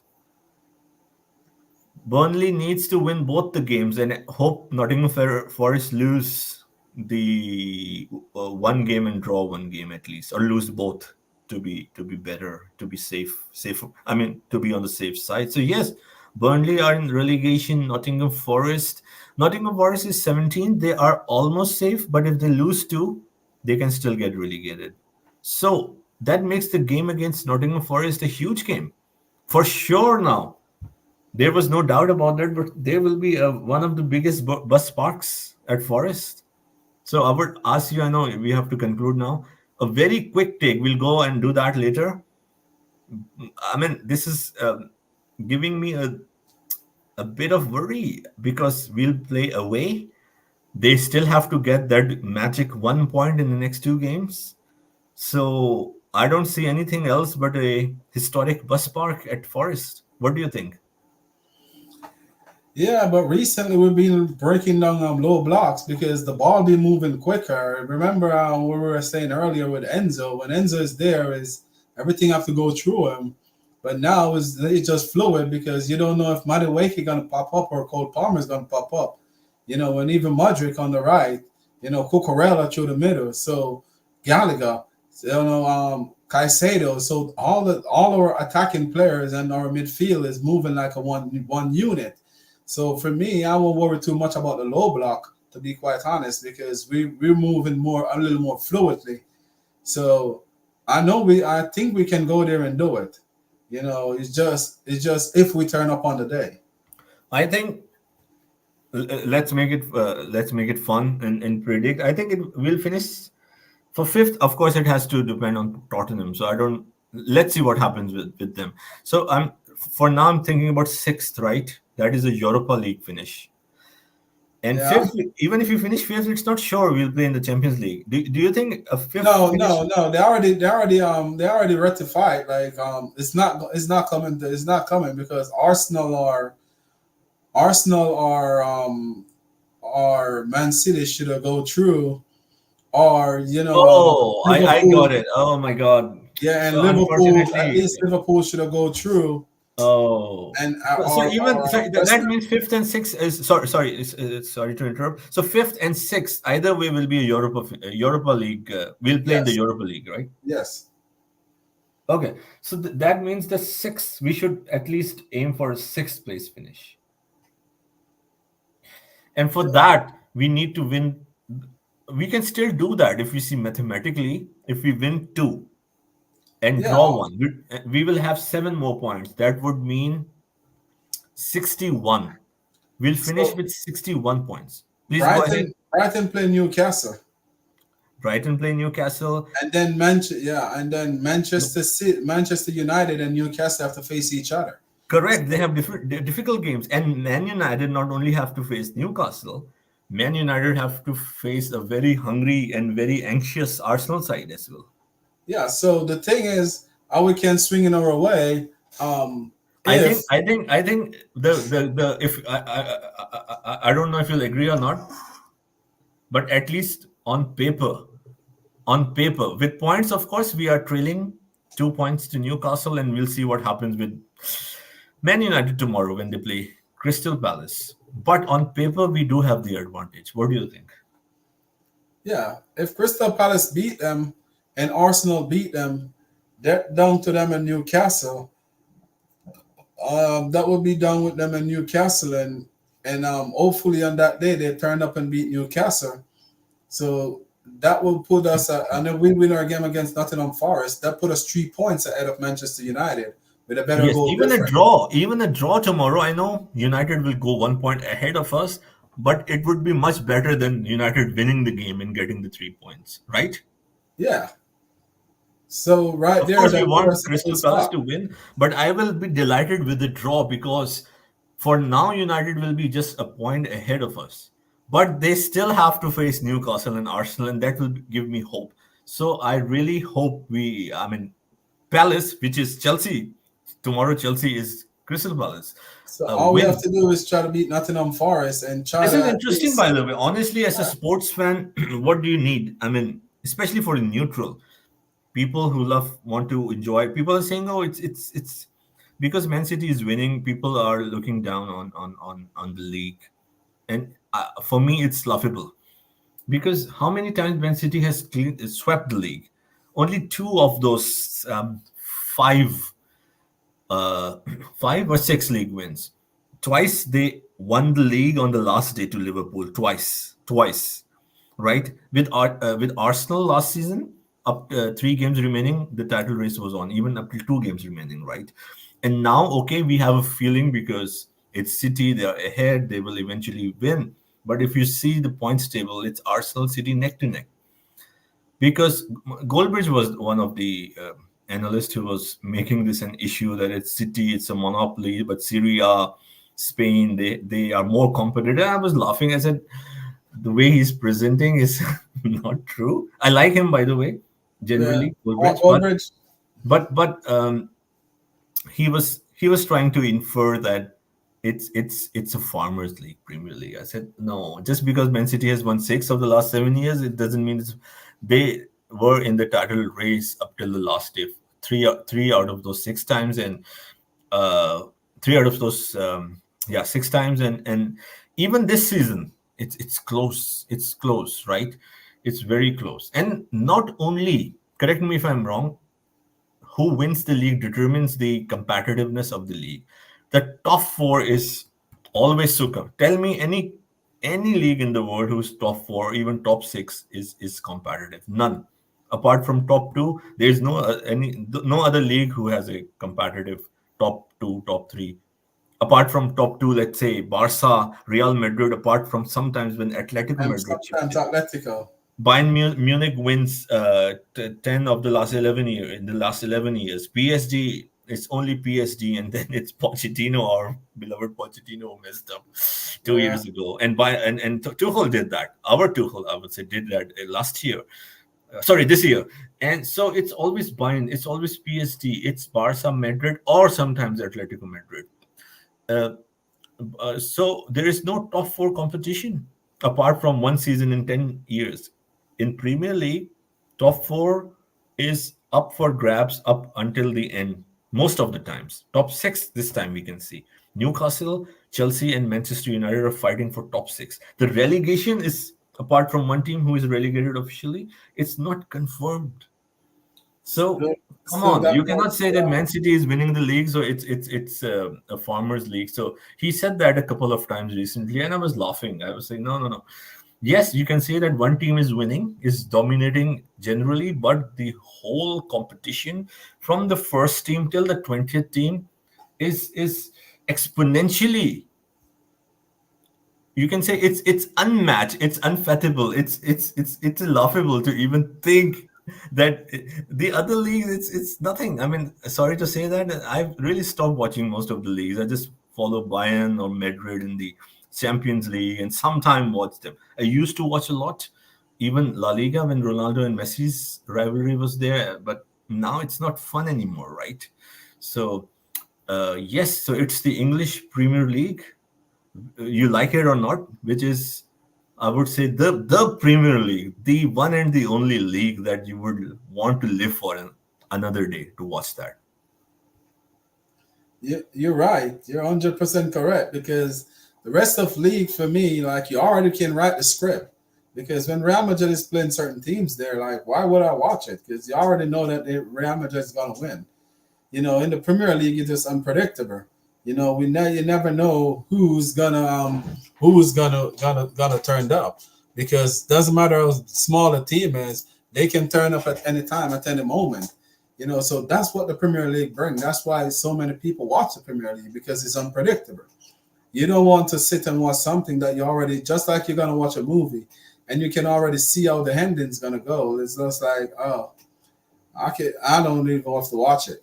You know, the Premier League, like, you're gonna stick to your chair, because it can swing any way at any moment. You know, any team can beat any team at any time. Like, nothing given to you. In the Premier League, you have to scratch and crawl and fight for it. So that's what brings the joy to the league. You know, and that's what we all love. You know, we all love it. We all love it. I would say it's one of the most, which word should magnificent, like, unparalleled things currently in the world. Like, it's if you want to talk about quality in any profession, I would say it's the Premier League. We can't talk enough on the Premier League. I think we are lucky to enjoy this league every weekend. Any game, as you said, we can watch any game. Fulham, Brentford. I'm sure if you are relaxed, you don't have any worry about your work or any relationship. you would enjoy Fulham Brentford, you would enjoy Nottingham Forest Liverpool, you would definitely enjoy many moments in those games. The commentary, the managers, the the the pace of the league, the coverage, the broadcasting, I see is unmatched, and is one of the things that I and you and most of the people in this world absolutely love it, and long may it continue. Yeah, long may it continue because trust me, the weekends with the Premier League, from a long week at work, to sit back and drink a beer or some teleport wine, it's just joy to watch. Like you can't say it better, or even drinking some water or something. Like it definitely you enjoy. I watch almost every game on the weekends. Because sometimes I got 3 or 4 different phones in the house where I got the app on, and I've been watching all of the games at the same time. As I heard some noise make over there, my eyes over there, back and forth, watching the action. So it do make you give you a little peace and a little bit of joy to your life because it let you make you relax. Only when Chelsea is playing, it's tense for me. I'm hitting the wall, I'm hitting everything around me. I'm so tense, I don't relax until the whistle is finally blow and we get a victory or whatever. Even at 4-0, you mean even at 4-0, I was looking at the time and I was thinking, is there any way that West Ham can make a comeback? You're correct, you're right. With Yeah, Chelsea, even at 4-0, I was just asking myself, is there any way we can still screw this game? yeah, you 100%. That's what I'm saying. So for me, it's very special when they were hitting the post. So the best watch league in the world, and let it rain because we definitely need it because it kind of help us on the weekends. And I know all the watchers because we got 20 people watching us right now. Most of them some is on Twitter and some is on YouTube, and Twitch. It's all split up, and I know they all agree with us. The Premier League bring us joy. If you got a bad week, once you start to watch the game, the stress and everything just went away. So that's why everyone call it a beautiful game. So I'm thankful for all the people that create this wonderful, creature that we love so much because if it wasn't for them, we wouldn't have this wonderful sports. So for all the men and women that created and let it live on so long for so many years, I have to adore them. They're not around right now, but what they create gonna live on forever. The first man or woman that bring this to light. Salute to you guys. A salute to your family or your relative. Thank you guys for what you have done because you guys have given us something magnificent, something that we can communicate, we can come together and live and enjoy it.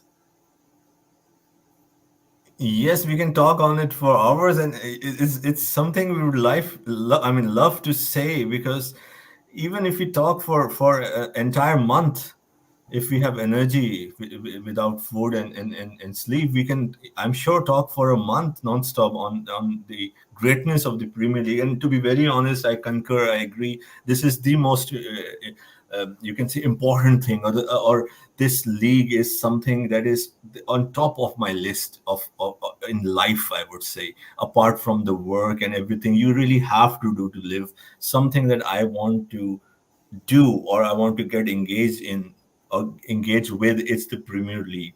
I have talked to my dad and my friends on various occasions that if we don't have, let's say, if the Premier League, what will I do in life? What will I do? What's left for me? I'm not earning anything from the Premier League, but you can see what I'm trying to say over here, right? What Yeah. will be left for me? What will life be without the Premier League?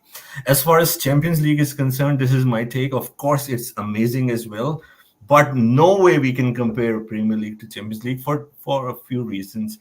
Premier League, we have 38 games. It gives us the best football throughout the year, of course, apart from June, July when it is off. So we have those 10 months that it doesn't leave us. It's there, apart from some international breaks, June, July. So 38 weeks, 38 games, it is with us, right? And the level is even better than the Champions League, without a doubt. Yes, in Champions League, there are few nights that sometimes can surpass. I have to be real, but those are only come in March, April with the quarterfinals and semifinals. I have to appreciate the Champions League as well, the music of Champions League, credit where it's due. But those nights are very few and they are magnificent. Some of them stand alone on their own. So it's the beauty again of the football, the best league in the world with the best European competition. I hope they don't screw or change that formation. They have so many plans to change that. The first part is always very predictable. We 90% of the time we know which two teams will qualify from round of 16, especially the quarterfinal, semi-final, final of Champions League is also unmatched, I would say. The European nights, Tuesday, Wednesday night has given me a lot of happiness. But it's always the Premier League that will come first because it's there. You say it's there when there was no one with you. Champions League comes as a special gimmick, as a special attraction once in a while, as I said, in these Feb to May, a few nights and a few games that are incredible, that stand alone. And it's another league, the European nights. And that too, I would say, is special because of the English teams participating. Yes, Real Madrid, Barca, Bayern Munich have won more than the English teams. Liverpool, I think, has won as much as Barca or Bayern. Sorry, I don't exactly recall the number. But generally, those teams, Real Madrid, Bayern, Barca, have won much more than the English leagues. But if there was no, we don't like them. But if it's no Manchester United, Liverpool, Chelsea, Arsenal, and all the teams that have played on and off in this league, the attraction of these teams, although they have not won a lot, apart from Liverpool, Chelsea won 2, United won 3, but the participation, I would still say, of the Premier League teams throughout in the Champions League has made Champions League even much more attractive. And you know what caused that too. If you notice, I don't know if you notice, if the German and the Spanish, they're gonna have big Champions League game. Their weekend game move from a Saturday to a Friday, so they always have an extra day. I think that's what the English Premier League probably gonna have to start, get a little bit acquainted to, because if you notice, those teams do get breaks, especially when it comes to the knockout round for the winter break. They do get like a week off and so forth, to get their players always come back fresh. So, those are the little advantage that they do got over the Premier League, because the Premier League is more likely on a go stage where once the season starts, we don't get a break. It's continually roll. So I think that play a big part too. I can be wrong, but I think that's play a big part, because sometimes No, you're correct. I have heard that argument over the years by many ex-players and journalists. You're correct. Also playing throughout winter, throughout Christmas, on the Boxing Day, on the New Year, no rest up till February, right? And they have a lot of gaps. And as you said, playing on Friday night. And even the competition, let me add that, let me stir a little bit more fire on what you're saying. Like the Bayern Munich's, with all the respect, amazing club, I would say. We have to respect Real Madrid, the kings of Champions League. We like it or not, 14-time winners. But the competition these clubs faced in their respective league, the physicality, the competition is nothing that the teams like Man United, Chelsea, Liverpool's have to, Man City even now, in the last few years, they have to go through. So the physical and mental toll is huge. So I'm sure what you're saying, and I agree to that, and all these variables has a significant impact on that. Even if we say that, okay, Bayern and Real Madrid, they have done better. But my point, I do agree with you, but if there was no Manchester United, I know we don't like Manchester United, but We have to say the truth. If there was no Manchester United, no Chelsea, no Liverpool, no Arsenal, there won't be any attraction in the Champions League. You go have a Super League with Real Madrid, Barca, Bayern Munich. I'm not interested, to be very honest. Maybe I'll watch once a while. If there is no Manchester United, if there is no Ten Hag standing over there on the touchline, if there is no Chelsea, if there is no Liverpool, what's the attraction? Yes, I'm very much interested in Bayern Real Madrid leg 2, very much. But I know that we have gone through this season with English Premier Leagues and they are out. One can argue that Arsenal should have defeated Bayern. They were better and they have been better throughout the season. One can argue that City should have defeated Real Madrid. So that's another thing. But okay, after competing now, it's Bayern Munich are both ex-managers, Tuchel and Ancelotti. Just for the curiosity, it's just Champions League, of course. I won't pin that down. There is no English team I won't watch. But what I'm saying, if there was no English team participating, then there is no appeal. Now we know that they have gone through the semi-final after qualifying. You can say they are lucky or whatever. It's a huge game, so I have to acknowledge that. I'm excited to see what both the teams will do, the managers in this game. It's a huge game, Bayern Munich versus Real Madrid. But this is exciting to me because of the participation of the teams, of the English teams in this competition. Yeah, and to add another thing to it too, the notorious Tash is in the building. I know you're late. Welcome, welcome. Another thing to it too, when they're playing on the weekends, they can always rotate their team because when they're playing against a weaker team in their league, they definitely can rotate as much as they want. And the Premier League, you can't really do that because the competition is just always up another level. So that's another big advantage too. So if you check it out, like it's a no for the Premier League, to really go and challenge. You have to have a really deep squad, and with these that's why we come back to what we were talking about earlier. With the financial strain that they put on these team right now, it's going to even make it worse because if you can go get all the best players and have all the best 25 players in a squad, where you can give them a fair amount of wages, that can definitely hurt the Premier League to win many, many more Champions League. Well, win Liverpool today, the notorious Stash. You guys did it. Congratulations to Liverpool, to our your fan in the channel, and yeah, and magnificent. I mean, this is amazing the way you came to this conclusion, or I mean, you identified this point. I didn't even think about that. So hats off to you. Amazing, like. What you said, let me add one more thing to it. Not only because of the competition, they have the privilege to, as you said, rotate players.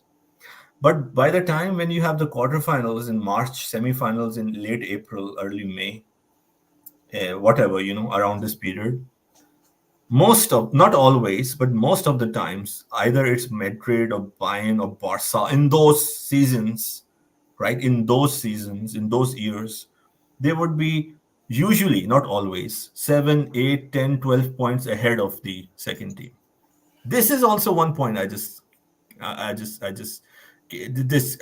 point just came to my mind.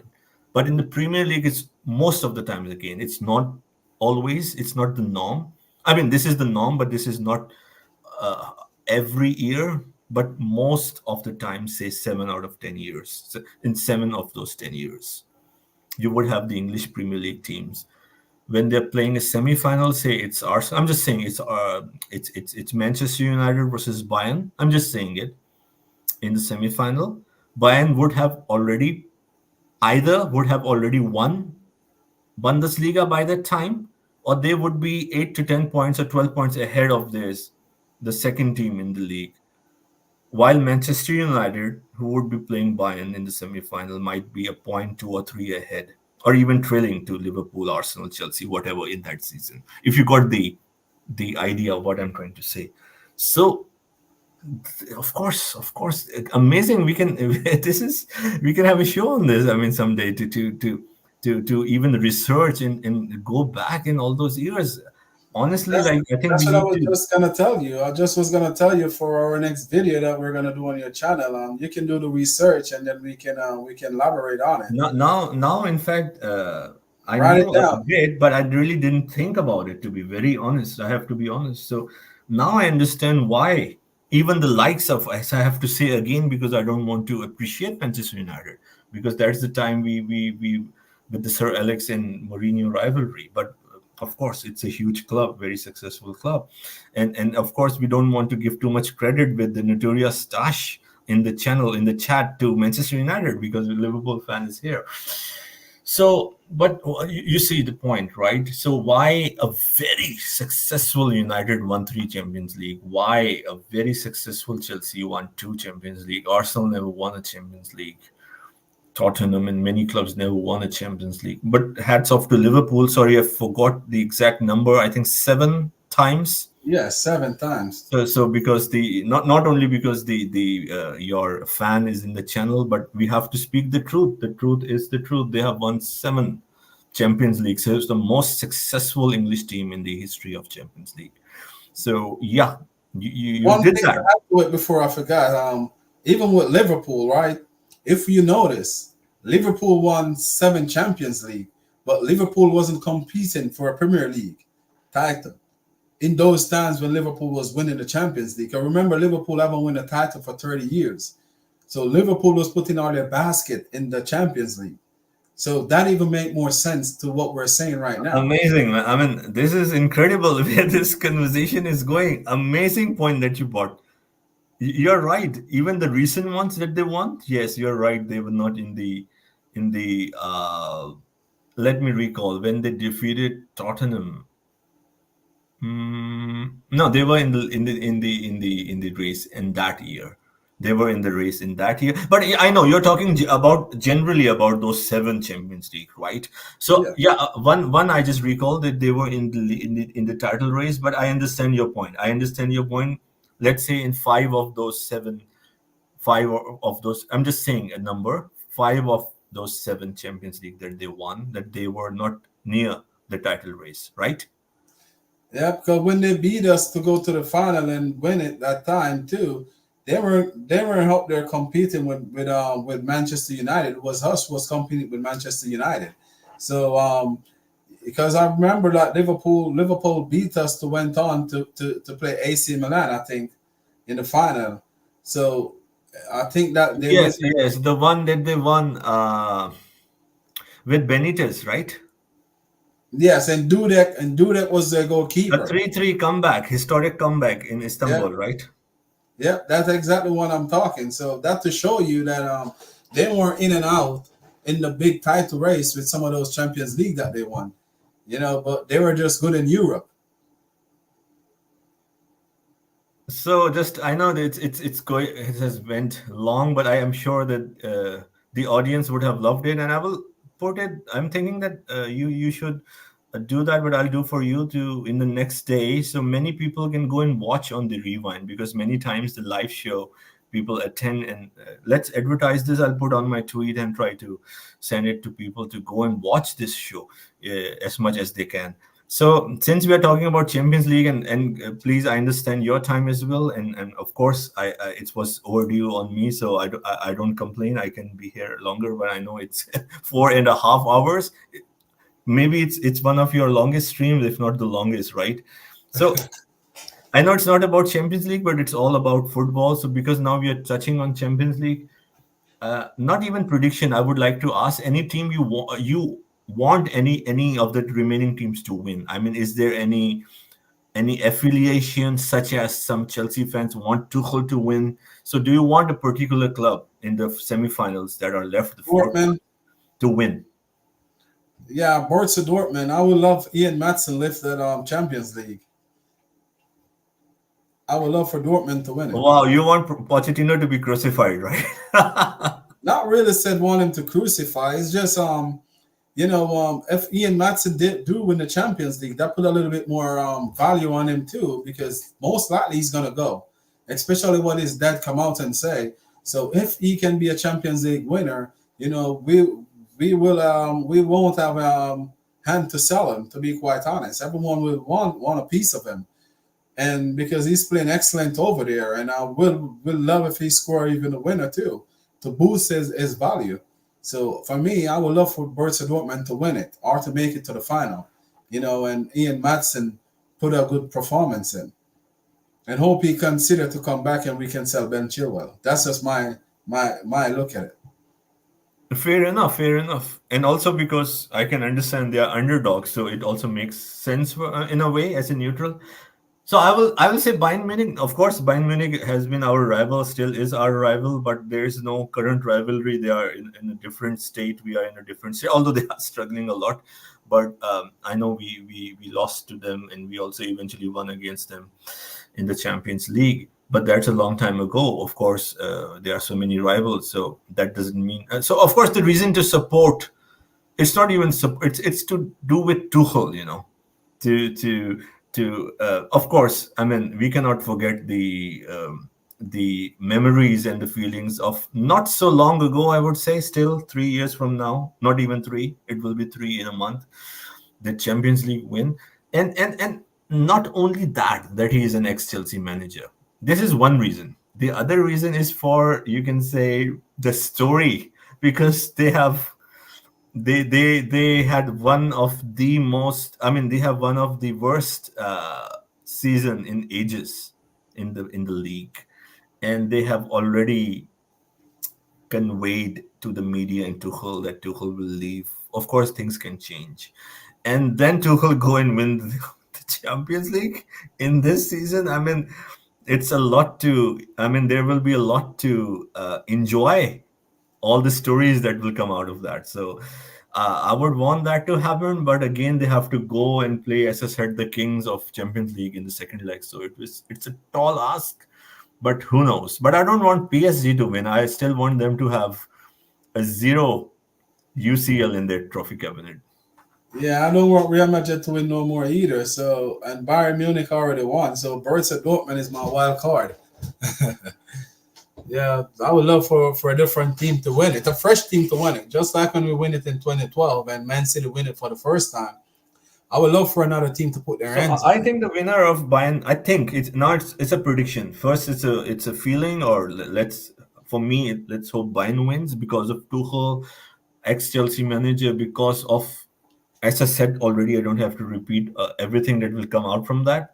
If that happens, stories and all those analysis, so much noise, that okay, Tuchel won the Champions League at Bayern Munich.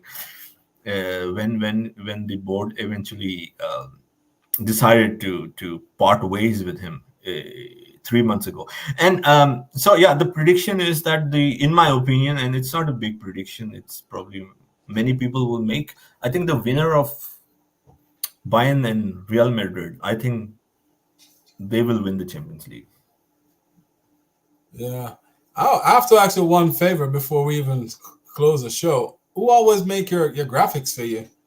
I always love your graphics. I use a software, so I can share with you. I'll let you know on WhatsApp or Twitter if you want. Oh, you can on WhatsApp, because I don't know how to do it. I just always just try to download one from somewhere. I love them. Like, and if Tuchel wins the Champions League, sorry, at least we will not get De Zerbi.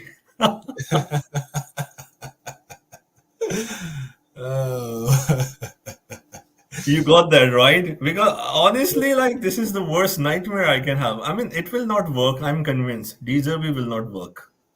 Yeah, but I'm not gonna lie to you, man. That's why I really want Borussia Dortmund to win it, and neutral, because I think Tuchel gonna end up at probably Manchester United, to be quite honest. Wow, I mean, we were ending the show, but now you have talked on something. Let's have 5 minutes if you have. I mean, this is a big thing. What you said, it's a possibility. Tuchel at United. You think so?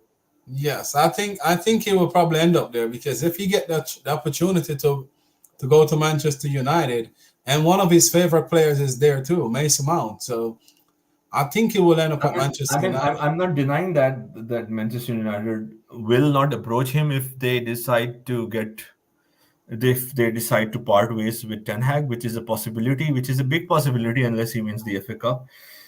It's a secret. I think it's either him or De Zerbi to Manchester United, but I think Let's hope De Zerbi goes there, because the club will not go in any direction. But Tuchel to United, I mean, I know you have expressed your views, but I would still say that he is still one of the top 5 managers in the world. He is very good tactically. He is still like his potential is huge. So I mean, to see him go to Manchester United, I would say they'll get a good manager then. Or if not, he's gonna end up in Newcastle. But I think he's coming back to the Premier League. Again, you have said that Pochettino and Tuchel, for some reasons that you described before, it's not a huge change, and I also agree. With that. But if we get rid of Poch and if we go for a De Zerbi over Thomas Frank, then it will be a disaster to let Tuchel go to United. Do you see this point?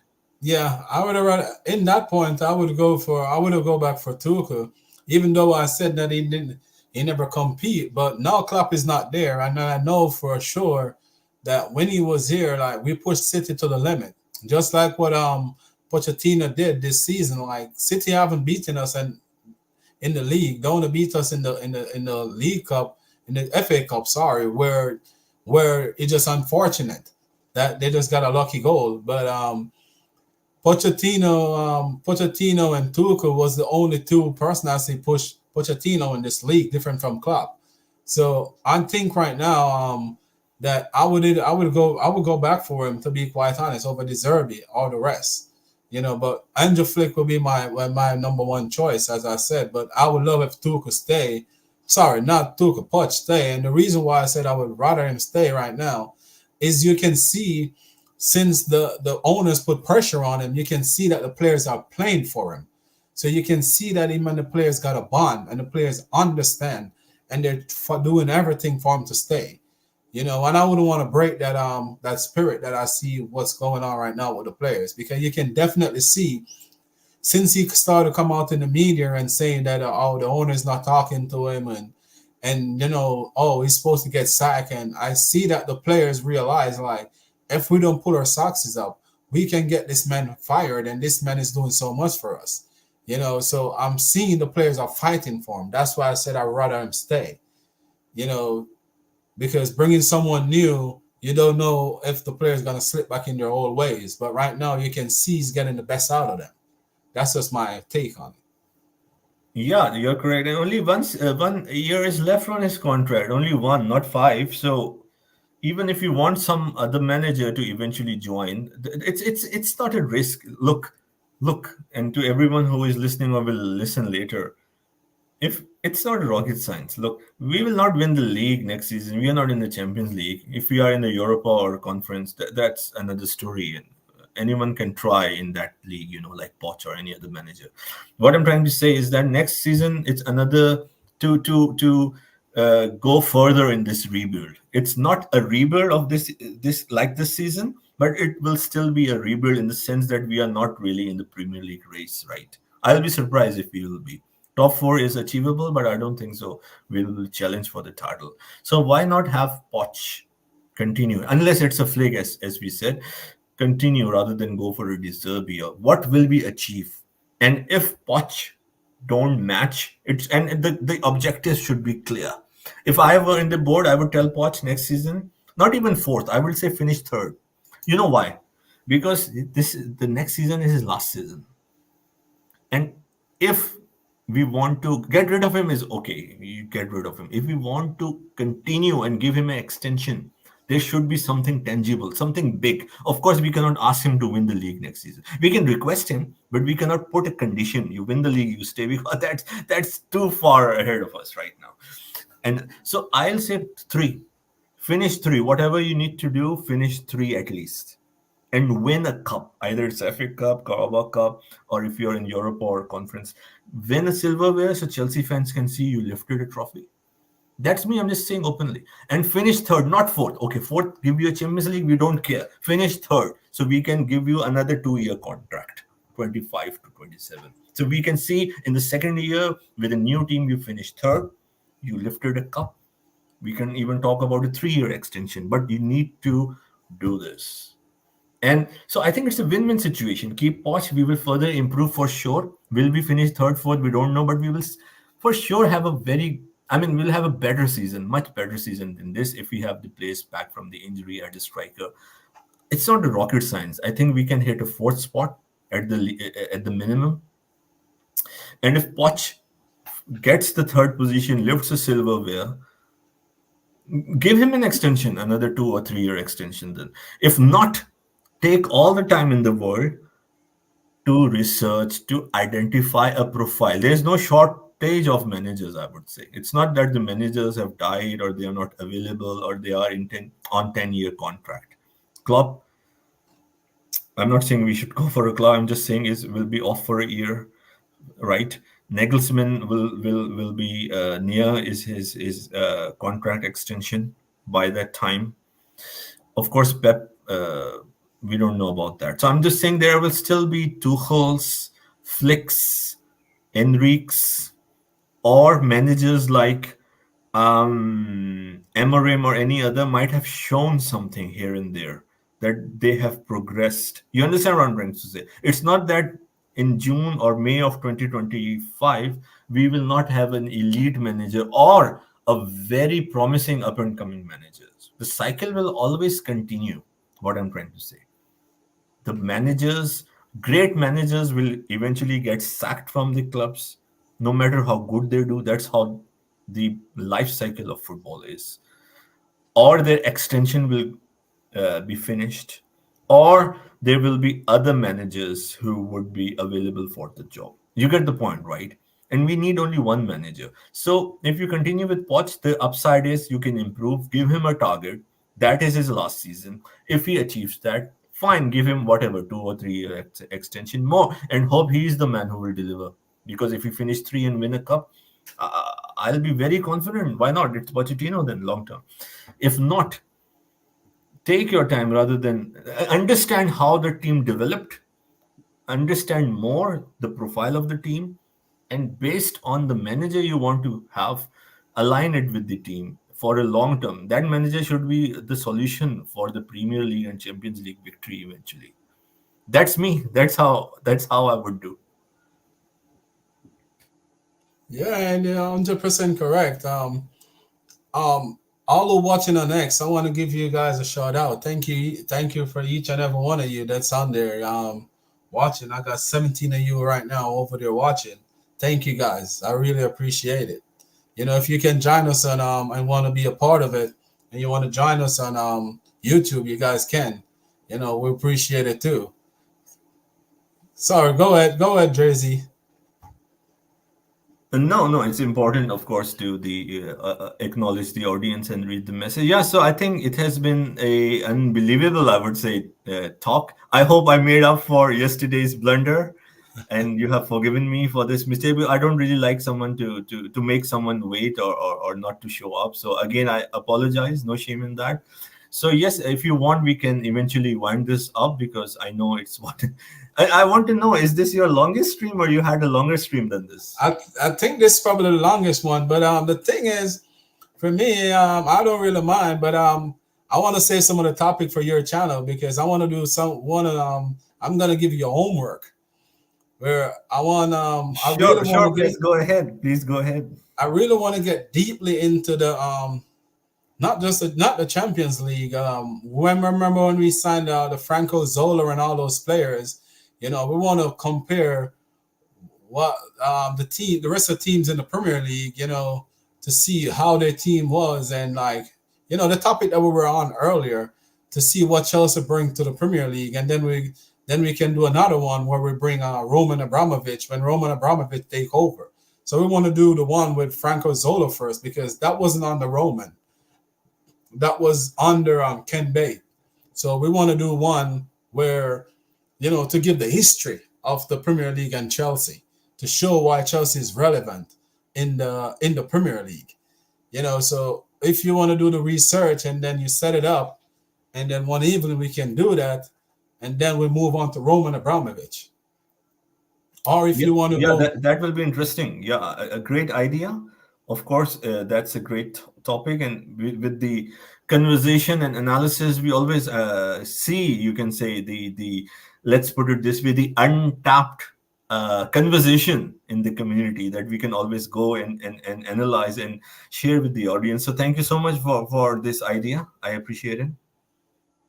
I think everyone would love it. To be quite honest, I think this will bring a lot of attention to, because a lot of young, especially younger fans, don't really do much about it. And I think you probably because you're more writer than me, because but I think you can even do an article on it on X. I think you will get a lot of response to it, because a lot of people don't really go deeply into this. A lot of people don't look on Yeah, the on the it's a great idea. Actually, I have plans for the summer, so I have some time also. So yeah, I'm thinking to expand and do more. So I really appreciate, and you're most welcome to give all the suggestion. And you always identify a very unique and interesting topics. So definitely, I would consider that. Thank you. Yeah, just write an article on it, because I know the journalist thing. It's you and Ty, so sometimes I give Ty a few little details too. Like I would tell him, like, you need to do one on this, a video on this, if I can, because that's just me. I like the live stream. Is Mike still there? I'm just seeing him that he's here. I don't know if he's here or not. So, No, Meyer, if you're here, please go ahead and it's any laid over follow up there. or anything to what we discussed in the last many minutes. I don't know. Like it's more than an hour. In the last hour, we've been talking. So if you're still there, we touched on the league, the Champions League, to the potential managers, to the issues we have with the midfield and the recruitment. Anything you would like to add if you're there? I don't think he's there. He probably didn't remember to log off, because it's like 2 a.m. over there, or almost 3 a.m. over there in South Africa right now. I just realized that his display is there. I was like, he didn't speak for an hour or something like that. I was like, maybe he's waiting for us to give him the microphone, as Coachella say. Yeah. So I'm waiting to see that article. You can write that little article on X. I know that will give you a big boost, because a lot of people don't think. My brain just work. It's like now we're talking. That's why I never write our script. Nothing. I can't write our scripts, because my brain don't work that way. Like having a conversation, my brain works. That's when stuff will come back to my mind, where I can give you details, on stuff like that. For me, my brain don't work when I sit there and write. It's just like I'm overthinking to be. But to having a conversation like now, everything would just click together, you know. But once I start to say I'm gonna start to write, everything, it just seems like everything fade away. So that's why I'm telling you, you can just, do the article. Like it's come to my mind, I just have to give you right away. Yeah, thank you, and really appreciate that you consider me for the work and for like doing this. I appreciate your support and your encouragement for me to pursue these endeavors. So with this conversation, I don't know if you want to hit the 5 hour mark for a record. So I won't mind. It's still 16 minutes away. So if you want to have a landmark, to have a 5 hour, we are near 5 hours. So I don't know. I was just reading the reports. They're hiring different people from Brighton, on and off, on and off. I don't know. I'm just worried with the sporting directors also from Brighton, and so many people from Brighton. The goalkeeping coach also from Brighton. Is it really leading towards De Zerbi? I mean, is that the plan, to sack Poch and it's De Zerbi? Something is not right at Brighton, because for me, like when players know that a manager is gonna leave, or a manager know they're gonna leave, it tends to either motivate them for a little period of time, and then after a while it will it home, just like example, like Liverpool. Since Klopp said that he was gonna leave, it motivated the players for a short period of time. And then after a while, that reality hit home. They realized like, hey, he's going. So you can see the job, because players don't know who's gonna come in. So that tends to bother players because especially if you're linked with certain player with certain manager, then they were gonna like, oh, probably I ain't gonna get no game time, probably or probably I'm gonna go because right now it's bouncing between Salah and Van Dyke. You don't know which one is gonna go or which one gonna stay, or if they're both gonna stay, because they're probably gonna say we need something new. So the same thing with MIAs. Since MIAs say that, oh, she's gonna leave at the end of the season, the women's team is just like normally these competition that we lost, we normally win them. So we normally win all of those. So you can see that it hits somewhere hard. The players probably mentally they probably checked out because they know she's going and they don't know who's gonna come in, or if who's gonna come in gonna stick to what Emma was doing to get the best out of them. Frank Kirby right now says she's going. So little stuff like those, can affect a dressing room. I don't know if you understand what I'm saying. Like it do affect a lot. So little stuff like those, I don't know to say. No, you again like spot on, and every time we discuss your analysis and your ability to read between the lines and attention to detail impressed me, honestly. It really impressed me. I mean, it's a huge possibility. Yes, it could be true, and in any event, if you don't join Chelsea, there is, let's put it, let's have a number as an estimate. It's like more than 90% chance that he will leave Brighton to any other destination, if not Chelsea, as you said, Man United, or could be an Italian club or Bayern Munich. First of all, it's still laughable to me that he's still linked to these clubs, but yeah, I mean, he can.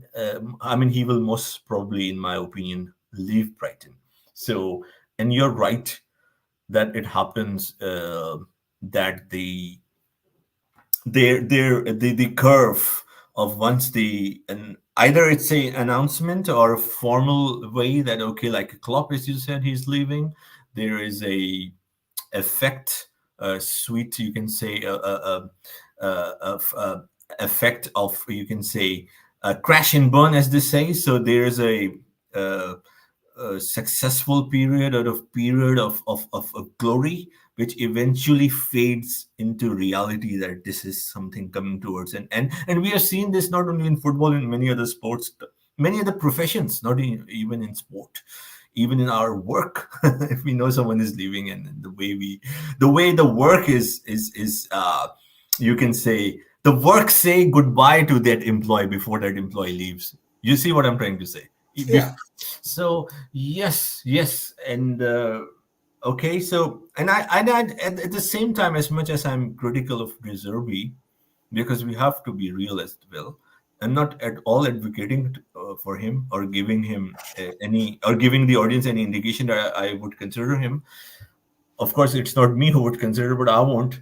But I'm just saying that, of course, I understand that he had McAllister, Caicedo, Cowell, and other players which he don't have this season. So definitely a dip in performance is natural. But it's huge. It's not just that he's 11th, 12th. He has lost so many games. The performances at large has been poor. It's the way he sets up the team. I'm not comfortable with that. As I explained.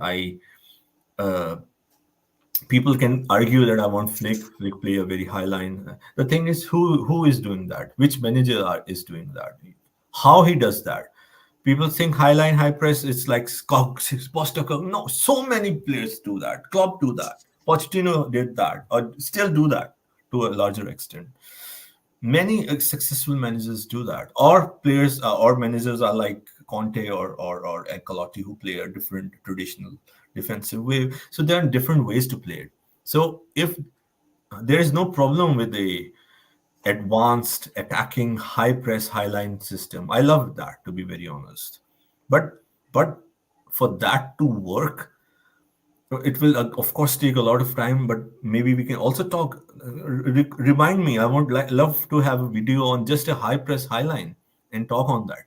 People have very, this is an interesting topic to talk on high press and high line, and people think it's just Postacoglu's way. No, it's a very different methodology. You can use the pivot, you can use the midfielders or the fullbacks in a very different way. When you utilize the high wing, you can have a holding midfielder in that. So there are so many ways to go about that. So a manager who is tactically inept, or who has the understanding of the profile of the player that will do the task in that system, especially when they are playing higher on the pitch, at the time when they lose the ball, this is where it is. This is where many managers like Postecoglou or De Zerbi get it wrong, and where managers like Flick get it right. How they answer that.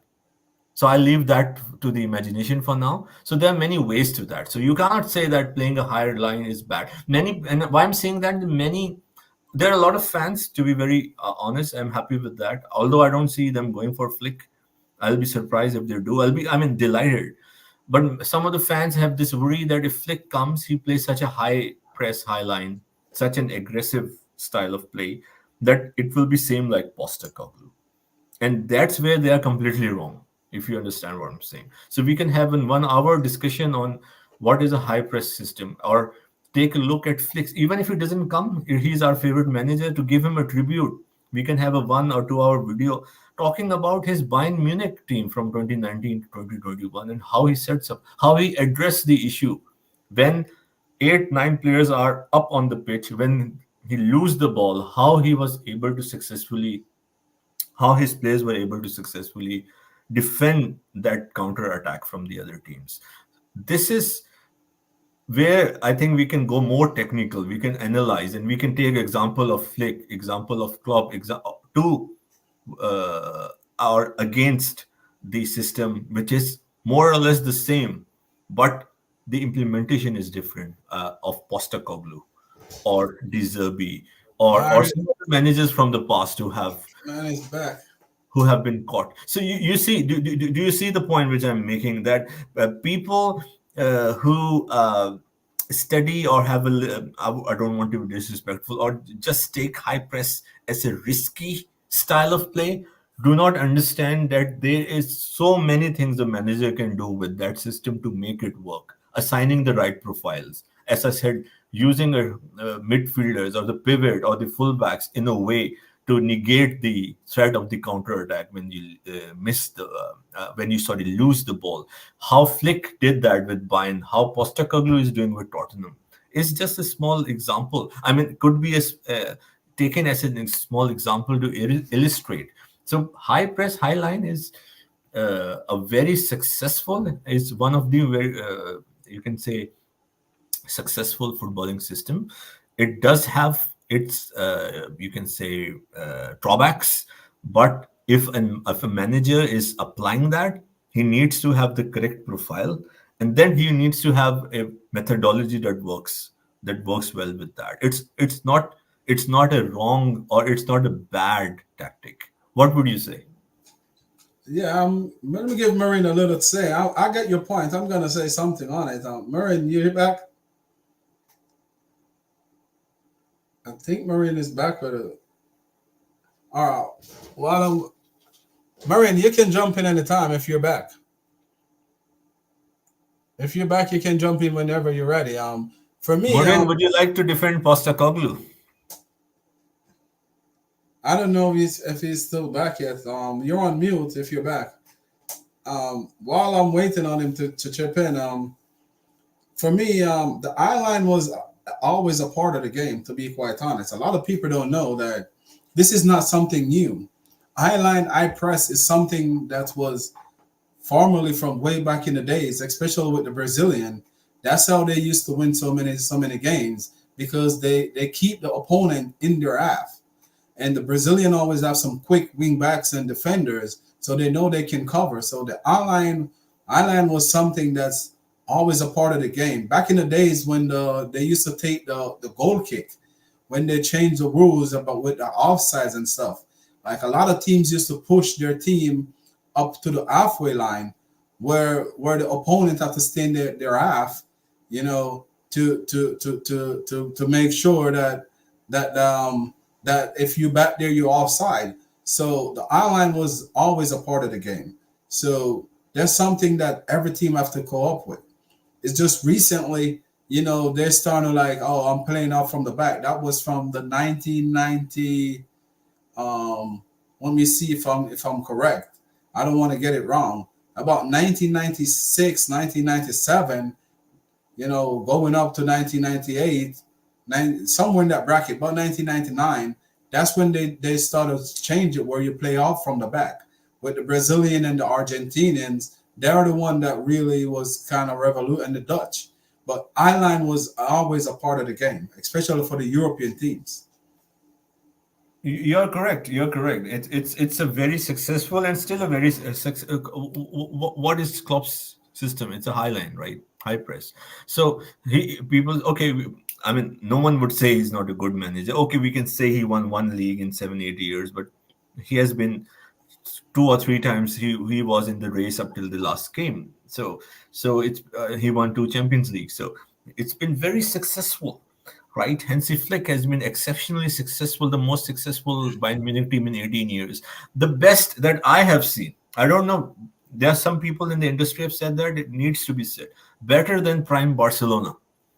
Barcelona's profile was much better. Better than Messi's, Iniesta, Xavi, Pep Guardiola, in my opinion. It was unbelievable that 2019, 2020 till 21, Hansi Flick Bayern Munich better than Pep Guardiola's Man City. You can call me crazy, but I have seen all the games because people don't see. They say, "Oh, it's Bundesliga." No, not only that, but you can even if it's Bundesliga, the way that he dominated them, you understand. Then you go away, you go to another level. The way his team played, I haven't seen any team. It's my opinion. People can think what they want. I have never seen an intense team in my life than Bayern Flick's Bayern. In my entire life, whatever I've seen, I've never seen an more intense team than Flick's Bayern Munich. And defense, yes, he leaked goals, but look, in a high line, you will naturally leak more goals because you would also score more goals, right? But it's only gets worse when you give away a lot of opportunities, or when you don't have a system to defend, and it's become a problem. It's okay to sometimes win 5-2 with a high line, or win a 5-3 or 4-3, right? You won't have the numbers like Mourinho or Conte or Ancelotti with a high line, right? But you don't. This is a fine margin. You don't want to play a system where you just want to outscore the opponent without having a tactical setup. The way he utilized Kimmich, the way he utilized what's his name, Sane. We'll talk on that for an hour. It was a masterclass the way he sets up the team. There was an instance for a month or two when he was leaking a lot of goals, and he addressed that. But the managers like Postecoglou didn't address that. He went flying in, but he dropped. We can see that, right? And to Postecoglou defense as well, you need the players for that, for the high line. If Flicks come here, I think the team is suited for that. He needs a few more additions. So we can always talk on that in detail because it requires 2 hour of in-depth analysis when we can talk about each player, each position. I'm just giving a flavor. So many fans, if you see in the community who disregard Flick, is because they worry he'll be another Postecoglou, and that makes me laugh. The man win Champions League. The man win the Bundesliga. The man compete in the Champions League for many years. So that to show you that the man is a winner. The man was the mastermind when Germany win that World Cup. The man was the mastermind behind it. You know, even Guardiola talk about it. Like, he was the mastermind behind everything. So that to show you that he know how to compete in one-on-one tournament, and that will help us even if when we make it back to the Champions League. He is a good tournament. The Germans overall, majority of the German managers, they're good in knockout competition. If you, I don't know if you know this. Yes, and one thing that's so strange, and with all due respect, I don't have to be harsh on the people. I understand they have limited information. I'm not saying knowledge. I think everyone is sensible, but people don't use it. Please use it. You will know more. You know more than me. You know more than Garvin. But use the information. Just understand the context. What most of the people do is just they look at stuff. They don't analyze. They don't watch the game. Garvin, honestly speaking, how many of the fans have watched even 5 of the 2019 to 2021 Hansi Flick games? Maybe 5%, 10% of the fans, if not less. You understand? They might have won a few. They might have, watched a few of the Champions League games against Chelsea or maybe against City. That's it. They have not watched the Bayern Munich game. They have not watched Bayern Munich versus Barcelona, Bayern Munich versus Real Madrid, Bayern Munich versus Liverpool. I'm just saying, only you understand, like a team like Bayern or a team like Real Madrid, unless and until you follow them, you support them. A fan of Chelsea United or a fan of a common fan would not necessarily watch all or follow them. You understand? You will only hear from the news. You will check on Google or Live Score the score. You would ask your friend what happened, or you would check the highlights. If you have to understand the Flick or you have to understand any manager, you have to watch a season, I would say. Many people call me or ask me to go and analyze on Emery. I said, how can I analyze Emery? I have not seen him. I need to see him more. If you have not watched Flick, if you have not watched his Bayern Munich, then how will you analyze? How will you talk on that? So just to conclude, we have, by the way, congratulations, hit the 5-hour mark, a record for you, and I'm happy that I'm here in this historic show. It's a milestone, I would say, and especially on the day that we thrashed West Ham 5-0 and a rare back-to-back win in this season. Would say. So I'm trying to say that people say, what has Flick done outside Germany? And I know I would like to have a show on. Even if Flick doesn't come, I would love to give him a tribute. I really, really, really rate him so high. Look, Flick is one of those managers who took, after coaching in Bundesliga, from his early age, took the route of international coaching. People only see his, he's amazing in Bayern Munich. But that's it. He has not done anything in life because he didn't do it. He didn't took this route. He left Bayern Munich himself.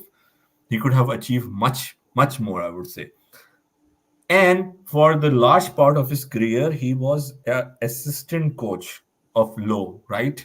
Yes. Then people forget that. They always say, what has he done when he left Bayern Munich in the last 2 years when he got sacked last September, right? First of all, international football, club football is different, right? You send Guardiola, you send Klopp. What do you really think wherever they'll go, they'll win the World Cup Euro? It's highly.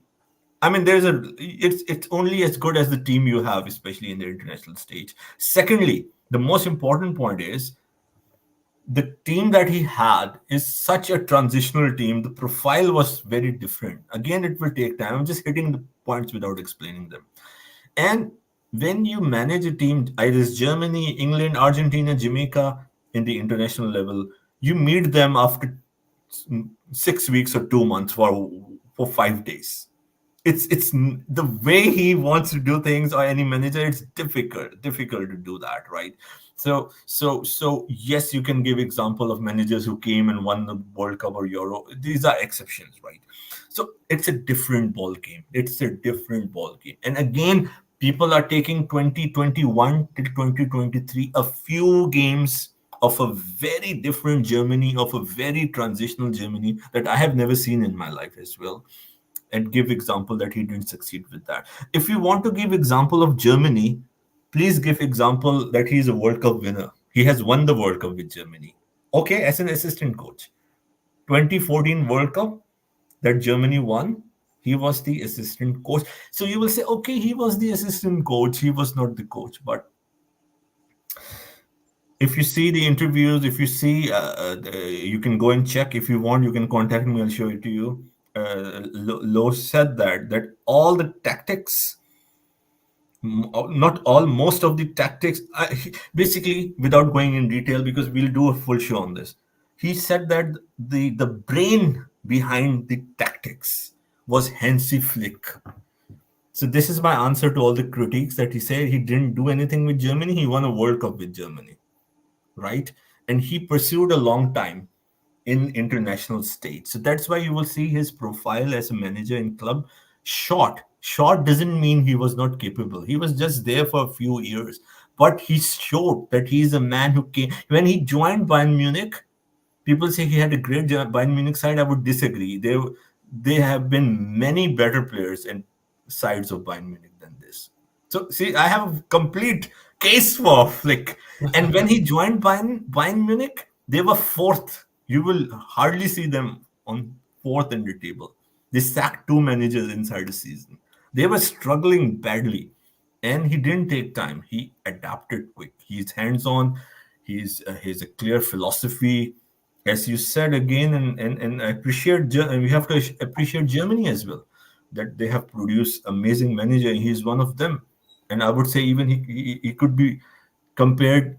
Even I know he could be even ranked higher than Klopp, but he didn't spend that time in there. But with Germany, he won the World Cup. He was the heart and soul and the brain behind them. In the clubs he did, in the lower level, he outclassed, outperformed, overachieved. In Bayern Munich, what he did, no one has done that in the last 2 decades. Yeah, so his sample size could be small, but he has shown that he went there in a toxic dressing room when no one was listening to anyone. He stamped his authority. He got the best of the players instantly. He didn't take time. So I mean, you can see I'm such a fan, right? Such a fan. I would love Hansi Flick to be at Chelsea with the young kids. The way he is, he would transform them, take them to new heights. I wish that it will come true. Even if Poch win all the games, and I love Poch, but sorry, I would take Flick any day over Pochettino. And if it's De Zerbi, I would hope and pray that Pochettino stays. Yeah, 100% correct. Because that's my take on it too. Because me, I'm always said I'm on the fence. But for right now, the way how it goes, if we're not getting Flick, might as well we stick with Pochettino. It's not saying the rest of managers are not good, but they're just not proven enough for me. And I want stable, especially for these young players. So if we're not gonna let Pochettino stays that they're working for him, might as well, make who they're comfortable with stay there. That's just my take on it.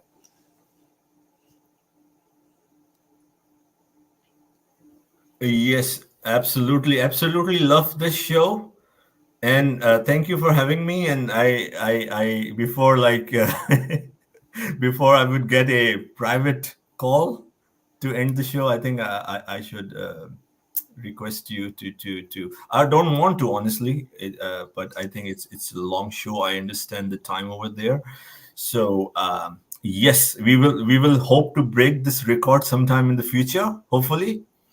So anything else if you like to say, please go ahead. And again, thank you so much. Thank you to the audience. In the morning I'll put it. I'll promote this again for people to come and watch. And it's I would say it's an honor to talk to you and share the stage with you, because the way you think and craft the ideas, I mean, it's amazing. I mean, it's another level. It's the next level. Yeah. Thank you so much. And yeah, please go ahead. All my life, that's all I do. I eat, sleep, and drink football. Like for me, it's just something that I study for. For me, like tactically, like I can just watch the game and tell you where a player should go or where it should be. It's just like I was born for this. But the thing is with me, as I said earlier, like if I'm supposed to sit there and write down stuff, like I can't do it. But for me to be watching the game and memorize every little details and stuff like that, like I can do it and I can talk about it fluidly. But once I start to write, I make a lot of mistakes. I'm like, oh, what am I supposed to do? Yes, little stuff like those. So, a lot of people can multitask, but for me, my brain just working this way when it come onto the game, because I watched it for so many years, and I always said, like, it saved my life, and I know it saved a lot of people's life too. And it's just something beautiful, something that bring a lot of people across the world from different culture, from different parts of the world together. And like, what can we add more we can ask for? Let the Premier League reign forever. And Garvin, I was just thinking that today we won 5-0, right? And you hit the 5-hour mark. Yeah. Just today. So it's fitting, right? It's fitting. Yes, sir. But I really do. I'm gonna voice note you until I see that article up. I'm not gonna stop until I see it up. I would definitely. Yeah. You need to push me. Unless I'm on the table, it takes me a while to start. You know me, right? You know me now. Yeah, I'm gonna be sending you. I'm gonna send you a lot of. Sorry. Please go ahead. No, go. No, I was just saying I'm gonna make sure that you write that article, because I know for a fact, that's something that the younger generation don't know about. And honestly, they will take time out to see it. Once it might maybe go viral, 'cause a lot of people don't know these details. They just know about what they're looking on the pitch. They don't go deeply, and deeply, that's what we need to go to pull up some history and some roots for these younger generation. A lot of people will compete it, but that's what it's there for. It's to teach, so I would love for you to do it, and I just can't wait to see you put that article up. Yeah, absolutely. And of course, because now Chelsea will play 3 more games in the next 2 weeks and the season is over. So in the summer, of course, we have more time because there are no games apart from the preseason that will start in July, a few of those games. There's a lot to talk. The transfer, not so much, I would say. I would expect a few transfer, not too many. So a lot of time, you can say, to a different projects on Chelsea or different topics because of the summer break now coming. So it's a good time. It's a good time. Okay, I'm looking forward to it. But put a note down though, so a little reminder. Get a little notebook and put a reminder. Absolutely. You have to remind me a few times. So my bad. I will. You're starting to know me now, right? You have to push me, right? But once I'm on the chair, I get going then. Yeah. Yes, sir. So I really appreciate it. And any last words? I would like to thank the audience and your fans and the Chelsea community fans, especially GFC Garvin, a channel who's doing so well and always giving the top-notch content. To thank everyone who listened to it and who would listen to it later whenever you have time. So I would like all of the members of the audience, of the community, the fans, to share the stream with your family and friends. And if you missed it because it's 5 hour plus, I think it has been a brilliant stream with different guests, Ty and Meyer and Garvin himself. So I think there's so much, we discussed so many different things. So I'm sure if you have time, you can take your time, an hour a day, when you're relaxing, you're working out in the gym, or just, sitting in your room or with your friends, to give it a listen and share it. So I'm sure you would enjoy that. And don't forget to like and subscribe. And thank you so much, Garvin. It has been a pleasure. I think it has been a historic stream, a wonderful stream. And the best thing is that we won 5-0. So it helped. It really helped. It do. Something positive to talk about for a long time, so we're down for it. All right, I think we can end the day, and please go ahead if you want to wrap it up. So thank you once again. All right, thank you. I appreciate it. Thank you. All right, peace. Coming from a bad place, oh yeah. Tryna be a better me just for you. But it ain't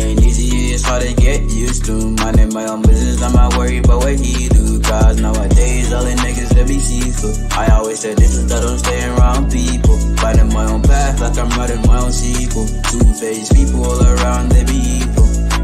2021, you can never trust nobody. Good and bad thoughts on my mind, they be crowded. Wish a nigga pass his limits, then he see he bought it. Family work hard, but I never catch them frowning. Came a long way in my drip, now I be drowning. Niggas stay dying, I here got some hearts pounded. Multi-talented, my passion, I haven't found it. Yeah, in my successful life, all the memories come flooding, but hit different. I've changed a lot, friends list got thinner. Ain't tripping about enemies, true and stay hidden. He was lurking, so we made sure he went missing. Told the fakers to leave, but they wouldn't listen, they faulty. Now they gotta watch me glisten, they ain't silent. Like some snakes, they stay hissing. Spreading words and rumors, they gon' keep dissing. Thank you again, Andy. Let me put your last comment up before I go. And playing this song one more time. You know, I really appreciate it, Andy. I really appreciate everyone who was here with us. You know, thank you all the 25 persons that watching. You know, that means you guys love it, because we're ending the stream and you guys still here. So that to show you that you guys love it. So thank you guys. Peace. This is your boy GFC Goblin. Have a wonderful morning or evening wherever you are. And see you guys soon. I have more content coming up for you guys. Successful life, all the memories come flooding, but hit different. I've changed a lot, friends list got thinner. Ain't tripping about enemies, true and stay hidden. He was lurking, so we made sure he went missing. Told the fakers to leave, but they wouldn't listen, they faulty. Now they gotta watch me glisten, they ain't silent. Like some snakes, they stay hissing. Spreading words and rumors, they gon' keep